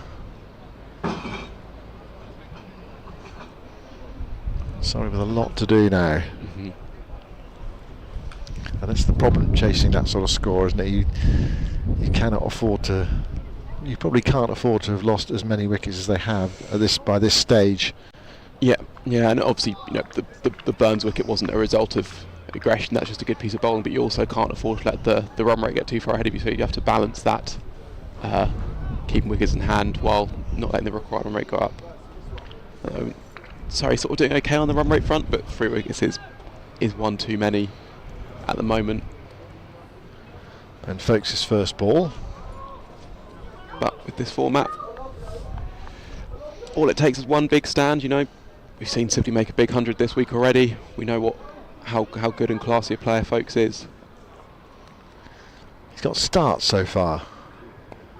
This One Day Cup, not keeping wicket. He's got some starts, but not been able to go on and make the really big scores. Yet to make a half century.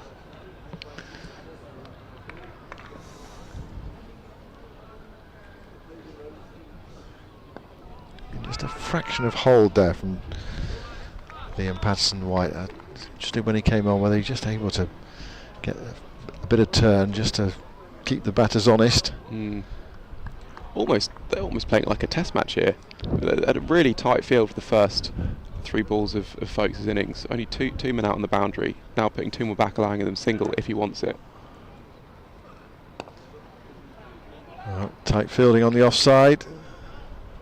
Yeah, doesn't get it through, but almost the indication that they were saying, actually, we're quite happy to bowl at Foakes here, rather than the man who's set in Dom Sibley, like you in the test match with almost if it was a number 11 on strike with a specialist batter.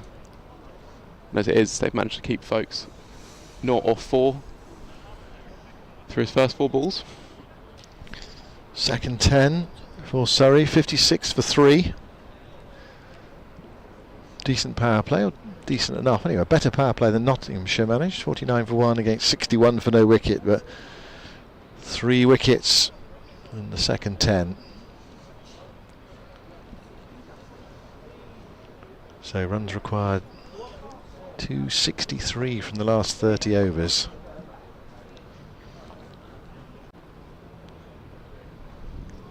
Lord starting off with a wide.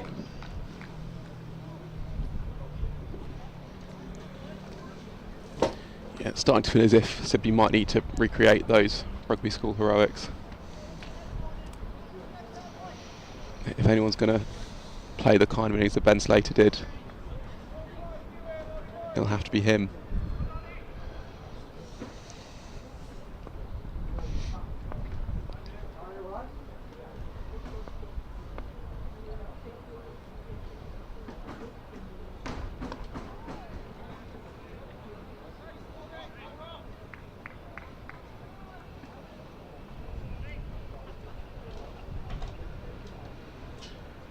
So let's see here how aggressive they go with their field to Foakes, still only in his innings. So again with a slip. Yeah, but looks like they'll keep the four men out. Yeah, all sort of behind square, 2 on the leg side, 2 on the offside. Well, 1 on the offside, just in front of square, but.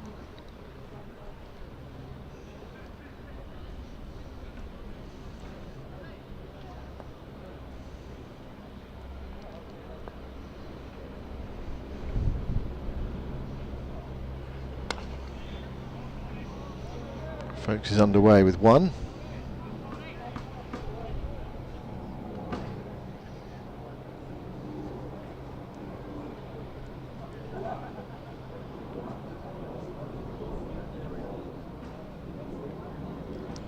I think with these 2 in through, it's down. I think we probably are in for a period of consolidation now. It's Patel and Gedders, that's their natural games, is to be attacking. With these, I think they have a bit of. They can't go too slowly, but if they can maybe score 5.5 and over, and keep it within something mathematical.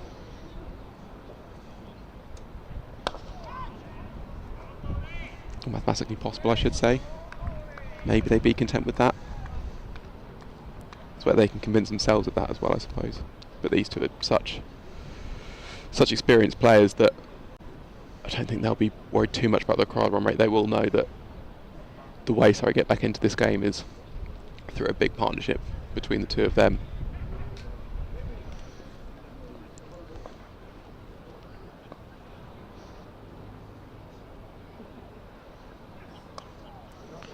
That's on the pads and flicked away. It's a bit of a gift, but nicely put away by Dom Sibley.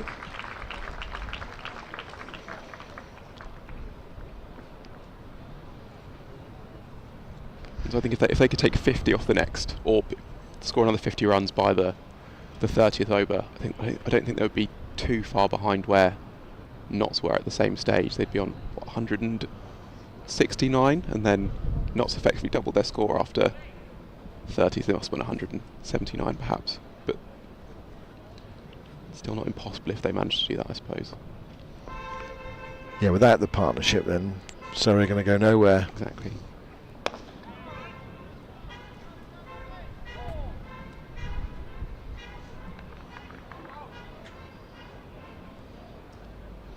Yeah, if you go really hard now and lose 2 quick wickets, 140 for 5, chasing 380. You need a miracle then, don't you? Mm. You need some Louis Kimber hitting.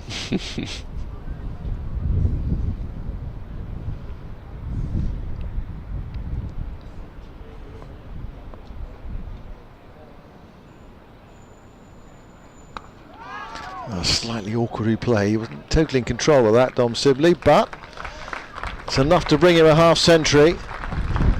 So after a difficult start in this competition, he's begun to find some form. 149 in the last match and 50 not out. Power to add, and he's got there in 54 balls. That's going to need something similar to the other day, perhaps even better actually, something even more dramatic. There's some support at the other end as well. Yeah, but it's been a really sensible, smart innings so far in kind of the classic Sibley cool-headed fashion, and still coming at only just under a run a ball. He understands the rhythms and sort of the ebbs and flows of batting and constructing an innings, and that's what we're seeing at the moment. Right, Liam Patterson-White with his slow left arm was just getting a bit of grip. Sibley off the single, it's not there, has to get back. Well, that was tight. He'd gone a step further, and it could have been the end.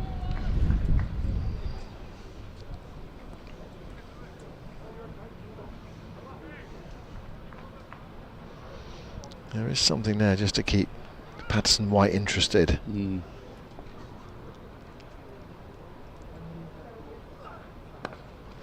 Not so much like that though, although it'll only be a single. See, for some spinners that is such an effective ball in white ball cricket, that sort of short outside the off stump that's cracked away but only ever gets you a single. Mm-hmm. Yeah, the cut ball they call it, don't they? Yeah.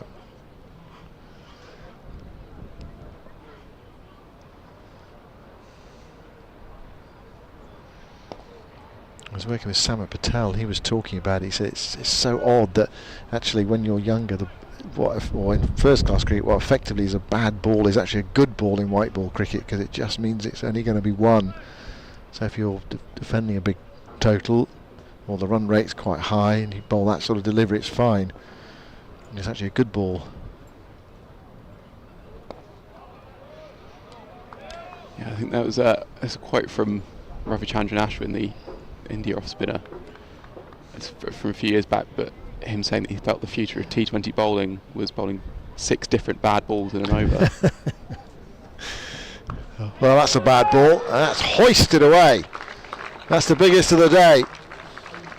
It was possibly the biggest long hop of the day as well, mind you, but you've got to put them away.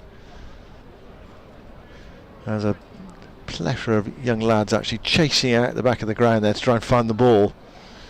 So in the meantime, until it is found, or otherwise, the box of balls has come out again. Yeah, that one's a bit too short, and the line also a bit too straight. If you're going to go shorter, you've got to not allow them to sort of pull it if it's that straighter ball, and that has gone a long way.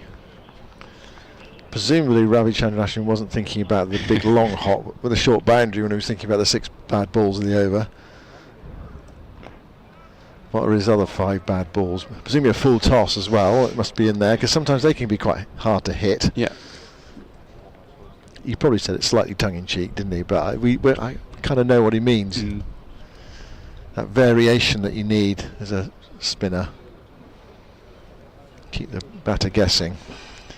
So 132 for 3. 22 overs have gone. 247 to win from 28. Stiff, not impossible. But it's going to need something very special. That's going to be Rob Lord to continue from the pavilion end of the ground here at Guildford Cricket Club. A solid shot from Ben Foakes. It won't bring him a run. Guildford's day out for the season. Jon Surtees alongside me. Afternoon, Simon. And to remind everyone, this is where Surrey play a lot of their second team cricket. Bits and pieces, yeah. More second 11 cricket down at the LSE ground in New Malden these days. The ground that we share at London School of Economics. But yeah, certainly some. How often do they play here? Couple of times a season, probably in second 11 stuff. There's also grounds also utilised at times by South East Stars. I suspect, I don't know, but I suspect next year you may see a few Surrey women's games down here in the new Tier 1 domestic structure. Surrey women next year probably performing the equivalent of the South East Stars this season. Yeah, the Surrey women's team have played there this year, which is these days, well, for now ultimately the Surrey women's team is a development side, feeding into South East Stars, and they've played a few games down here, so it's a well used ground. There'll be a lot of academy and age group cricket here as well, but obviously Guildford have got a lot of their own sides as well, and they need the space at weekends to play first 11, second 11. I don't know how many 11s Guildford have, but there's big cricket club, they need the facilities as well. It's a well used space. Shot. Half stopped at mid wicket. Ben Foakes will pick up 2. Yeah, just looking at the square here, it's not quite of oval proportions. Where the square is the hugest oblong imaginable, probably in the world, I would think. I think it is the biggest. I think it's the biggest square in the world. Yeah, it is. I think that's what I'm told. And this has got lots and lots of pitches as well. Yeah. Of course, you play too far over one side or too far over the other, the boundaries become pretty short. Yeah, no, they do. I think that there's probably a few net pitches out there as well, but obviously age group cricket here, pitch boundaries can be slightly different. And they've got a big what sort of bonus run there for Surrey?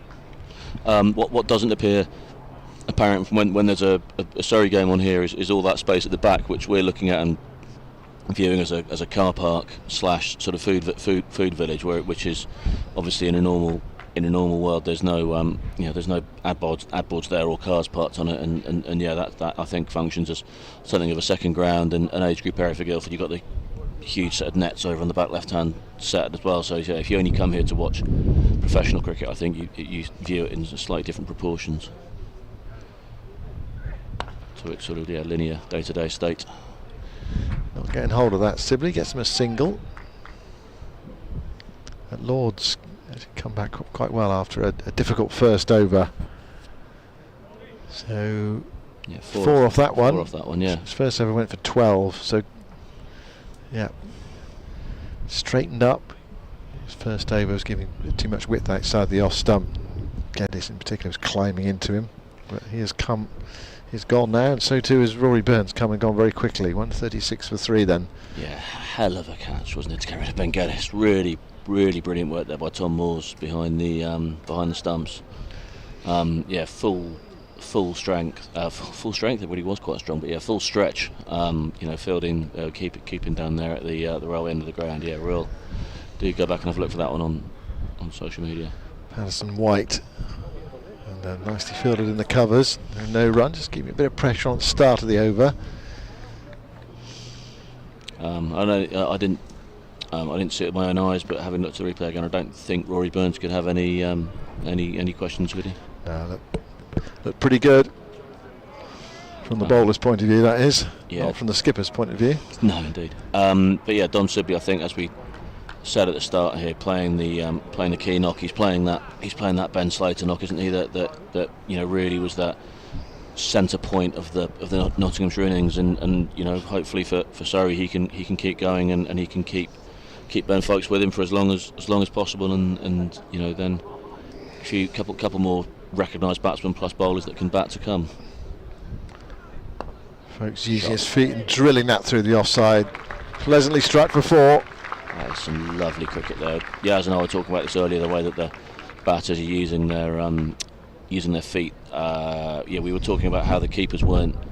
Tom Moores wasn't standing up earlier to some of the Notts opening bowlers who were bowling probably slightly slower than Ryan Patel, and Josh Blake was standing up for Ryan Patel, and the Moores were standing back, which allowed those Surrey batters to use their feet earlier, and that's Foakes obviously to the spinner there, but yeah, he used his feet beautifully. Just a single this time. Lots of protection on that leg side boundary with 3 fielders out there. We're talking about Yas. Yas will be with us in a moment, but before I go, John, I need to know where those ice creams are. They're just behind Simon. Yeah, they're from Yas. I can't claim credit for them, but yeah, you should find the box of them on the just next to the sofa in the room next door by our producer. That's excellent news. As Liam Patterson-White about to close out the over, so 6 off it, so that rate is at 9s. Not a great deal of freezer space this time, but at least found some shade. Shot. Just adjusting there, Sibley. It was thrown a bit wider. So the 24th then, 142 for 3, 9 and over. The target 379 in all. A further 237 to win. Notts in control at the moment. Dom Sibley and Ben Foakes trying to do something about that. Right, it is time for Yas. Look like having a lovely time there. Why wouldn't you be watching Dom Sibley batting it out on a Sunday afternoon here in Guildford? A real old school feel about this fixture, Yas. I think a real old school feel that slightly before my generation, but I talked to a lot of people who have a great deal of passion for the old Sunday League, and there would be a one-day game most Sundays for the better part of the summer, and people would build their weeks around it, and yeah, it has that slightly sort of, not, I don't mean old-fashioned in a bad way. I think it's a very modern game of cricket that's been played, but that Sunday afternoon one-day feel. Yeah, I think that's something that's lost in the discussion around the future of 50 over cricket in both international and domestic cricket, is actually just what a good day out going to a 50 over game is. Full day of cricket, 100 overs, and you get a result. Yeah, no, absolutely. I think that Sunday League went through various different iterations, didn't it, over the years. It was 45 overs at one point. I remember Surrey won the CB 40 in 2011. I don't think that was quite Sunday League at that point, but NatWest Trophy definitely at some point was 60 overs a day.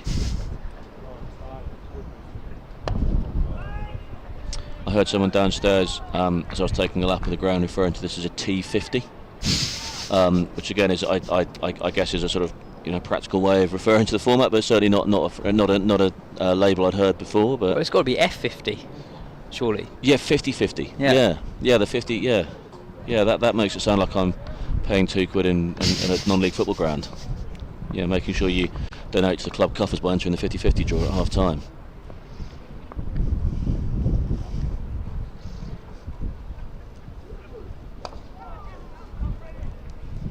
Driven, not necessarily where Sibley intended the ball to go, but he picks up a single, moves on to 62. I've enjoyed watching Rob Lord bowl. New signing, 23 years old. Interesting haircut, bold one. He's bowled with good pace. I quite like his haircut. I'll be honest. I'll explain why in a second.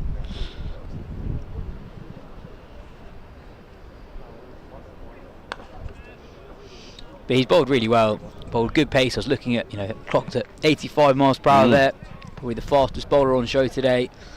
He's played a fair bit of county second 11 cricket, played a bit of national county stuff as well. Really exciting signing, actually. This is early days for him in his professional career, but you can see why Nottinghamshire were interested. He's got really decent pace. Sort of pace you don't see that often in county cricket. Got very strong action, gets the ball through, and on the press release announcing his signing, Nottinghamshire described him as a bowling all-rounder, so can obviously do a job with the bat as well. Yeah. So you're going back to that haircut, which will be discussed because it's a bold choice, but it's not the full Louis Hinchcliffe, but Louis Hinchcliffe is someone I've only recently become aware of, but I'm already a huge fan of his. Do you know Louis Hinchcliffe? Yes, I'll explain in a second. Ooh. And there he is. Got him. Lord picks up his second wicket. It's a leading edge from Ben Foakes, looking to flick the ball through the leg side. Mistimes it and spoons a really straightforward chance for short cover. It's a big wicket. It's the fourth Surrey man to go. Surrey 144 for 4, and a long way to go in this run chase. Yeah, as you say, that's it's a shame for folks that's just not the hardest chance at cover. He was just trying to sort of nurdle that, I suppose you would say, into the leg side for a gentle one, or maybe a slightly more energetic two, and it just sort of got up on him and it didn't came to him at exactly the wrong moment and looped off into the covers there. Brings Cameron Steele to the crease, cover driving in the air frenetically on his way to the wicket. Just to finish on the Louis Hinchcliffe chat, yes, Louis Hinchcliffe is our great hope in the 100 metres tonight at the Olympics. Is it the final tonight? It's semi-finals and then the final tonight. He won his heat, beating Noah Lyles, who's the favourite, but only in the heat, so presumably Noah Lyles is running inside himself. He's a man of Lancaster, but he's been been training in the States for the last 2 years. He's training at the University of Houston with his coach Carl Lewis. Won the American NCAA Collegiate 100 metres, and won his heat in 9.97. So he's an exciting prospect. Only about 5'9" as well, really? Which is very unusual in a sprinter. He's a bit of a pocket rocket as far as sprinters go.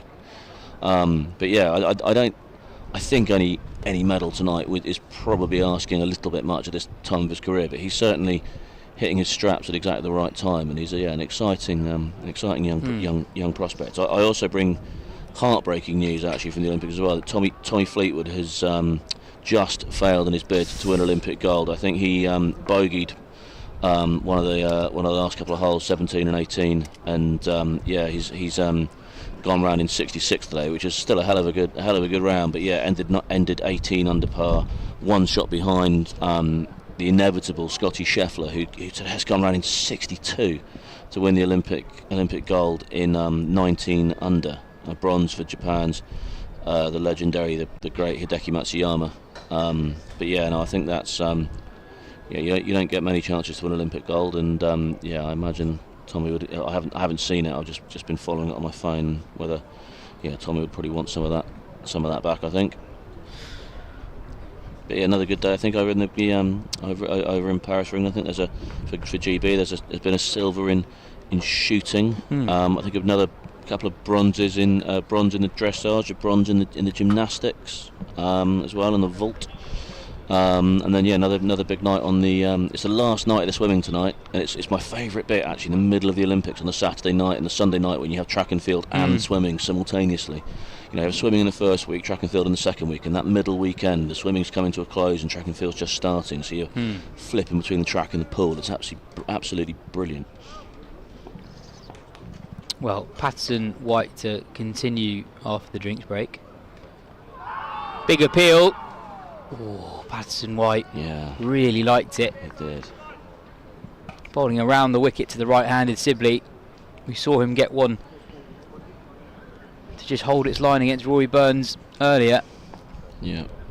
We'll go to replay that for in a second, folks, I'm sure. Defended again by Sibley. Again, this is a really nice spell from Patterson White, going at just under a run a ball. Required rate now 9.53.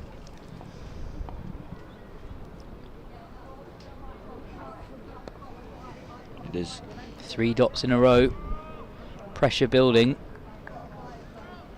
It is starting to look. We talked earlier in the piece about not needing to worry about the run rate early doors, and I still maintain that. But yeah, it is now starting to look a little bit like a. Can't think of the. I was trying to make a metaphor there. Yes, that completely left my head. But, so it's essentially a sort of heavy thing around your neck. There is a. I can't remember what the cliched metaphor is that I was trying to dig. But yeah, it's a bit of a. Yeah, looking intimidating, the run rate now. I think at 5.6, we need to be at 9.6. Yeah, and Nottinghamshire on the attack here. Slip in place to the new man Cam Steele, mid on and mid off in the ring, really trying to apply the squeeze. Yeah, really walking in with intent. The fielders here, you can see, and now commanding his troops from cover. And now for the last ball of the over, the men on the leg side drop back, very obviously saying to Cam Steele, well, we want you on strike. Mildly disrespectful there, I think, to Cam Steele. He's a fine batter. I think it's more starving Sibley of the strike. Sibley 62 off 71, man in form, 149 the other day. That completes the 26th over. It's another very good one for Notts. Just one run from it. There we go on the worm. John was saying the run rate obviously matters, but shouldn't have been Surrey's primary concern early on, because actually, compared to how Nottinghamshire started, they were going pretty well. At several points on that worm were ahead of where their opponents were, but just look at those dots, losing 4 wickets in the first 26 overs. Nottinghamshire only lost their second wicket in the 35th over. We saw with them what you can do if you've got wickets remaining at the end. Surrey losing that luxury at the moment. Lord to continue to Sibley. So he's taken the single off the first ball of the over. So Surrey clearly have absolutely no issue whatsoever with Cam Steele facing. They offered him the single off the last ball and he blocked it away. But yeah, Sibley happy to sort of hike that into the leg side and run a single. Yeah, Josh Blake's still to come. Another player who will play a lot of cricket at Wimbledon. We were talking earlier about Dom Sibley of Ashton and Ryan Patel at Wimbledon and Rory Burns at Banstead and a few of the other Surrey players, who would have played a lot of cricket here at Woodbridge Road in different formats, different competitions for different teams over the years. Second 11 age groups, their own clubs, that sort of thing. Josh Blake, another one that will be no stranger to this ground. Slipping again to steal. He dabs that behind square into the offside and picks up a single to get off the mark. Yeah, this is a phase of the innings where the two Notts batters, Haynes and Slater, were really in at this point. So even good overs from Surrey were going at 6 or 7 runs and over. And any time Surrey erred either with their line or length, they really pounced and targeted that short boundary. So the run rate for Nottinghamshire that period of the game really increased quite quickly. And when you take wickets, as Nottinghamshire have done here, you just sneak through a few quiet overs just as a new man gets in.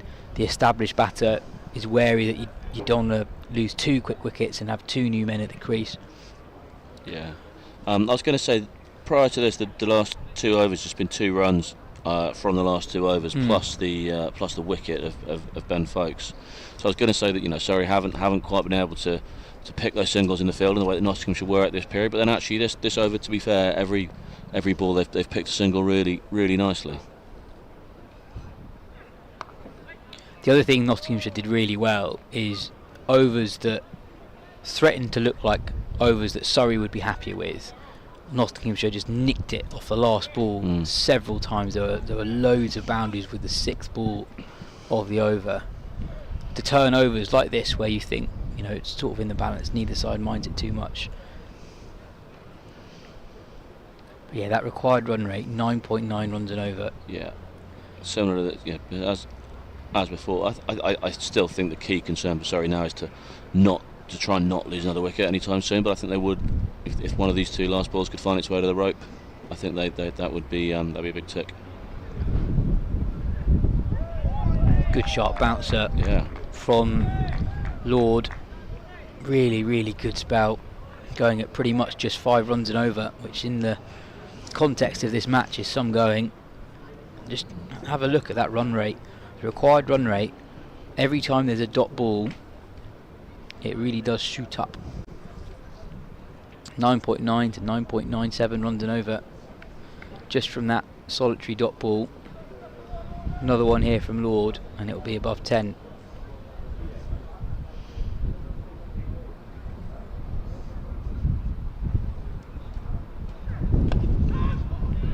There we go. He does finish with another dot, 85 miles per hour, hitting the pitch hard. Steele can only defend. 3 runs off the over. It's another really good over for the visitors. Surrey 148 for 4 after 27. And as you say, he has that run rate. I feel like, I hope it's not from a Surrey perspective, but I feel like that run rate tipping over 10 and over is a landmark moment in the match this afternoon. It's a very long time to be going at 10s. It's a very long time to go at 10s. Only with only 6 wickets remaining. Josh Blake in next, fine batter. Conor McCullough after that, who's also a good batter, but known more for his bowling. It's not like with losing 15 players to the 100. It's not like Surrey have that championship level depth in their batting. Sibley goes aerial. It's going to be 4, and it's a very welcome boundary for both Sibley and Surrey. Uses his feet well, gets to the pitch of the ball, brings up the Surrey 150, and the required run rate back below 10 runs and over. Below 10 and over, yeah. Fine shot there from Don, but yeah, it's as you say, it's a long time he has to go at 10s. But yeah, in that Surrey Championship team, if you're 4 down, potentially you could, on a really good week, be almost 3 away from even Sean Abbott coming in. Who sometimes bats at 9. Occasionally he may even have batted at 10. I think on one occasion, which is outrageous considering how good he is. In a really. Still uses his feet this time, but straight to the man along on. Sometimes in that Surrey County Championship attack when there's more players available, there's less international cricket around, or maybe we're only missing a few to the IPL or something. You can have an attack there where let's say Jordan Clark comes in at 7. Potentially, then you've got Jamie Overton maybe coming in at number 8. Sean Abbott at 9. Atkinson at 10. Maybe Gus Atkinson at 10. Yeah, absolutely. You really are batting very, very, very deep indeed there. And Dan Worrell is no 11. He likes to swing it. Yeah, Dan Worrell will be effective at this ground. It's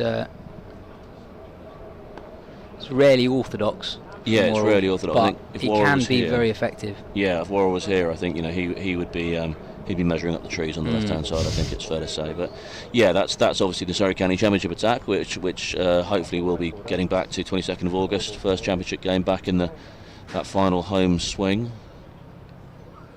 Surrey look to deliver a third consecutive county championship team. The 100 will be long over by then, and all of Surrey's, most of Surrey's 15 that have been lost to the 100 will be returning. Obviously, four players announced at lunchtime today in that Sri Lankan Test squad. So as got almost sort of as expected there.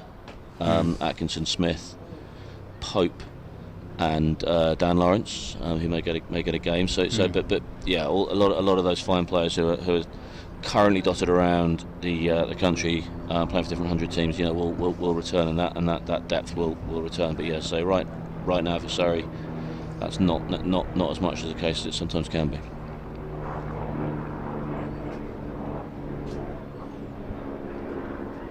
Flick round the corner from Steele, and he'll pick up his first boundary. Lovely shot. Uses the pace, that extra pace from Lord, and does really well to roll his wrist over the ball to keep that on the ground, but also to get that really fine past that man stationed at fine leg, who is actually really not that square. So he's done well to beat him.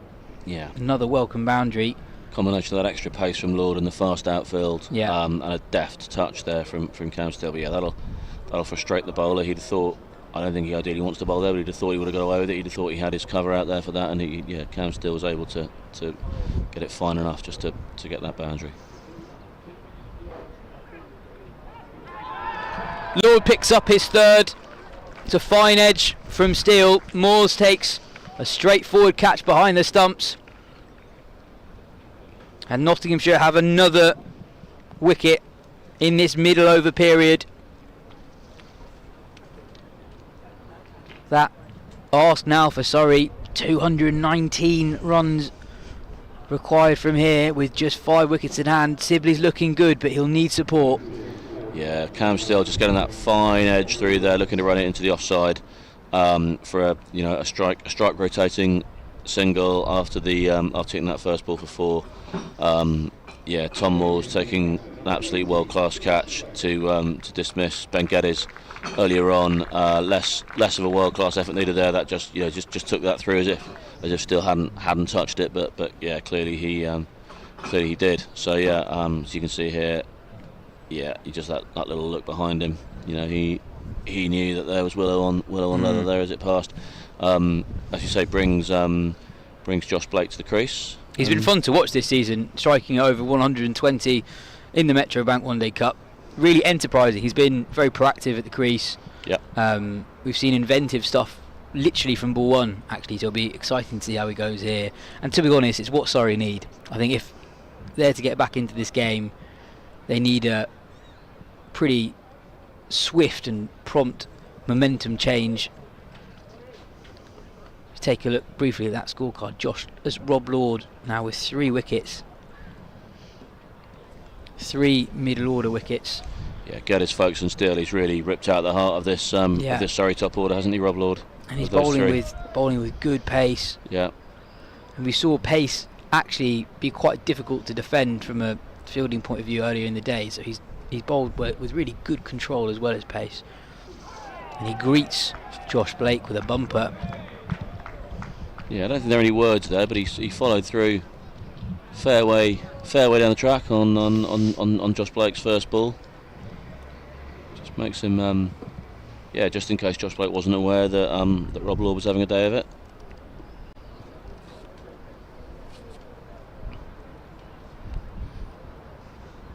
Always worth giving props to a batter with a yellow bat handle, yes.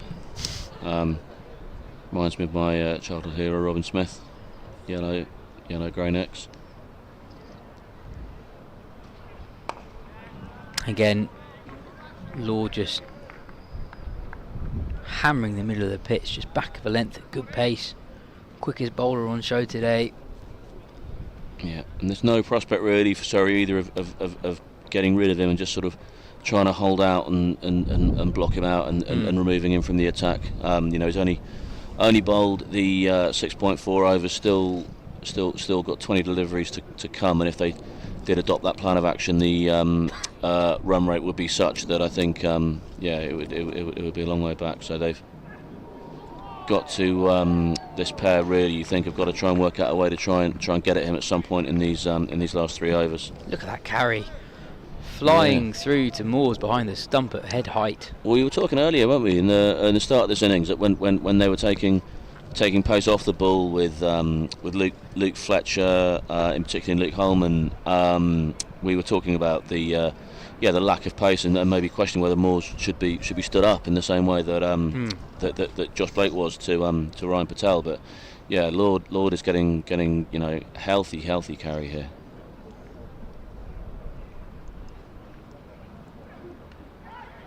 Oh, I think that falls just short of the man at slip. Lord ever so close to picking up a 4th wicket of the day, but ends another brilliant over for Nottinghamshire.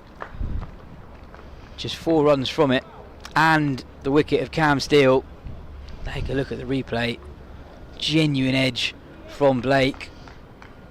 We're just talking about the excellent carry, and that is just short of the fielder at first slip. It died on him, didn't it? It really died. It looked like it was going to carry. Yeah, as you're seeing that replay, that sort of frame by frame replay, it really did look like it was going to just be a sort of relatively straightforward, run-of-the-mill, quite low sort of ankle height catch, and yeah, it really did end up dying on him.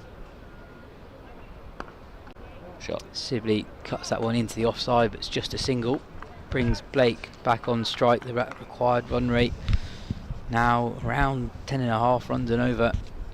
I thought just from up here, I thought Sibley had got that a little further in front of square. I thought that was heading more in the region of the ticket hut and the Portaloos, but it was just straight to the man on the offside just for that. But again, jogging single shows that Surrey have got no worries about exposing Josh Blake to the strike either. Very very happy for this to be a partnership of equals. Blake now uses his feet to get off the mark. It's been a very tidy spell from Patterson White. 1 for 36 off 6.2 overs, with that particularly short boundary on the other side of the ground from the road. It's very difficult to defend, especially as a spinner. Sibley pads up to that one, using his feet, but Patterson White intelligently dragging his length back, perhaps seeing Sibley advance early.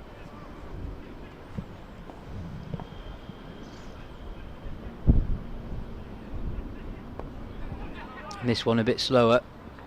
Sibley defends it into the leg side and they pinch a quick single. Again, that required run rate just continues to increase.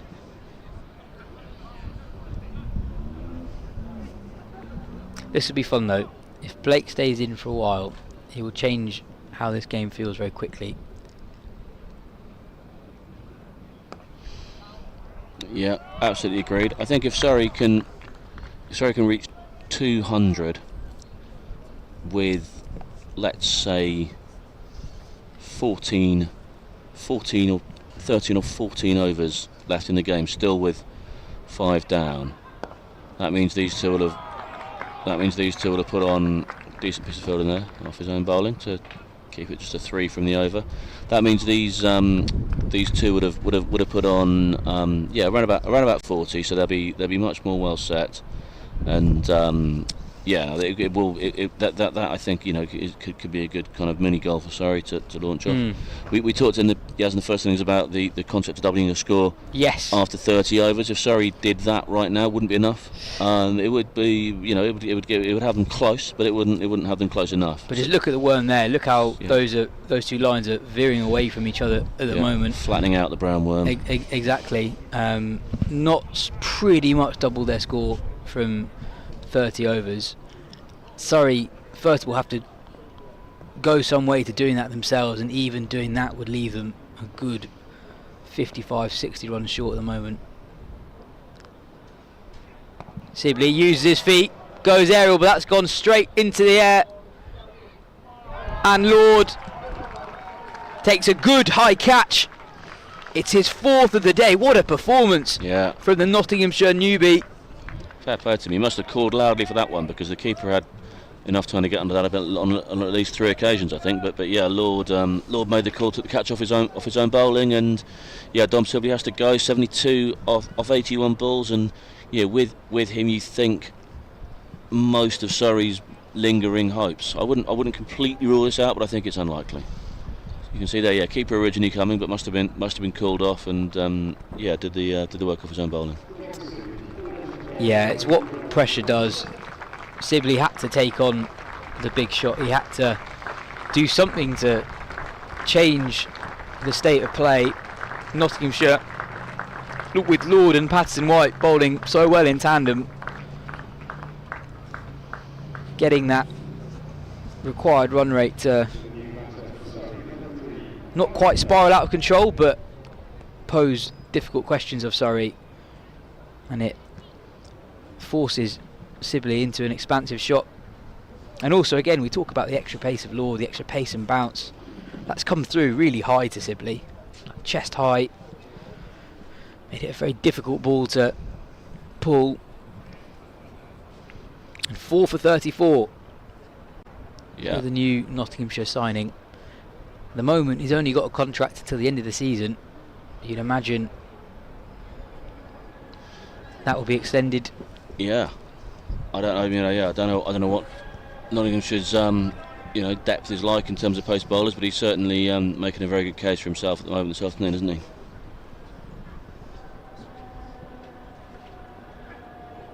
Short again, and McCurr tries to ramp that over the man. It slipped, but good pace again from Lord, 86 miles per hour.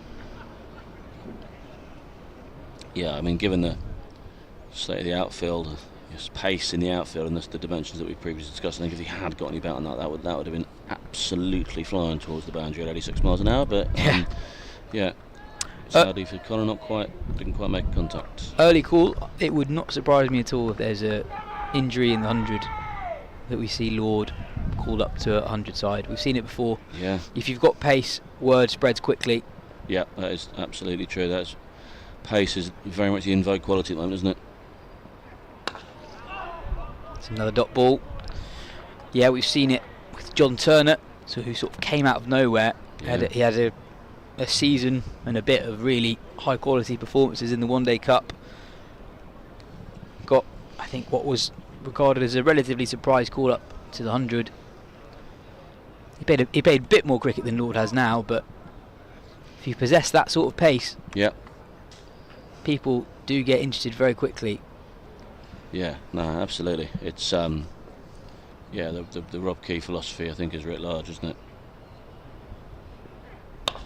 Full and straight, really good. Yeah, good stuff. Accurate Yorker from Lord. That ball's getting me out 100 out of 100 times. Wicket, ...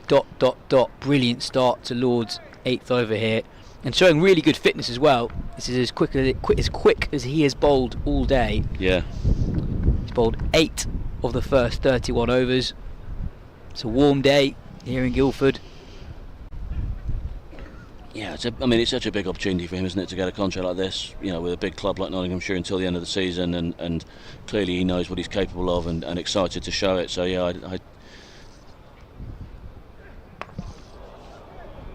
aerial again, just evades first slip, who was sprinting back. It's a good bit of work actually from fine leg fielder running around to cut that ball off from reaching the ropes. Yeah, again, maybe if he hadn't been bowling with the pace that he had, there could have been his 5th wicket there. But yeah, the pace, as I say, just took it out of reach of Tom Moore's. But yeah, it's I think to a certain extent there is a degree of, I don't necessarily say this is a bad thing, there is a degree of groupthink sometimes around county cricket, directors of cricket, and they look at what in this case, Rob Key, who's ultimately at the top of the tree there. They look at what he's looking for, and yeah, when Rob Lord came into the sights of Nottinghamshire, shot. That's really nicely played from McCurt. Picks up 4, slight misfield in the boundary, but that was travelling at some pace. Yeah, there's a little high. I mean, it was. I think clearly is a slight midfield, slight misfield. But yeah, that would have been another piece of work to prevent that going for 4. I think. McCurt picks up his first boundary, 169 for 6 after 31 overs.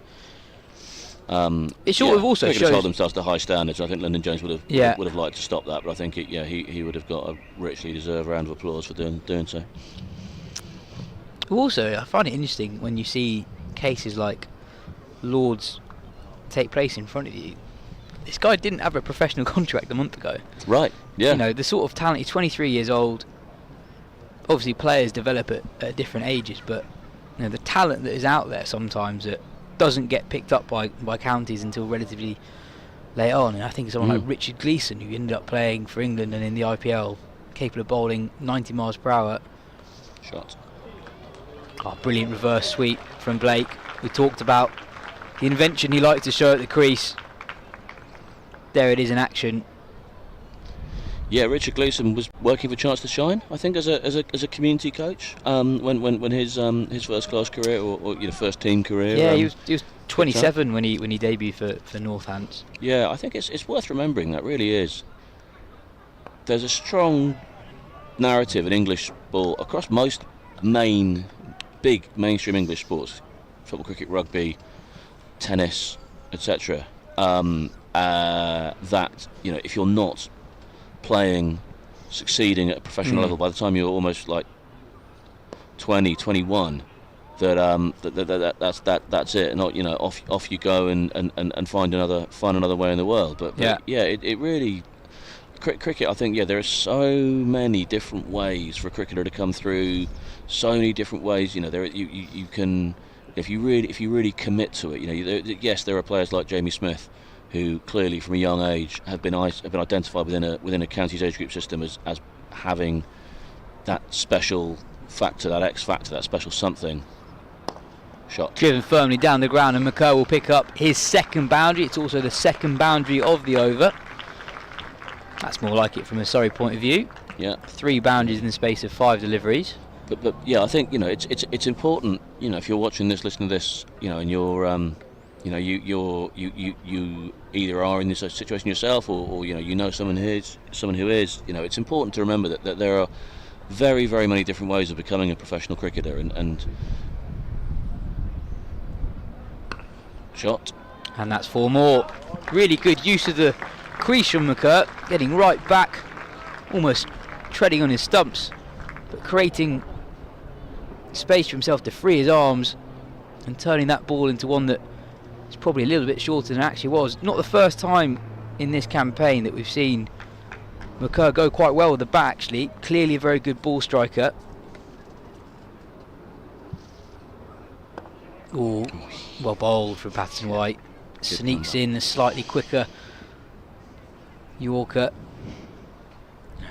We'd probably call that ball the Dan Mosley ball after his remarkable exploits in the 100. Yeah.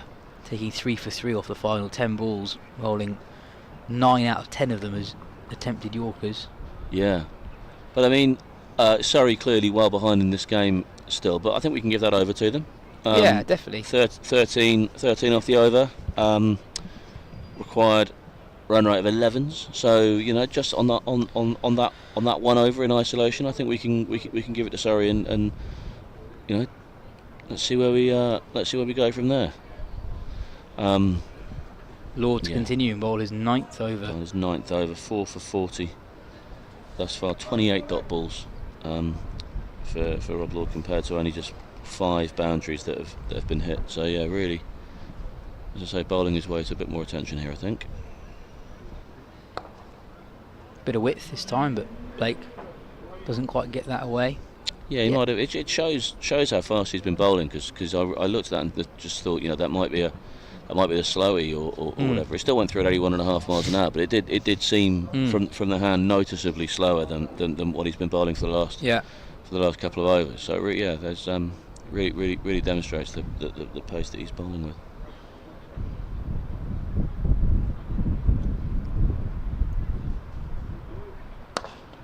Driven nicely down the ground through the vacant mid-on region. Blake will pick up his second boundary. He moves into double figures. Nice little passage of play this for Surrey. Yeah, I think that shot from Josh Blake's going to make the highlights, isn't it? That's a lovely, very pleasing strike. Made a real crack off the bat as it rolled down there towards the Surrey players gathered behind the advertising boards down there. Nottinghamshire very much on the attack at the moment, so there are vast gaps for Blake to attack, particularly on that leg side towards the shorter boundary. That one just totally dies on Blake, and Moores as well. I did think just now, yes, as I was watching that side-on shot of Rob Lord running into bowl, my brain did slightly switch to the I can see him in a skips packet. You know what I mean? Like, yeah. I can see him in that that certainly unique Trent Rockets get up. You'd have thought, I mean, all 100 teams occasionally need injury replacements, but yeah, the Trent Rockets would be the most logical place for him to slot in should an opportunity arise. Certainly the most convenient place for him. Yeah, it'll be interesting to see how he navigates the early stages of his professional career. You know, as we talked about earlier, wasn't a professional cricketer a month ago, only signed on until the end of this season. But Nottinghamshire are stacked in the seam bowling department. You know, they've got 3 guys who, sure, all 3 of them have had their injury problems recently, but 3 guys who are currently in and around the England Test setup in Tongue, Pennington and Ollie Stone, who's called up today.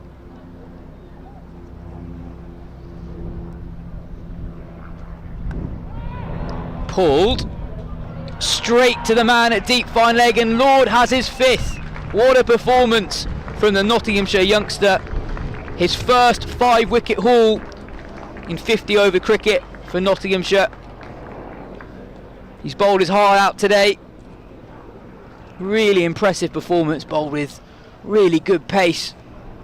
Hurried the Surrey batters throughout the run chase, and deservedly picks up a 5-foot. Yeah, I'm not sure what more we can say about how he's bowled today. Just a really beautiful day. Clearly, I think the highlight of his career thus far. You know, you look at this season. Yeah, just a few second 11 games there for Nottinghamshire, and then the game against Leicestershire in late July. Previous best for Notts of 1 for 68 in that Leicestershire game. So yeah, this is an absolutely superb bowling performance. I mean, 5 for 44, 1 ball still to come in his penultimate over, and the quality of the wickets as well. Yeah. You know, he's got Dom Sibley, he's got Ben Foakes, 2 Test match players, Ben Geddes, you know, extremely exciting young batter, very well set, 34 of 32, and then Cam Steele and Josh Blake, Surrey's 2 last recognised batters. You know, it's a very high class order of business. I think you would have loved it if he could got Rory Burns out as well. You know, just completed the hat trick of Surrey's 3 Test match players. But I think he'd have happily given Burns to his mate if he could tell him that Surrey at this point are 186 for 7. No, he's been outstanding today. Pick of the bowlers on either side.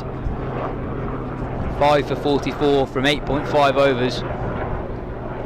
Helicopter's just passing overhead, in case you're wondering quite what that is. Does sound like something you may need to run away from, but no, it's far up in the sky and headed over towards Guildford Station. 3 wickets to get now for Nottinghamshire.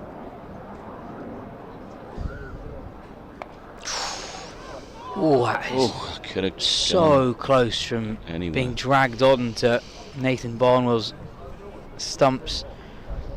Defensive push, but could only inside edge it. He's quite late on it as well. He had no idea where that. Yeah, could have gone anywhere. One thing we've learned, both from the game at Rugby School on Friday and also the Oval against Gloucestershire on Tuesday is that Nathan Barnwell can hit a terrifyingly long ball. A couple absolute monster sixes in those games from Barnwell. So yeah, I think I said it before. I'll say it again. Those two people are looking like they're having a lovely Sunday afternoon at the cricket. Little Sunday afternoon pint. But yeah, I'd keep your eyes open here, because I don't think Nathan Barnwell's going to go down wandering. A change in the bowling for Nottinghamshire. Lyndon James is back into the attack. Yeah. He bowled well earlier in the piece, 1 for 25 from his 5 overs. He replaces Liam Patterson-White, who bowled well himself, 1 for 50 off 8. Yeah, he brought it back well early on, James. He was targeted for a bit of bother early doors by the Surrey openers. Right. McCurr swings hard and picks up 4. Only one man out on the offside. Bit of width from James. So McCurr threw his hands at it. It's not where he intended to hit it, but picks up 4 nevertheless. I think given the situation in the game, given how far Surrey are behind the run rate and the amount of wickets that have fallen, I think if you're going to give that much width to Conor McCurr, you can expect him to play that kind of shot. Goes again. Really good shot from McCurr. That's a great shot. Slightly too full from James, but once more he provides McCurr with just a hint of width. Yeah. And McCurr eager to pounce. He moves on to 22 from 10 deliveries. It's his 5th boundary. On this occasion, very much more where he wanted to hit it, but yeah, went flying into the garden chairs over there. Straight to this time from James, and McCurr scampers through for a single. Yeah, Conor McCurr, as we've seen throughout this One Day Cup, and I think as I mentioned before, famously on the last ball of that T20 against Somerset a couple of years ago, very, very strong through cover. Yeah, demonstrating that again there is, yeah, relatively flimsy white plastic chairs over there behind the extra cover boundary, and yeah, that went flying in at ankle height. Shot. Driven firmly from Barnwell. And that will be 4 more. Yeah. The fielder did well to get to it, did the hard work, but couldn't quite haul the ball back into play. And Barnwell, whose striking ability Jon was bigging up just a few balls ago, picks up his first boundary of the day. So the runs are flowing quickly for Surrey. Yeah.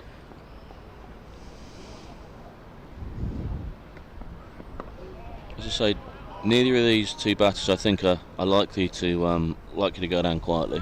I think there's far more chance, if they are going to be dismissed, I think there's far more chance of them either being caught on the boundary or bowled with their bat somewhere around their ears than there is of just sort of getting a sort of tame nick through to the keeper. So yeah, I think as long as these two stay at the crease, the runs will get ticked off at a fair rate. Bit leg side. They'll run through for a leg by. Yeah, just trying to play his own version of that shot that Cam Steele played a few overs ago. Yeah. Just kind of getting it fine down there. That is the 200 up for Surrey. 7 wickets down. A long way to go for them if they're going to get back into this game. But also Conor McCurr there, as we can see, batting nicely. You would argue to a certain extent the senior partner in this partnership, but very happy to run that leg by off the last ball of the over. Clearly no concern that Barnwell can't handle himself. Yeah, Barnwell in the early stages of his career, it's just his 5th list day appearance for Surrey, but already signs that he's a more than capable low order batter. Already has a score of 31 under his belt. And McCurr, I'd say actually, has more than justified his position at number 8 in the campaign so far. Really clean ball striking.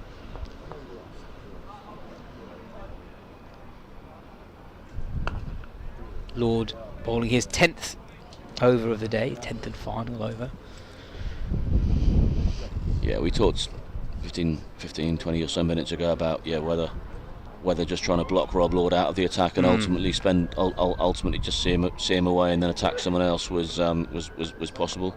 I think we have the answer to that question now, as he's sitting on figures of 5 for 44, going into his final 5 balls of his afternoon's work. Oh, nasty short ball from Lord. Barnwell tried to duck underneath it, but it wasn't quite short enough for him to do that, and he's worn a pretty hefty blow. Yeah, if that has hurt him, he's not shown it. I don't know whether that might have caught the arm guard or something, or maybe Nathan Barnwell's just a very hard bloke. But that caught him in a way that most cricketers, I imagine, would have been more demonstrative than Barnwell was there. Do you want some good Surrey news? Always. Sam Curran, yes, has taken a hat-trick. Has he? In the 100. Go on, Sammy. An absurd day out for Sam Curran in the London Derby. I mean, he does specialise in absurdities. 51 not out of 22 balls with the bat. Yeah. And then 5 for 16 off 20 balls, including a hat-trick with the ball. Look at that. But yeah, he's on fire at the minute. Sammy doesn't tend to do things by half. To be fair to him in his career, he's frequently showing that he is capable of doing ridiculous things. Yeah.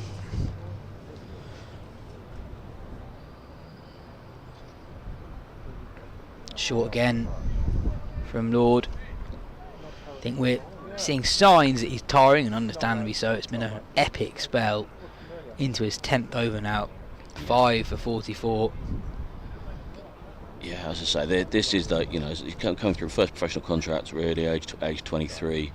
Not even played a vast amount of second 11 cricket beforehand. No. You know, this is what he would have dreamed of. You know, a great spell bowling. You know, consistently mid-80s. 5 wickets against one of the most historic sides in the country, getting proper batters out in front of a healthy crowd of a couple of thousand on a sunny Sunday afternoon.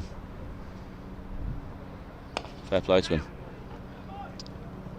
Yeah, and actually just seeing him between deliveries in conversation with the vastly experienced Luke Fletcher at mid-off, who's been coaching him through the spell, as we see signs that Lord might be feeling a bit stiff as he comes to the end of his spell. Fletcher actually gesturing to maybe the medical staff that Lord could do with some fluids. Cooling oars down there, I think. Yeah. One more ball here. I suspect, despite the stiffness that we've seen, there's going to be absolutely everything put into this final delivery. Well, there's a man in at leg gully. I think we know what's coming. Oh, bluff. Double bluff. Well done.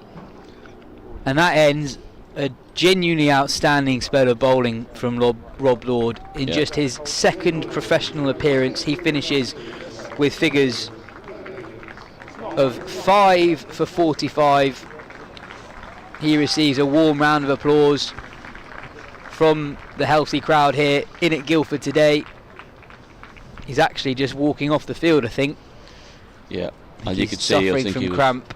Cramping towards the end there. So I think probably some electrolytes will be dispensed relatively quickly once he gets over the boundary. But yeah, absolutely superb. Yeah, fantastic. Kind of also to a point what this competition is these days. You know, been put in place to do. You know, being given an opportunity like that, and he's taken it with both hands. Yas, I'm going to leave you for now. I'm going to be replaced by Ben Gardner. Surrey 202 for 7, 177 needed off 90 balls. Lyndon James to continue. And McCurr hits that firmly into the leg side, and it's 4 more. Another slight misfield in the deep. Struck hard up the hill, and McCurr, he's on to 28 off 15 deliveries.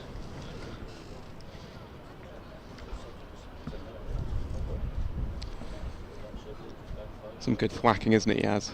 That was a proper thwack. Crossed the line, big heave.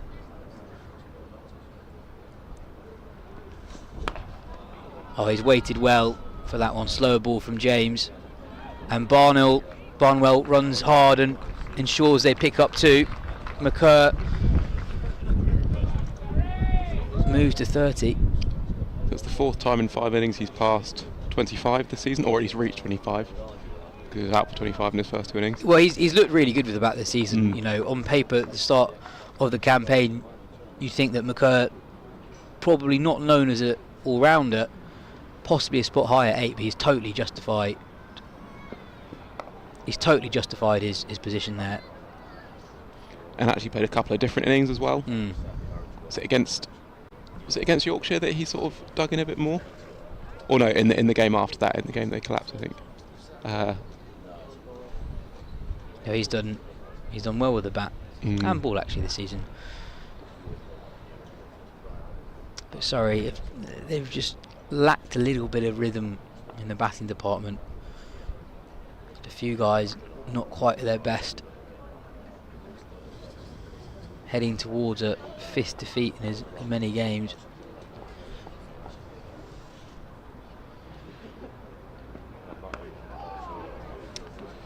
Yeah, it's transpired into a bit of a middle order collapse, I guess, while I was off air. But even in that opening stretch where they were built away to 100 for 2, it still felt like they were playing quite a lot of attacking shots for not quite the reward that you would want from that, I think. Yeah, they started well, really good first 10 overs, and after that, Geddes started well as well. But 20 or so overs into the innings, they began to lose their way. Another big hoik from McCurr. He doesn't time that, but in the end, picks up 2. He timed it so badly he got to it, didn't he? And so some achievement actually getting 2 out to that boundary. Yeah. It's another 10-run over. This would be one of the great Surrey comebacks if they get it from here. 167 off the last 85. Just beats Moores behind the stump. McCurr will retain the strike. He moves on to 34. Surrey 213 for 7. And I think Simon Mann is going to come on and take over until the end of proceedings.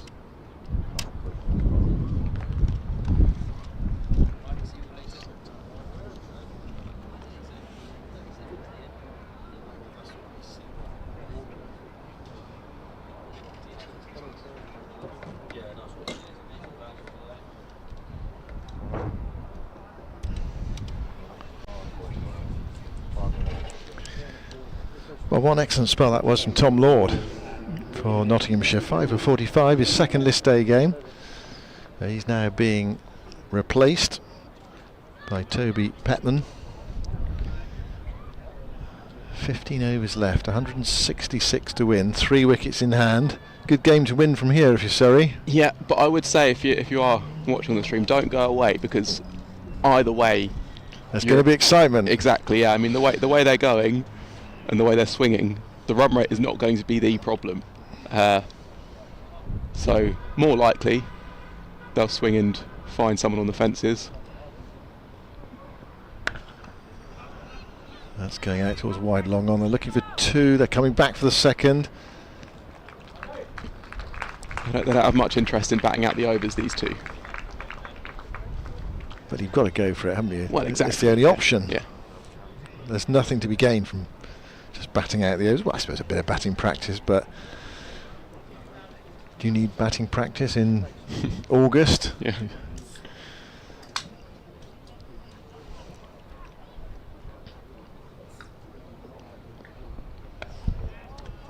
We'll look for 2 more here. They are coming for it throughout the non-strikers.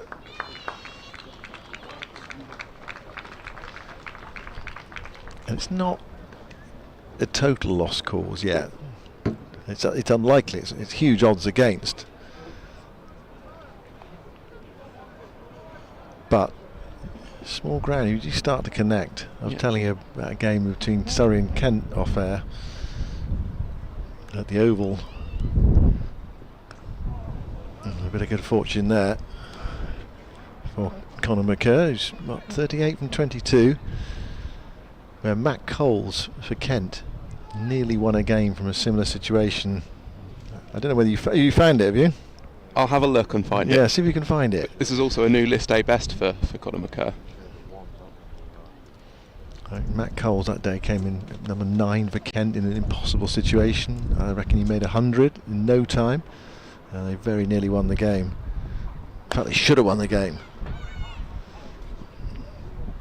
Another single.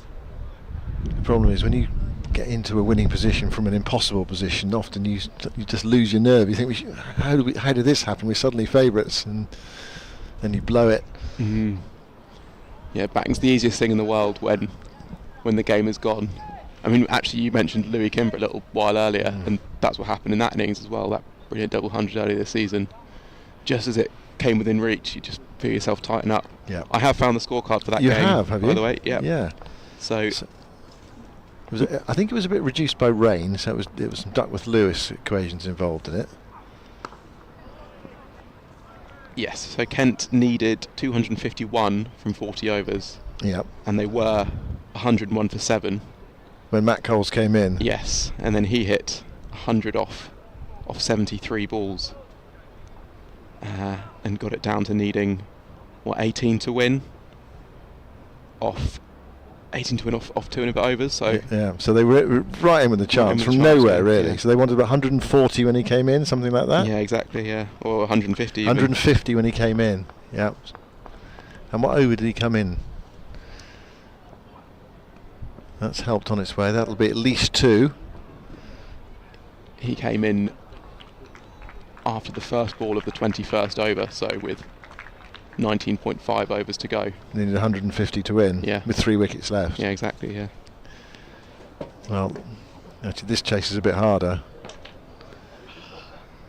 but it shows what you can achieve once you. If you do find something gets in, just start striking it. It's unlikely, but if you do play with no inhibitions at all, it is a strange game.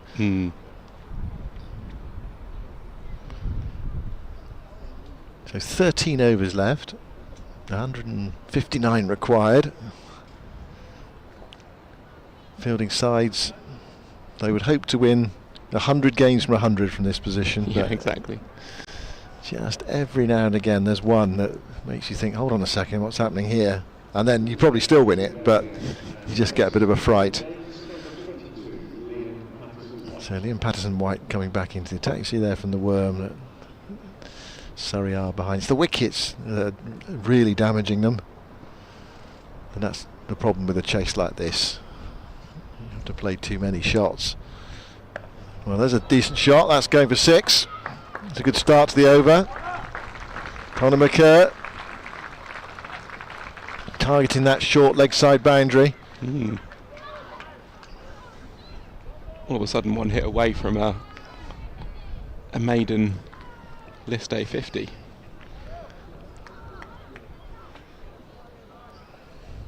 Is he going to play the Matt Coles role? In fact, what would be a maiden professional 50?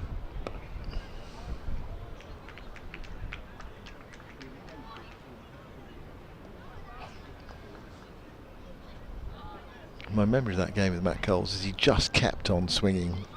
You know, there was no pushing for one or anything like that. He probably got some ones when he miscued along on, along off, whatever, deep mid wicket, but just kept on going, and it just kept disappearing. There's another one. It was tossed up invitingly.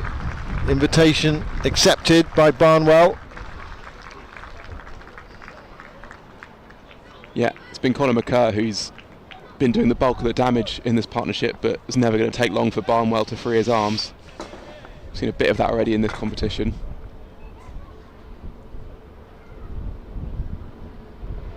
A bit of turn there for Patterson-White. Yeah, I think his eyes were sort of sizing it up for a second. I think Matt Coles at that time, if there had been an award for the hardest hitter of the ball in the county game. Oh well, stopped by Hamid. Dot ball.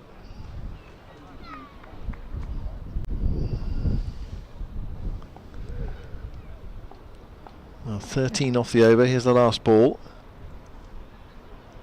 It's toss right up. Cursory appeal. Well, that was a tempter, wasn't it? That looked like certainly Barnwell thought so. This is the ball to go as well. I mean, the job already done in that over, in a sense. 6-1-6, and then 3 dot balls, but that's still 13 off it when they need just a touch over 12s. You make it sound so simple. Yeah. And just repeat that over 12 more times and they'll be winners. There were 1 or 2 counties around the country in this group who are starting the day on 4 points. Who'll be hoping for a Surrey revival here, because what they won't want is for Nottinghamshire's net run rate to be significantly improved. At the moment it looks as though it will be. Here's Patman.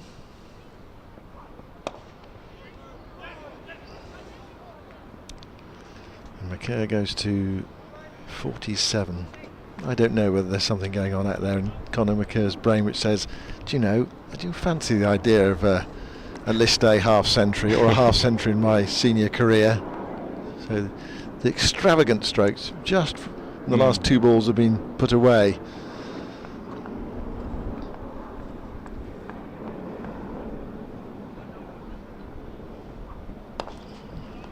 Well, Barnwell launching it and not getting it away, not quite where he intended it. Intent was there. Yeah. I don't know if it's a definite tell from Barnwell, but you think that tapping the bat about 7 times into your feet as the bowler's running up might suggest that a wind-up is on its way.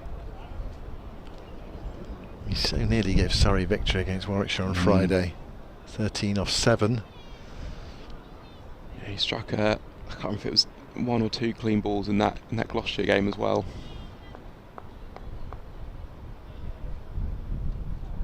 Oh, that's a slow ball wide. You can see what he was trying there, but he just lost his line.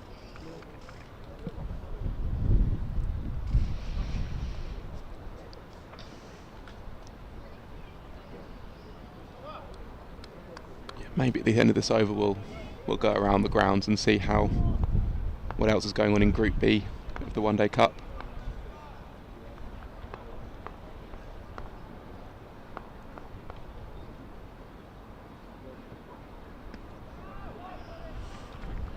I can see Barnwell's frustration with himself. There's a big gap on the leg side.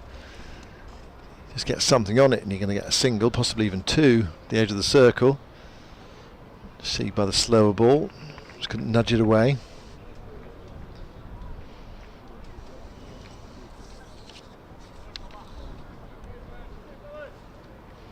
Toby Patman, who's ball not too far away from here. He was born in Kingston.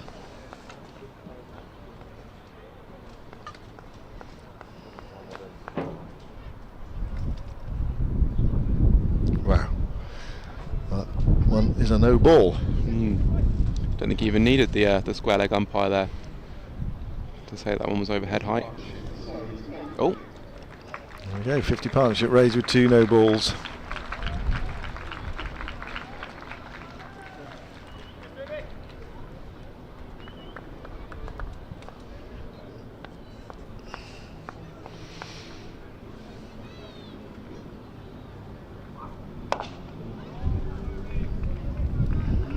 Change of plan. Yorker is wide of off stump. yeah, and that 50 partnership coming up in just under 6 overs.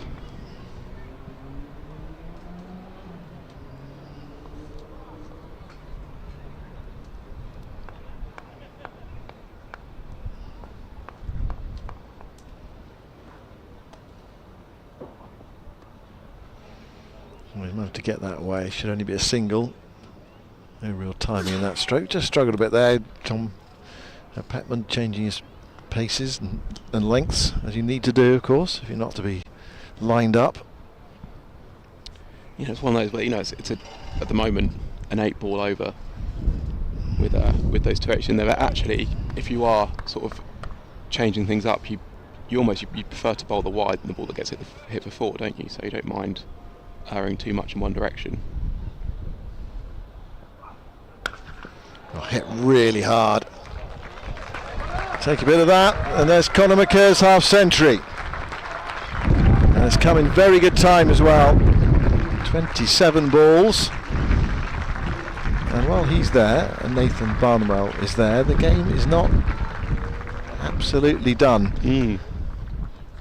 Extremely unlikely for Surrey to win this game, but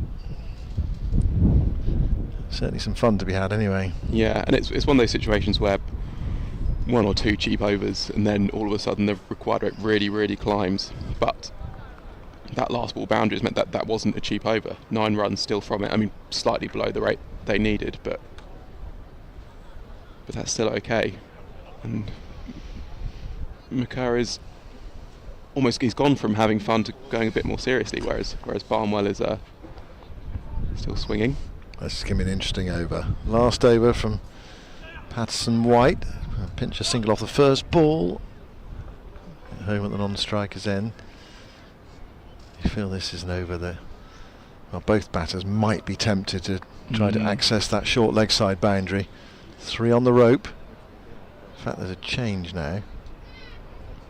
Yeah, long off going in, a deep square coming up inside the circle. And what's McKerr's approach going to be? To go big, to go very big.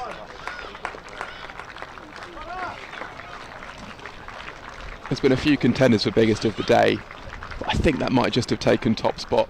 That is an absolutely huge hit, and it's gone because it's gone so high as well as clearing those trees by some distance.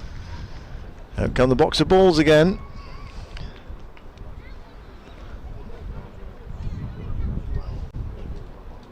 Well, he just sensed that had to be the option, didn't it, to try and target that leg side boundary. Yeah, I've got a bit of a dilemma over which ball to choose now, I think. They've settled on one. I think they've got enough left. In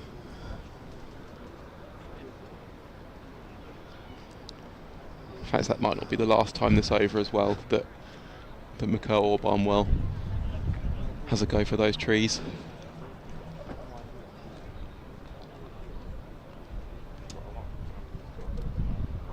And Luke Fletcher's warming up. Let's have another look at it. Free swing. I'll go and find that one.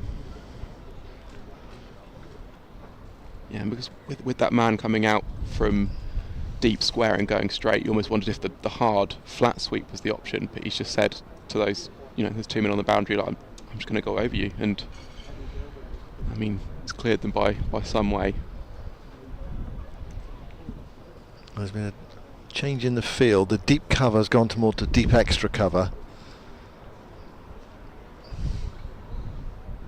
So fired outside the off stump. Yeah. Change in strategy. Trying to keep it away from that leg side boundary. Conor McKerr could step across if he knows what's coming. Barnwell there was in danger at the non-striker's end.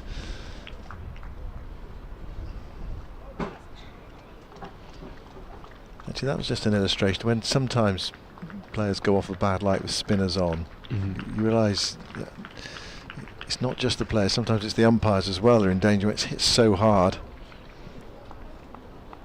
No bad light today. A lovely day in Guildford. They're going to look for 2 here. I don't think they're going to be able to get it.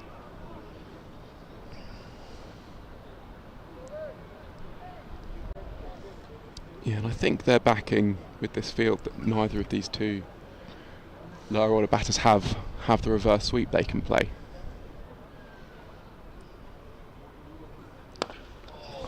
Well, that's gone away for 4. An attempt at catch was unlikely to be successful. Just reaching for it out there. Is that Ben Slater out there on the deep extra cover boundary way in the distance? So 13 runs off the over, and that was the required rate. Yeah, not far away. Would have been some catch if he'd taken that one.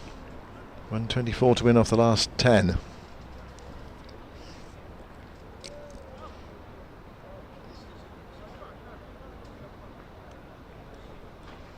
So Luke Fletcher, who was loosening up while that ball was disappearing here, then everywhere. He's going to bowl the next over from the pavilion end.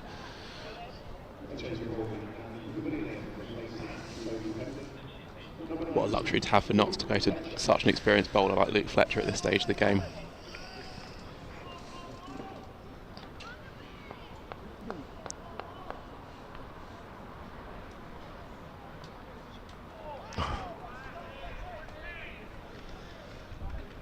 A lot of effort there from some bowler and batter. Upshot dot ball.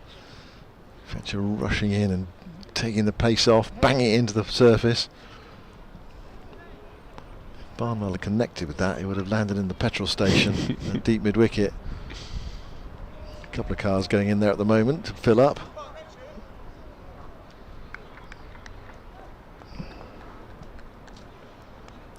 Three men on the leg side boundary. That's a miscue. Hamid is underneath it. Should be out. Oh, he's dropped it!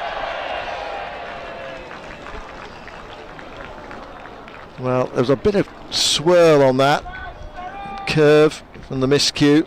It really should have been taken. Yeah, that swirl just meant he couldn't quite settle under it. He was always going to have to do something of a correction at the end. But as you say, you'd expect that to be taken.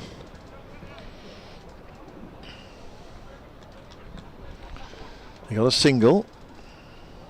So back with Conor McCurr. Goodness me, that was hit hard. Well, he's picked out the man at deep backwards square leg. Yeah, it's so hard that it's bounced up to head height.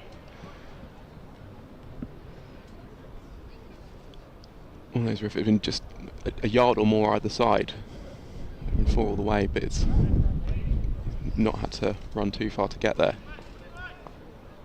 Still swinging hard. What does Fletcher do here? Does he pace off bouncer again?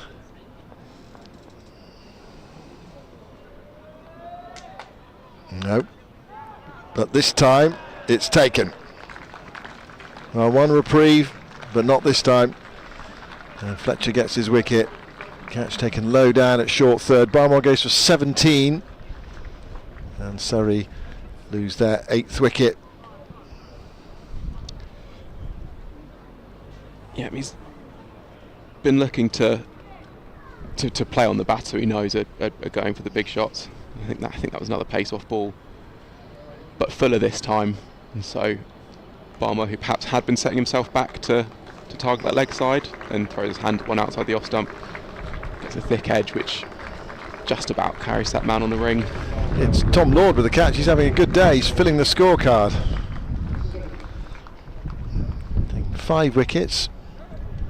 His second list day game, and picked up a smart catch as well. Good low catch to get rid of Barnwell.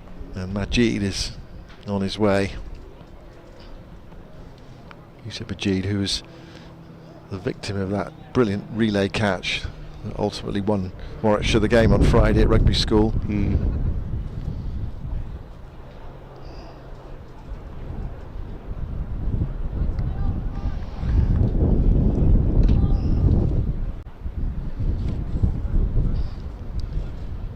Take a quick trip round the grounds. Yes, go ahead.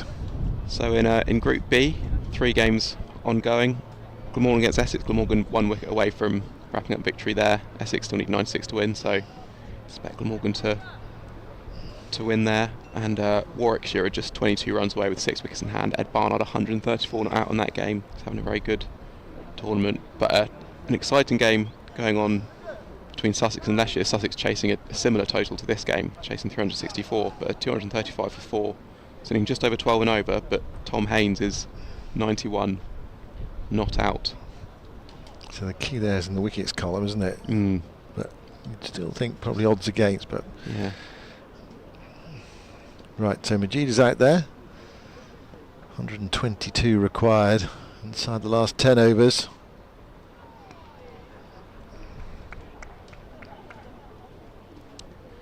Sussex were to win there, it would be a bit of a blow to Leicester's title defence. That would leave them on 2 wins and 2 defeats, as are several other teams in the group. Looks like Essex will be heading for 1 win and 3 defeats, which puts them up against it with little margin for error. This is why it's such an important game for Nottinghamshire today, to make it 3 wins from 5. Looks as if they are going to do that. Najeeb's off the mark. Nicely played, but it's only a single. And looks even more like it'll be Warwickshire and Glamorgan with 5 wins apiece. And then everyone else competing for the last knockout place. Yeah. Just a reminder what happens, the group winners go into the semi-finals, a home semi-final, and then second and third play a effective quarter-final. So the team that finishes second in one group plays at home to the team that finishes third in the other group, and vice versa. And just quickly, in that other group, Hampshire defended a low total against Lancashire, defended 222, won by 70 runs. Middlesex chased 205 with some comfort against Kent. Northants won by 130 runs against Worcestershire. And Somerset and Derbyshire is still going on. Still, theoretically, actually, the Derbyshire in the hunt there. They need 25, so it's just been a flurry of runs from Downage Dahl is 106 not out there. They need 25 runs with 2 weeks in hand, so that's another thriller and prospect up in Group A. Here's Lyndon James.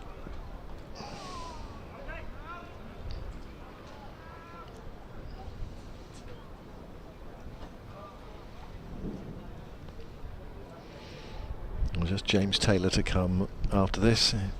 Conor McKerr coming down the pitch to have a word with Majid. I imagine it's on along the lines of just get something on it, get me to the other end.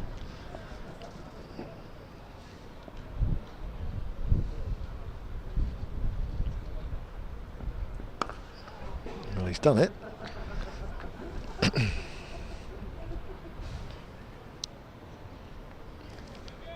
Not the most orthodox of fashions, but it'll do. And now Conor McKerr will have 4 balls that you'd fancy he'll have a swing at and won't be too concerned with any quick singles. He's just eyeing up the field. His first look was on that leg side boundary, unsurprisingly, because he's put a few over there. Although just looking at the field,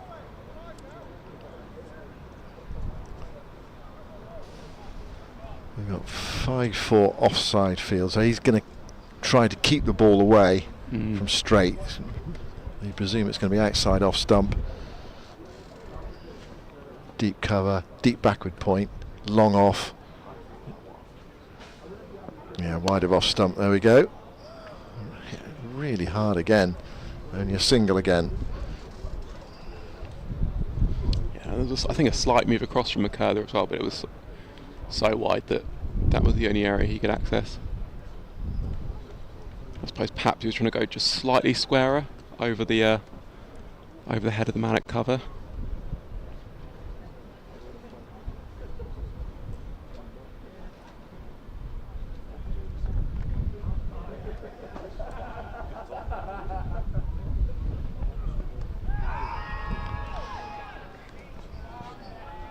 Now, big shout, not out. Possibly pitching outside leg stump.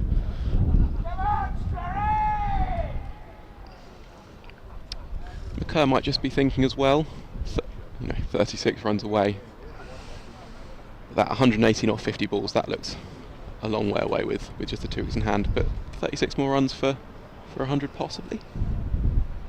Let's see.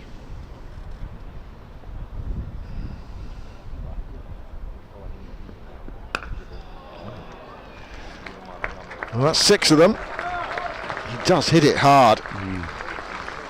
Launching it out to long on.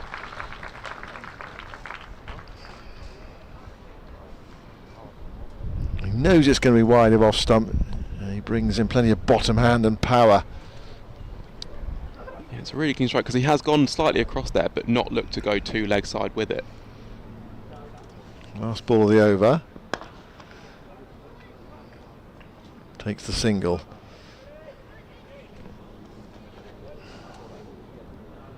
So 8 overs left, 111 to win.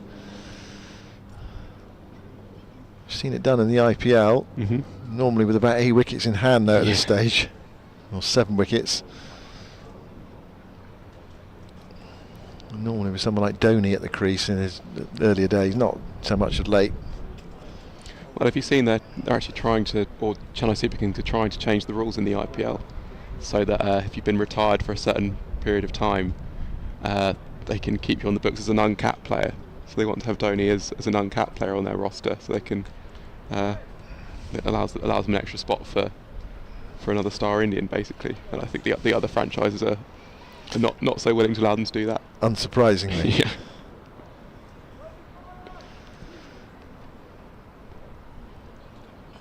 Right, Fletcher to McCurr. 71 not out. This is high in the air. This should be taken at long on. It's a straightforward catch to Freddie McCann. And Conor McCurr's excellent innings comes to an end. Well, power hitting. 71 off 35 balls. It's 268 for 9. He's given this crowd some entertainment. But ultimately that Nottinghamshire total too daunting for the Surrey batting lineup today. Yeah. And that's just about it.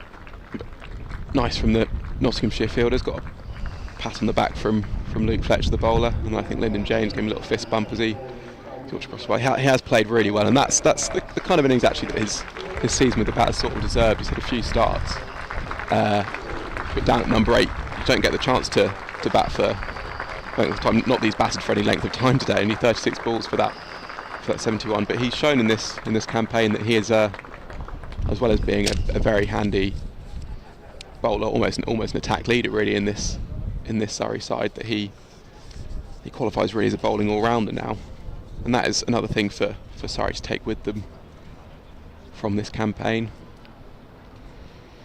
Well, it was fun while it lasted. It was 71 for 36 balls rather than 35. But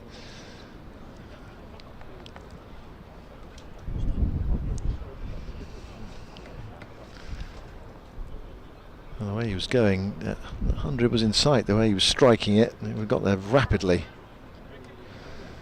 That big blow just ended up in the hands of McCann at long on.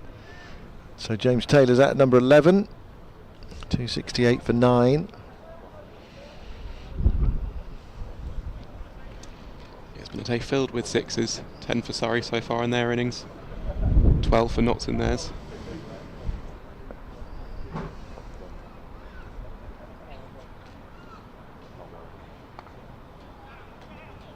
Taylor away. Only a single. And how many of them lost?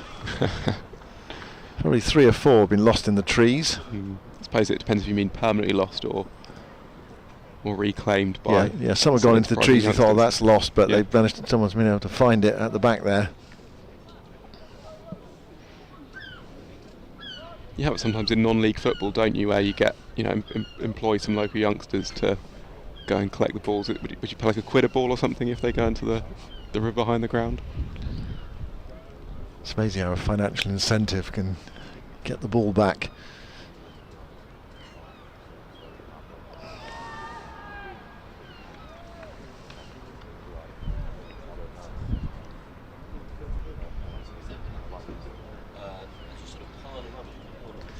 Well, a few have made up their own minds now. The crowd thinned out, beating the traffic or off the station to get the train back into London. That's where they've come from. Yeah, it thinned out a bit after the Foakes dismissal, I noticed, but those that did missed a show from Conor McCurr. Yeah.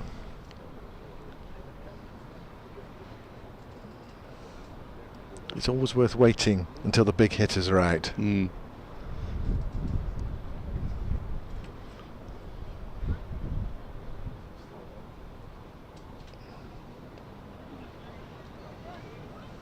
A lovely day down here at Guildford. I mean, still is. The sun just sort of getting slightly lower in the sky. The shadows from the wharf, the trees by the wharf, are just lengthening across the across the square.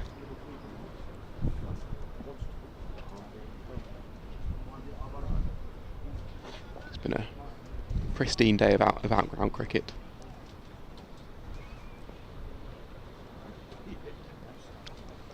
I think spectators like coming to outgrounds as well.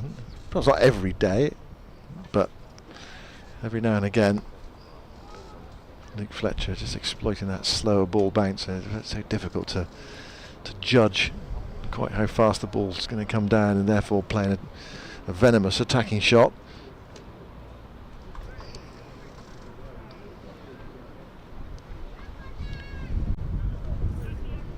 Yes, Jon Surtees points out to me off mic, we've had more than 650 runs in the game, and a couple of thousand in as well, which is pretty good. It's been a really good day's cricket, I think, and made so by some fine individual performances. And not least Ben Slater earlier for Nottinghamshire. 164, Jack Haynes 86, and they're 378 for 6. 70s from Sibley and Conor McCurr.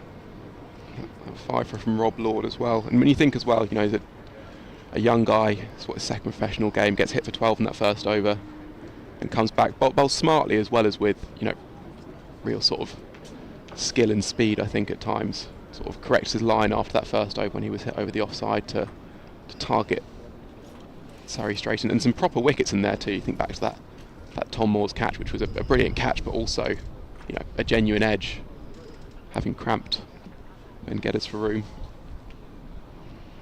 So, lots to enjoy. Yeah, Lord's had the sort of day that you remember for the rest of your life as a emerging cricketer. So his last 9 overs went 5 for 33. Yeah, wow. Right, Lyndon James is into the attack. Last right to this game now is 7 overs available. That's cracked high in the air. This could be it. Taking it long on. Taylor is out, and Surrey have been bowled out for 271. So ultimately a crushing victory for Nottinghamshire by 107 runs. Their 3rd win in this season's Metrobank Cup. 3rd win out of 5. It's 5 defeats for Surrey, missing so many players. Giving it a go as they did on Tuesday and on Friday, but ultimately the totals they were chasing just a bit too much for them. Yeah, no, Surrey they were not going to die wondering, sort of hit big, and that's the way it ended. But it's been a very professional performance from Nottinghamshire, but with positives to take for Surrey, not to keep themselves in the hunt for a spot in the playoffs. You had obviously the game set up brilliantly by that 100 from Ben Slater. Shouldn't forget also Jack Haynes coming into this game with 4 ducks, making an 86 to set up the game, and then powerful cameos from Montgomery and Moores there down the end of the innings. McCurr chips in with 3 wickets, and then you get to the Surrey innings, and you've got, you know, they put together a decent fist to it first up, built their way to 115 for 2, I think, 115 for 1 even. Sibley anchoring the innings with that 72 and quick 35s from Patel and Geddes, but from there looked like it might all collapse in a heap until Conor McCurr played arguably the most eye-catching innings of the day. His first list day half century and ending with 71 off 36 balls. He had the biggest partnership for Surrey as well, that 71 between McCurr and Barnwell. I was maybe just thinking that if this could stretch on for another 5 overs that we might have an intriguing finish of our hands, but not to be. Rob Lord doing the main damage with the ball. Just a second professional game, taking 5 for 45. A wily Luke Fletcher as well, 2 for 31 in 7 overs on a batter's day. That's all his experience brought to bear there. So yeah, very enjoyable day. And that's it. So victory for Nottinghamshire by 107 runs. I hope you enjoyed the coverage during the day when you've been able to join us. So in the sunshine here at Guildford, we are going to say goodbye to you. Goodbye.